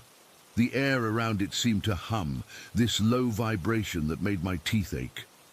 I started crying then, big, hiccuping sobs I couldn't control. "We have to go," I begged, pulling at my aunt's sleeve. "Please, let's leave." She looked confused, maybe a little annoyed, but she finally agreed when she saw how upset I was. As we turned to go, I glanced back, and the deer was still there, watching us. Its head tilted slightly, and for a second I thought it smiled. But that might have been the pain messing with my mind. We hurried back down the path, me stumbling and crying, my aunt trying to calm me down. The farther we got from the cabin, the more the headache faded. By the time we reached the edge of the woods, it was gone, like it had never been there. But the image of that deer stayed burned into my brain. The rest of the day is a blur. I remember sitting on my grandma's porch, wrapped in a blanket even though it was warm, shaking and unable to explain what happened. My aunt told my grandma about the strange deer, but they both brushed it off as me being imaginative. No one believed me, and that made it worse. I felt alone, like I'd seen something I wasn't supposed to, and now it was stuck with me. That night, I couldn't sleep. Every time I closed my eyes, I saw that deer standing there, its bony legs and those empty eyes. I kept thinking about the hole my cousin and I found a year earlier, the one with the thorned bushes, where we saw chairs and gold and a scratched picture inside. We never could get to it, and no one believed us about that either. It felt connected, like pieces of a puzzle I didn't want to solve. But this day with the deer, it was different. It was more personal, more real. The headache, the cabin, the way the deer stood, it all felt like a warning, like the woods were trying to tell me something. Even now, as an adult, I can't go near those woods without feeling that same dread. I've had other weird things happen, like the time a bear lunged at me and vanished, leaving just a scraped knee, or when I saw that malnourished, human-like creature while picking berries. But this day, with the deer, is the one that stuck. It's like it opened a door in my mind, and I can't close it. Sometimes I wake up from dreams where that thing is chasing me and my cat hisses at nothing and I'm left with this ache that feels too real. But that day, that one afternoon, it's what started it all, and I still don't have any answers. Story 22. The plan was to break up the journey back to Calais by staying one night in this little family-run hotel my dad had found online. It wasn't a chain, it was one of those old places, the kind that looks charming in photos but in person just feels old. It was a tall, narrow building squeezed between two others on a street that was too quiet. The paint on the shutters was peeling, and the whole place had a faint smell of damp wood and old cooking that hit you as soon as you walked in. It wasn't unpleasant, just heavy. The owners were an older couple, probably in their 70s. The man was tall and stooped, with hands that looked like they'd done a lifetime of hard work. He didn't say much, just nodded and took our bags. His wife was the talkative one, but it was the kind of talking that didn't really say anything. She showed us to our rooms on the second floor, her shoes making a soft scuffing sound on the worn-out runner carpet. The lighting in the hallway was terrible, just these weak yellowing bulbs in sconces that left deep shadows in the corners.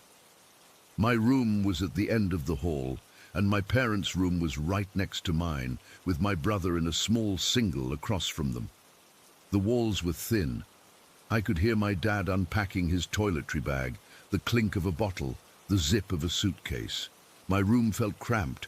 The ceiling slanted down sharply on one side, and the floorboards creaked under the thin rug with even the slightest shift of my weight. The only window looked out onto a narrow, brick-walled courtyard below, so no real view, just darkness and the reflection of my own tired face. I fell asleep pretty quickly, the deep, heavy sleep you get from a long day of travel. I don't know what time it was when I woke up. It was still pitch black outside, the kind of dark that feels solid.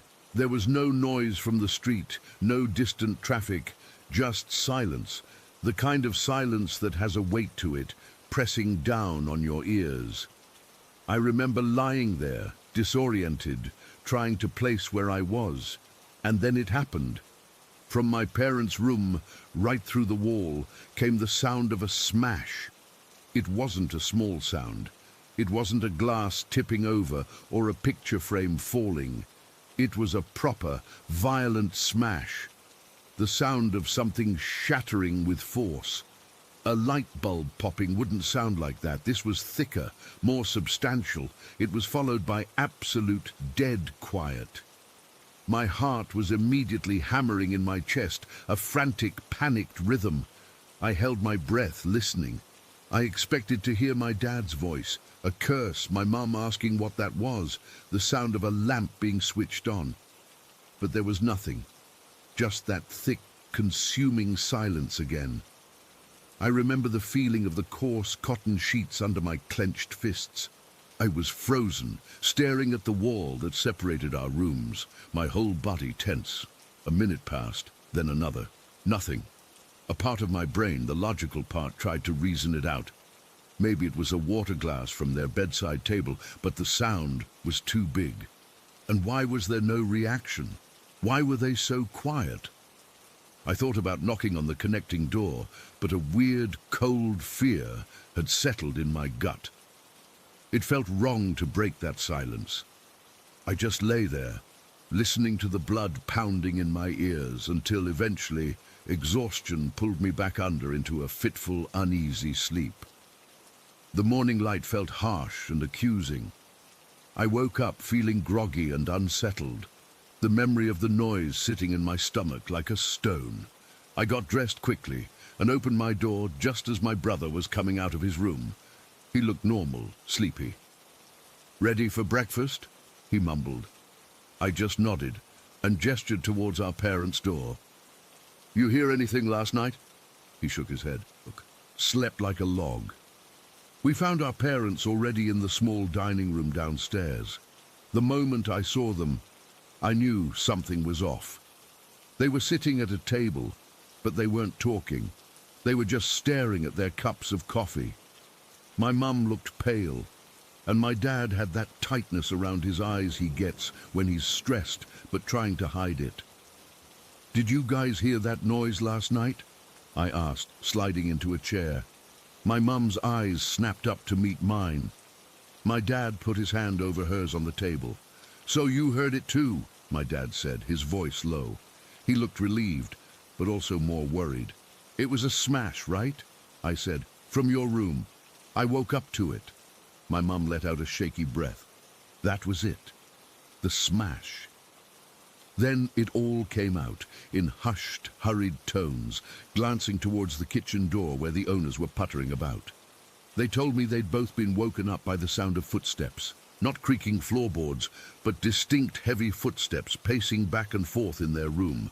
My dad said he thought it was me sleepwalking at first, but then he saw the digital clock on his bedside table. It was just after 3 in the morning, and he knew I wouldn't be in their room. He said he was about to say something when the footsteps stopped right between their beds. And then the light bulb in the ceiling fixture just exploded. "It wasn't a pop," my dad whispered, his knuckles white where he gripped his coffee cup. "It was a smash, like someone had thrown a rock at it. Glass went everywhere." My mum picked up the story, her voice trembling. "We just laid there. We didn't move. We didn't speak. We were too scared. We just listened. And after the smash, we heard the floorboards creak again, like someone was walking around, and then it just stopped." We all fell silent.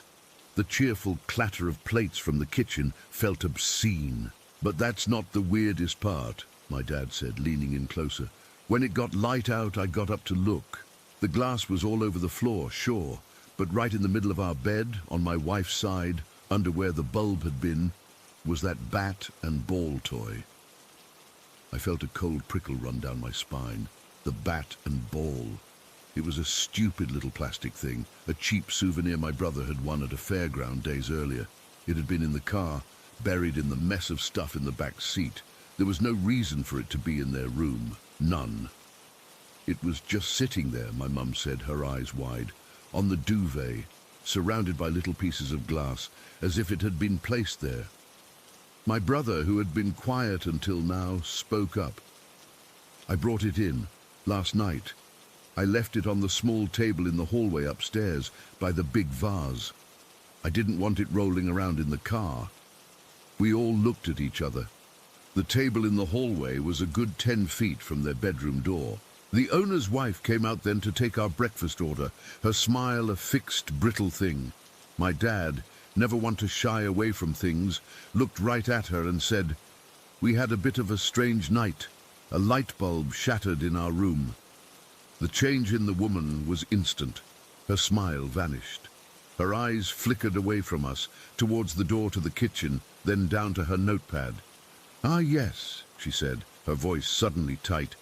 "These old fittings, they can be unreliable. I will have my husband see to it." "It was more than that," my mum pressed, her voice gentle but insistent. "We heard things, footsteps, and we found this toy on our bed." She gestured vaguely, as if the toy was still there. The woman's face closed off completely. It was like a shutter had come down. "The house settles," she said, the words coming out in a rush. "It is a very old building. The wood expands and contracts. It makes noises. And the toy, the children must have been playing, no?" She didn't wait for an answer. "Now, who would like the continental breakfast? It comes with juice and coffee." And that was it. She refused to meet our eyes for the rest of the meal, bustling between the kitchen and the dining room with a rigid, nervous energy. We tried to catch the husband's eye when he came out to refill the coffee pot, but he just gave us a curt nod and looked away, his movements hurried. They knew. They absolutely knew something was wrong in that place, and they didn't want to talk about it. That was almost worse than the noise itself, their silent, panicked complicity. We finished breakfast in a hurry. Nobody had an appetite. We went upstairs to pack, the mood somber and tense. The door to my parents' room was open. I stood in the doorway and looked in. The broken glass had been swept up, but you could still see a few tiny, glinting specks caught in the fibers of the rug. I looked up at the ceiling fixture. It was just an empty metal socket now. And I looked at the bed, the duvet smoothed out. I tried to picture the scene my parents described, the darkness, the sound of pacing, the violent explosion of glass. And then, in the eerie quiet of the morning, finding that stupid, colorful plastic toy sitting right in the center of the bed, a thing that had no business being there. That's the image that haunts me. Not the sound, not the footsteps. It's the toy, the sheer wrongness of it. It felt deliberate, like a message, a playful, mocking gesture from something that had been moving around in the dark with them. Something that had taken the time to go out into the hallway, pick up this little toy, bring it back into their room, and place it carefully on the bed amidst the shattered glass before vanishing. We packed the car in record time, none of us wanting to be in that building a second longer than necessary. The owners came out to see us off. They stood together on the steps, not saying a word, just watching us with these blank, guarded expressions. As my dad reversed the car out of the cramped parking spot, I looked back at their window on the second floor, the one from my parents' room. For a second, I thought I saw a pale shape, a blur of movement, but it was probably just a trick of the light. We drove away in silence. Nobody spoke for the first hour. We just listened to the hum of the tires on the road, each of us lost in our own thoughts, trying to process what couldn't be processed. There was no explanation. There was just the memory of that sound, the feeling of that silence, and the chilling, simple fact of a child's toy moved in the night by an unseen hand. We never talked about it much after that. It was one of those things that was too strange and too frightening to pick apart. But I still think about it, especially on quiet, dark nights. I think about the footsteps pacing between the beds, the explosive smash of the bulb, and the quiet, deliberate placement of that plastic bat and ball, a gesture that felt less like an accident and more like a signature.